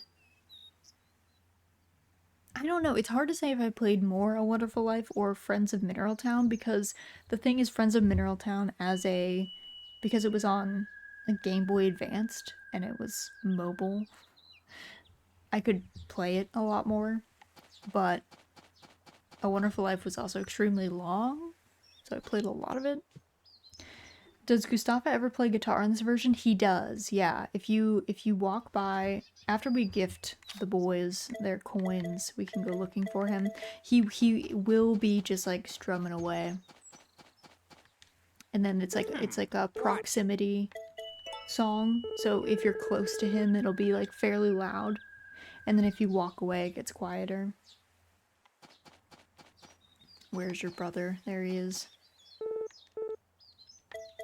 There you are, sir. Alright, where is this man? Is he... Oh, he's like on his way up to the forest. Let's see. He's on his way. He mainly plays guitar down by the trees down here, either like outside his yurt or like under these trees. And then he will also play in the forest though, up by the goddess pond. We'll grab Calf. Head up there.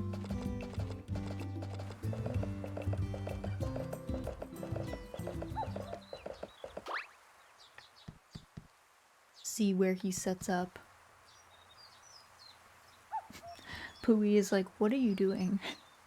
He's just watching us.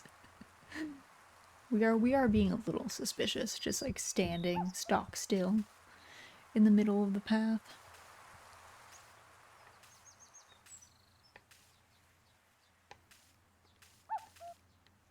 Alright, let's see. I think he normally sets up close to the Sprite house.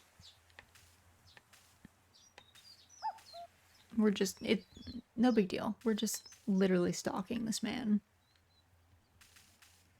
Walking very slowly directly behind him. Oh. Okay, that was the spot.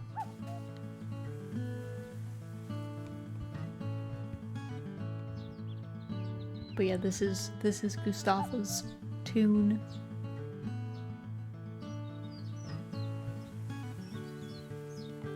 Interesting how so many characters wander this far into the forest. Very cool, just like I remember it in 2004, yes. Yeah, I don't remember if in the original game if that many people went that far into the forest. I kind of feel like more of them were just in town, like most of the time. But, you know, it has been a long while. Part of me wanted to try and replay the game before the remake came out, but it was not possible. it was not happening.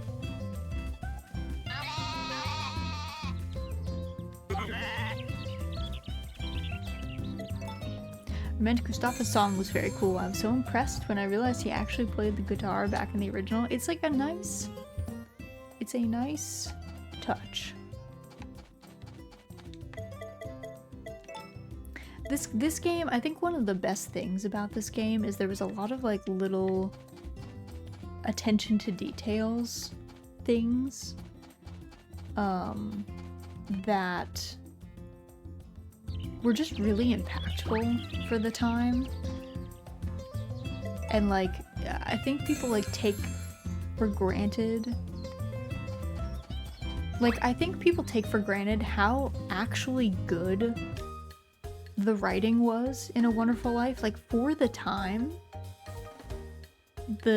how invested you got in these people, and especially invested in these people as they aged and their story changed like incrementally over time, was like pretty insane, pretty wild. And like, sure, it was a super long game, and like, you know, there's critiques to be had, of course, but like for the time, literally unreal. So good.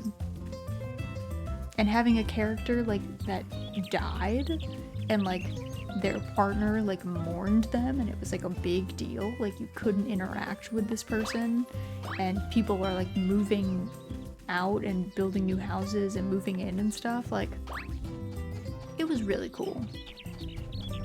It was a really fun game for that reason.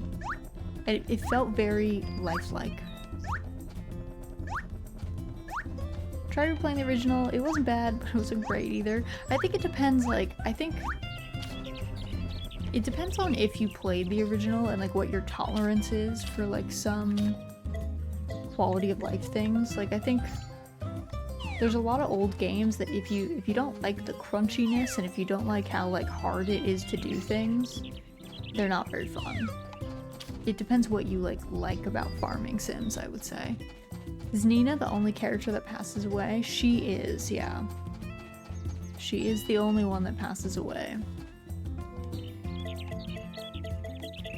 At least in like in town. That you like, you know, play through, essentially. That you like play beyond her death.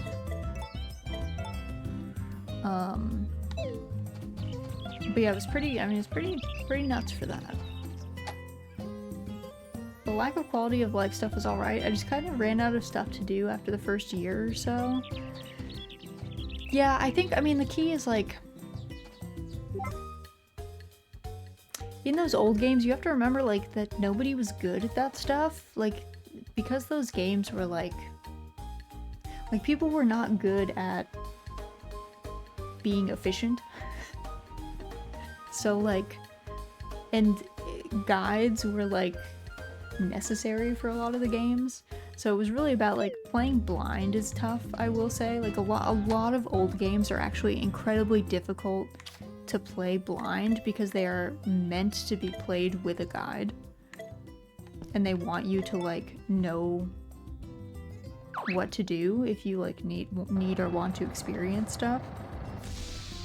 Cause like there's a lot of events throughout the years that you can like trigger. and see.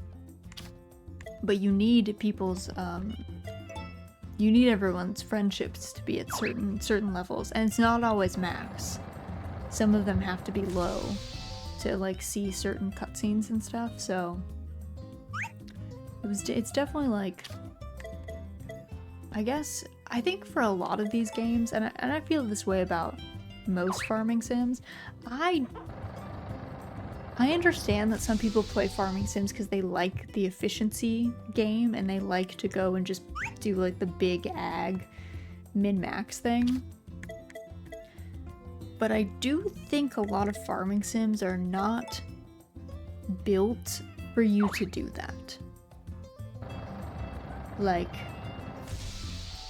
I genuinely feel like if your experience in a lot of farming sims, you're like, you can play them that way, but I do feel like your experience is lessened when you like are so into the extreme management, min-max, get a billion gold kind of thing.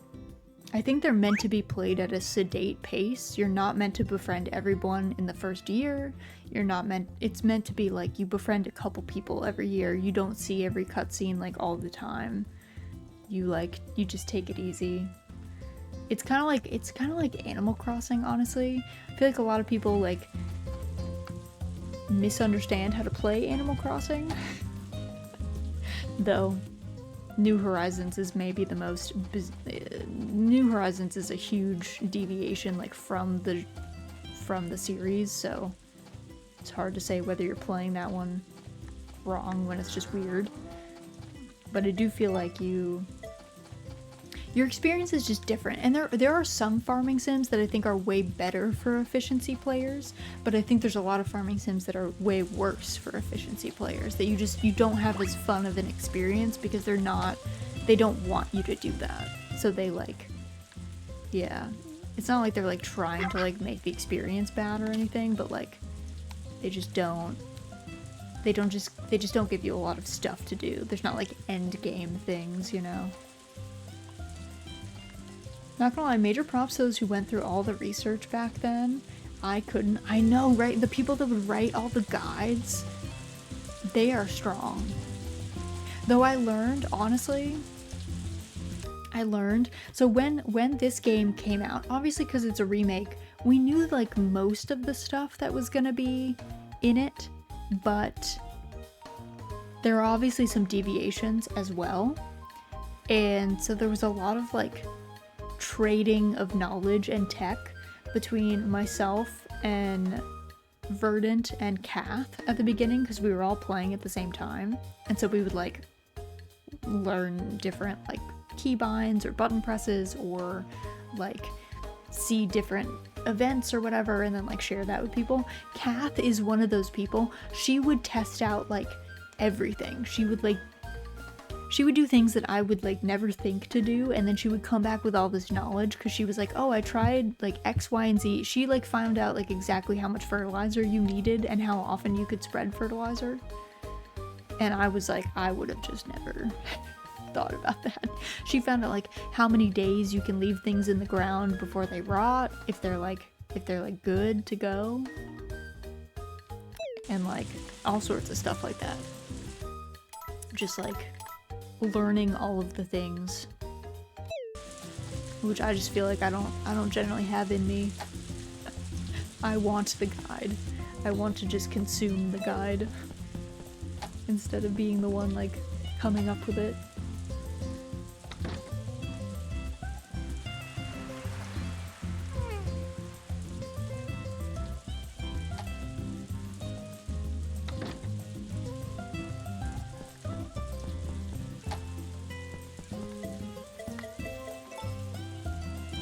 Also, it's so sad. I might have to make a guide at some point, or like, I don't know, a short or something, because I saw someone complaining. Oh god, it is like storming. Okay, typhoon time, I guess. I saw someone complaining about the combat in Fae Farm, and just by reading their review, I realized that they had not figured out the, like, the spam the first animation strat. They didn't know, they clearly did not know that you could not go into the 1 2 3 chain, or that you could do the 1 2 and not the 3 if you like paused, because they were like the combat sucks, like you just swing at stuff all the time, there's like, it's really slow, and they were clearly getting hit by things a lot because they were like struggling. They were upset that they couldn't use like the spells, or that the spells weren't super useful. And I was like, yo, the combat in there is so easy, but you have to like know how to do it. And I was like, oh no, people out here struggling in the Fae Farm mines when it is like the most chill mines. Like, they were like, at least in they were like, you still just swing something around in Stardew, but Stardew at least gives you other weapons. And I was like, dude, Stardew's combat is like such an offensive combat style. I hate it so much. And they were like, well, at least you can use the, they clearly, like in Stardew, it was really clear that they used the like bombs and slingshot. And they were upset that there wasn't like a weird cheesy strat like that. And I was like, fam. You just gotta play around with stuff. That's all. Here's the 6-hour forecast. The low pressure system is strengthening, so we're expecting heavy rainfall. Take caution. Also, look at his eyes. He is so scared. This weatherman, is he okay? Is he good? Is he sweating? Is he wet? I don't know.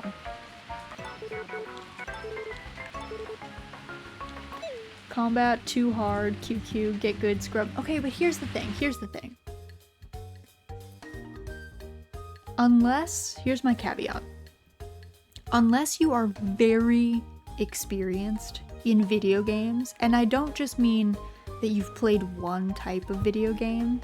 If you have played lots of different types of video games with lots of different kinds of combat, and hopefully you have gotten demonstrably good at one, whether that means speedrunning or whether that means playing a competitive game that you like get ranked in some way. Unless you have some knowledge that you are good at games, we should always assume that when something is frustrating in a game, that it's us.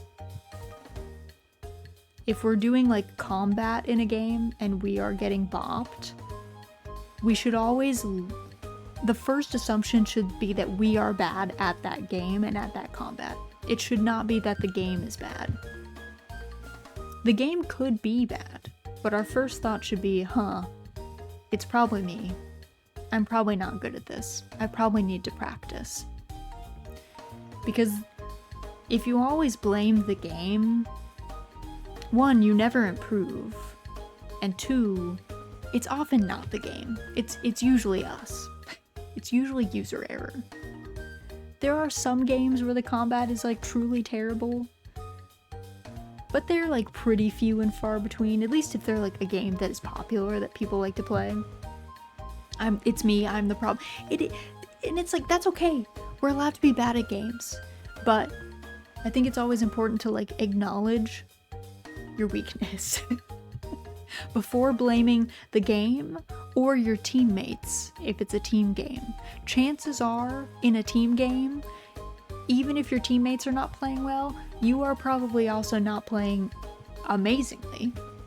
You are probably not playing perfectly.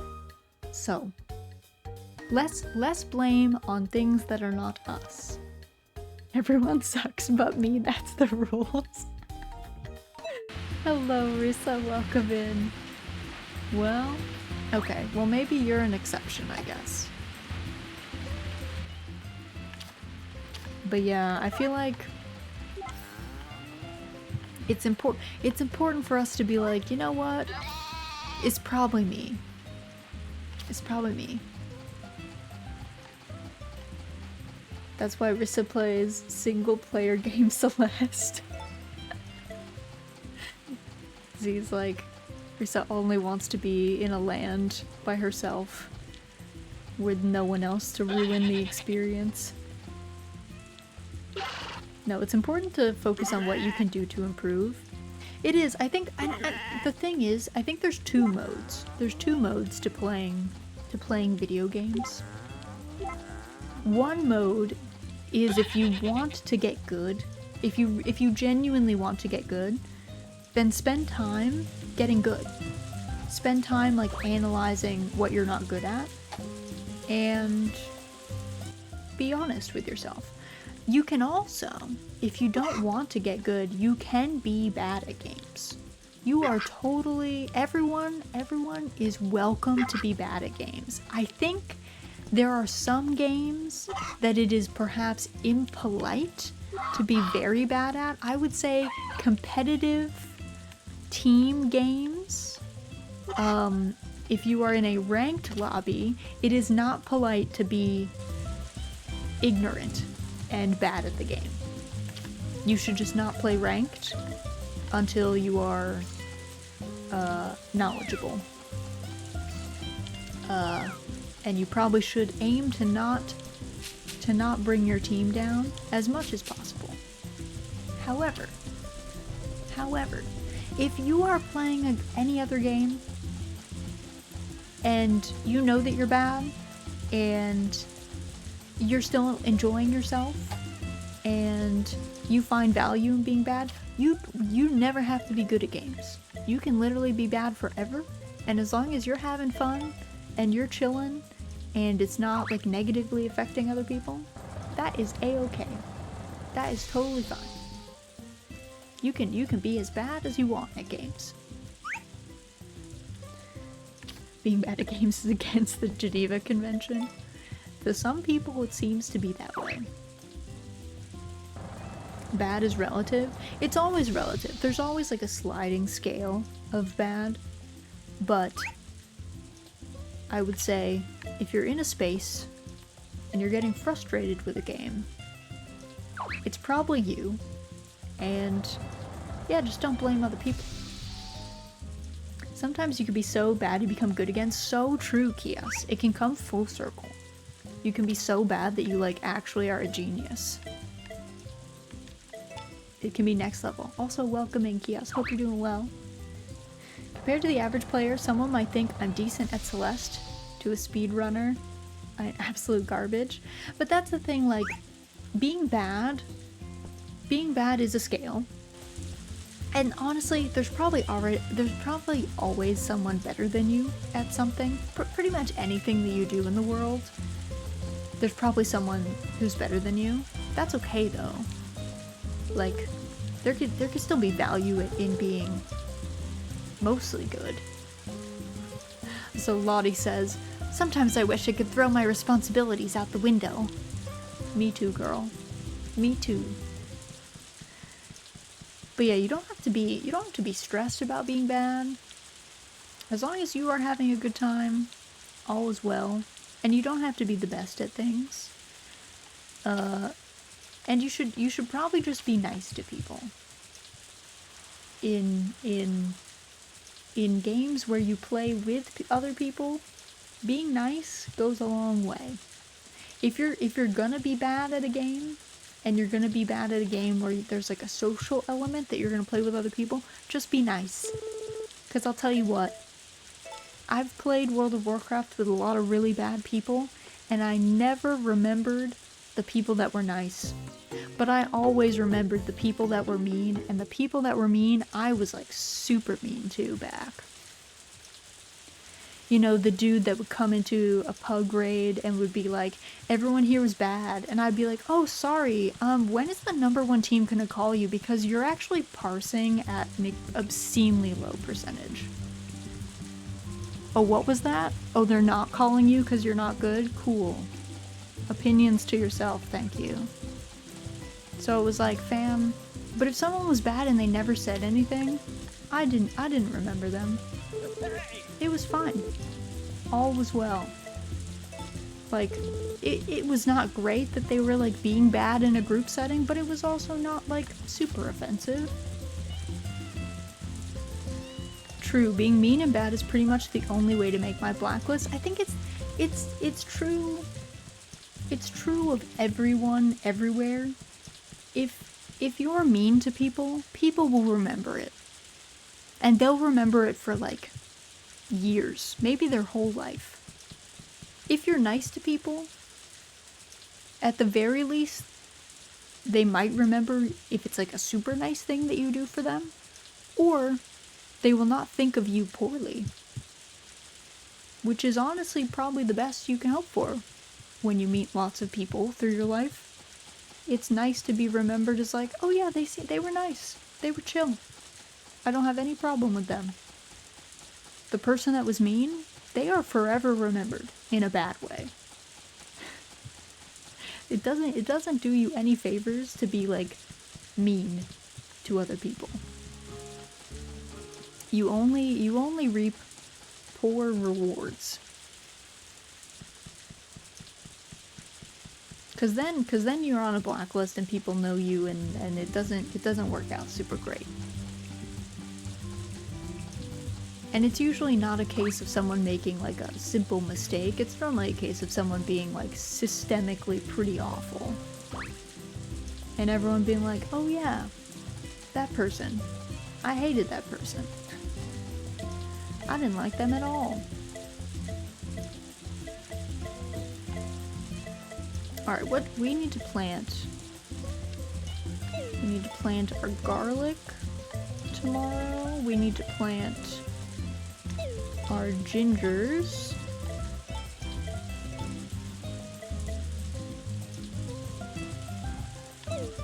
We can do our termelons.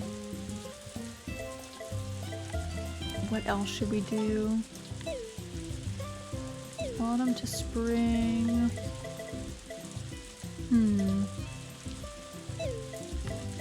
Do we have any other good seeds? I need help. Cinna gave me color options back, and I don't know which one I like best. Oh, well you can send it to me if you like. I'll take a look. Though if you have a preference, you should tell me. If you're like, I'm leaning towards these two. I feel like it's always easier to give feedback that way. Tomorrow's Friday, y'all. Hope you're stoked for the weekend. I'm pretty excited for the weekend. I don't have anything like interesting happening, but still pretty hype.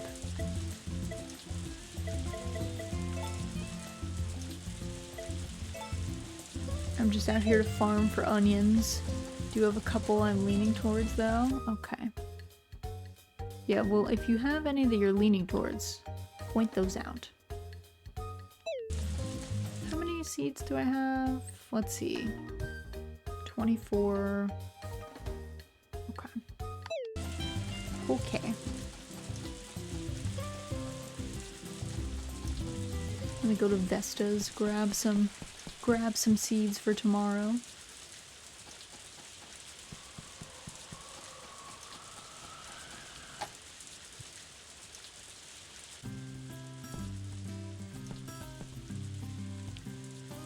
Can one of you... Yes. I want to buy things from one of you. Somewhere... Oh yeah, melons. We should do like melons. Let's do 70 melons. And then... Let's do... Do you want to do turnips? I guess I probably do want to do turnips, but let's do like 50. I'll do 50 turnips.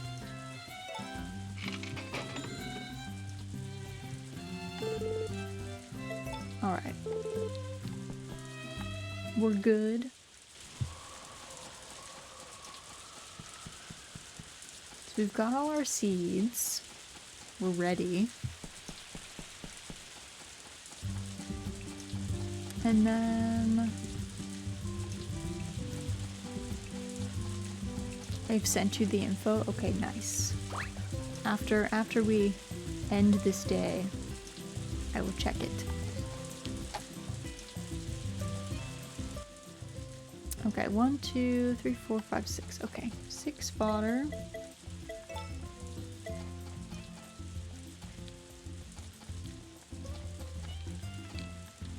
These guys are all good.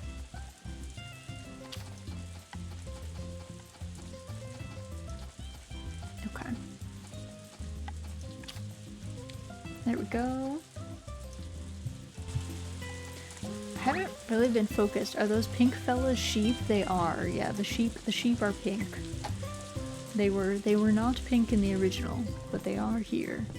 I like them. They are fluffy little boys. When they're really fluffy, they like you like can't even see their eyes because they're so fluffy. They're very joyful though, and they're very loud. They have lots of opinions. They like to chat. Let's see, is Rock awake? Is this man alive? Oh, he is. I don't know that I've ever been in Rock's room. Actually.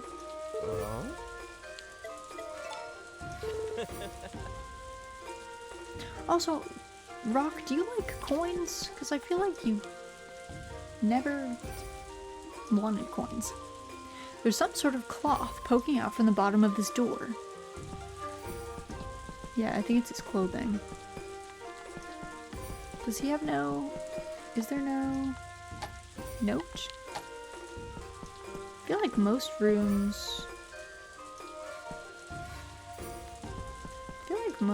have a note. A wooden ornament. It smells faintly medicinal.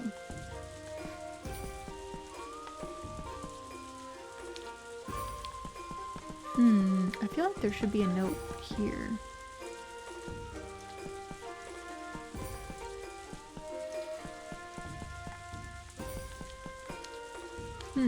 Okay. Doesn't want to show it to me, I guess. Also Nami's room. I guess I come in here once. There's a huge suitcase lying here. Does Nami lug this thing around when she's traveling? It's locked.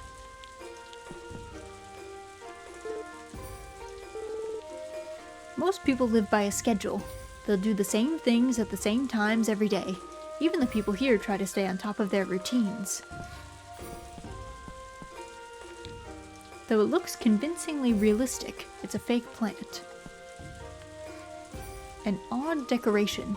Looks like an instrument of some kind. Yeah, it looks like a little gong. Alright, I thought there would be recipe notes there, but looks like no.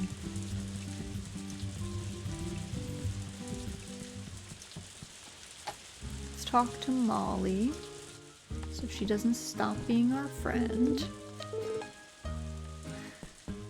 So we can stay friends. Let's see, is Sully... Is he in town? He is. Okay. Sully's off doing his thing. I'm not sure if the boys come out when it's really raining like this. But we'll wait and see. What are we at with them?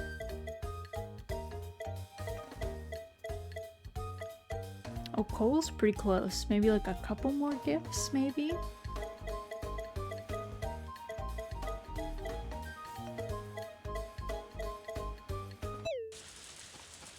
Close.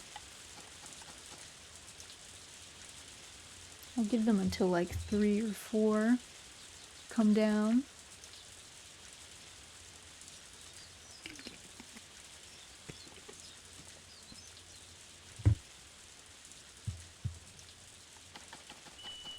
Because I hate going in their house. It makes me extremely claustrophobic. I feel like I've been trapped in their house before because it's really hard to go down the rope without talking to one of them. So sometimes they'll be like, I'm trying to leave. And you're like, cool, you're actually standing essentially in the doorway, making it nearly impossible for me to leave. I would also like to leave, friends, but you are making it tough. So I just don't go up there anymore.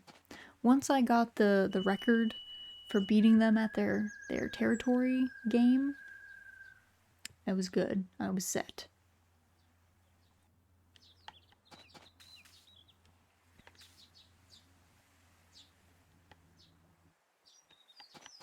Also, do they have any windows in here? I feel like they don't. Doesn't that seem unsafe? Especially since, like, it's a building full of gunpowder. I feel like they probably need windows to escape. I know they say that they're up there so that it doesn't, like, mess with the fireworks or something, and I think, like, humidity is part of that, but it's still weird. That seems not to code. Seems not the way. If I'm gonna be honest. I feel like that's a recipe for a real disaster. Alright, I guess they don't wanna... They're just up there, I guess. We won't run into them today.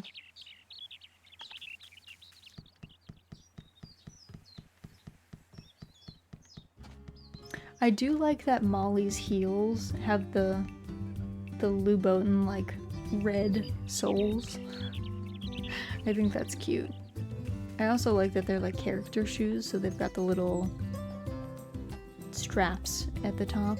Very handy, because honestly it's very easy for feet to fall out of pumps. So having a strap, kind of life-saving, to be honest. Goes a long way.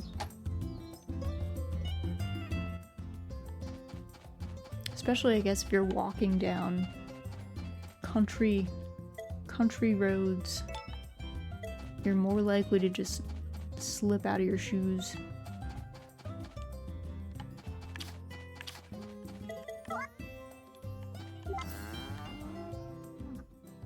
Okay, was that everybody?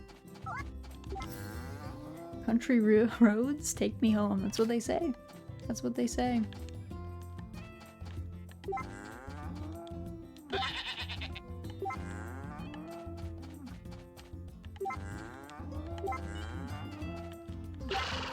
Everyone's happy, I think. Everyone's vibing. They're looking good.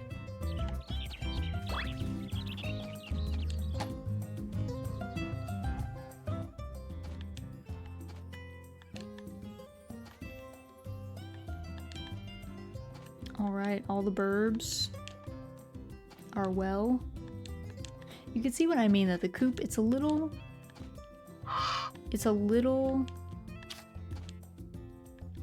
crowded in here, but to be honest, it does take a bunch of money. How much is it? Let me see. I thought it was like 100k to expand.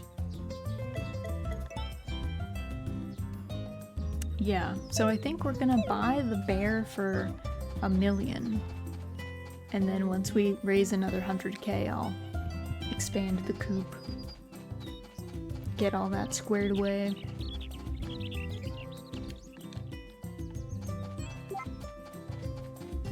Because I like want the coop, but I'd rather get the bear like sooner rather than later, so that we just have like a higher chance of getting that all together.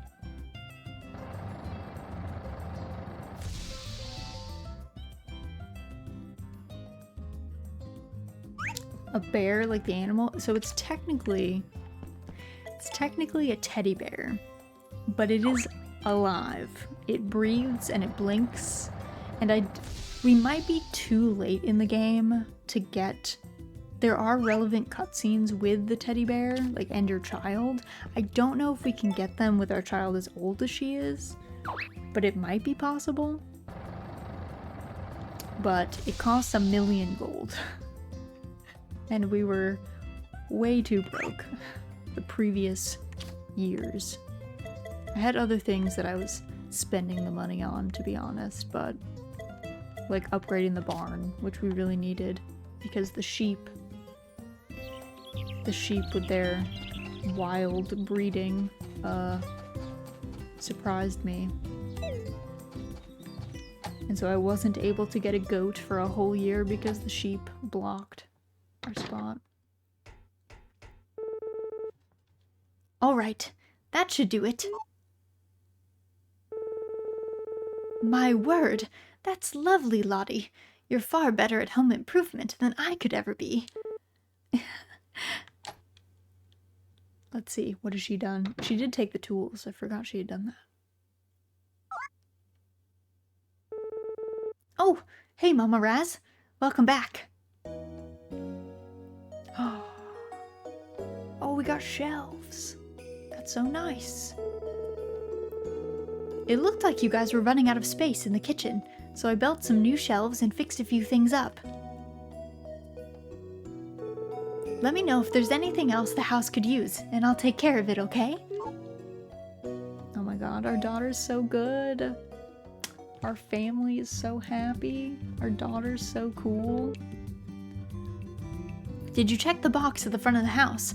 I went on a walk and found a few things, so I thought I'd share with you. I wonder what it means to be free. I don't think anyone knows, girl. Hello there, Raz. How has your day been, Raz?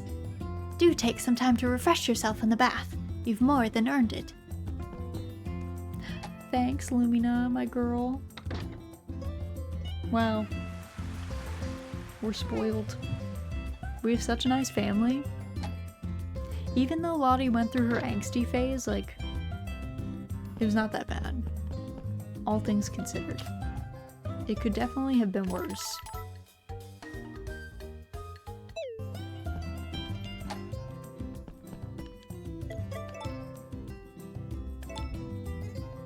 Alright, so, write in the journal.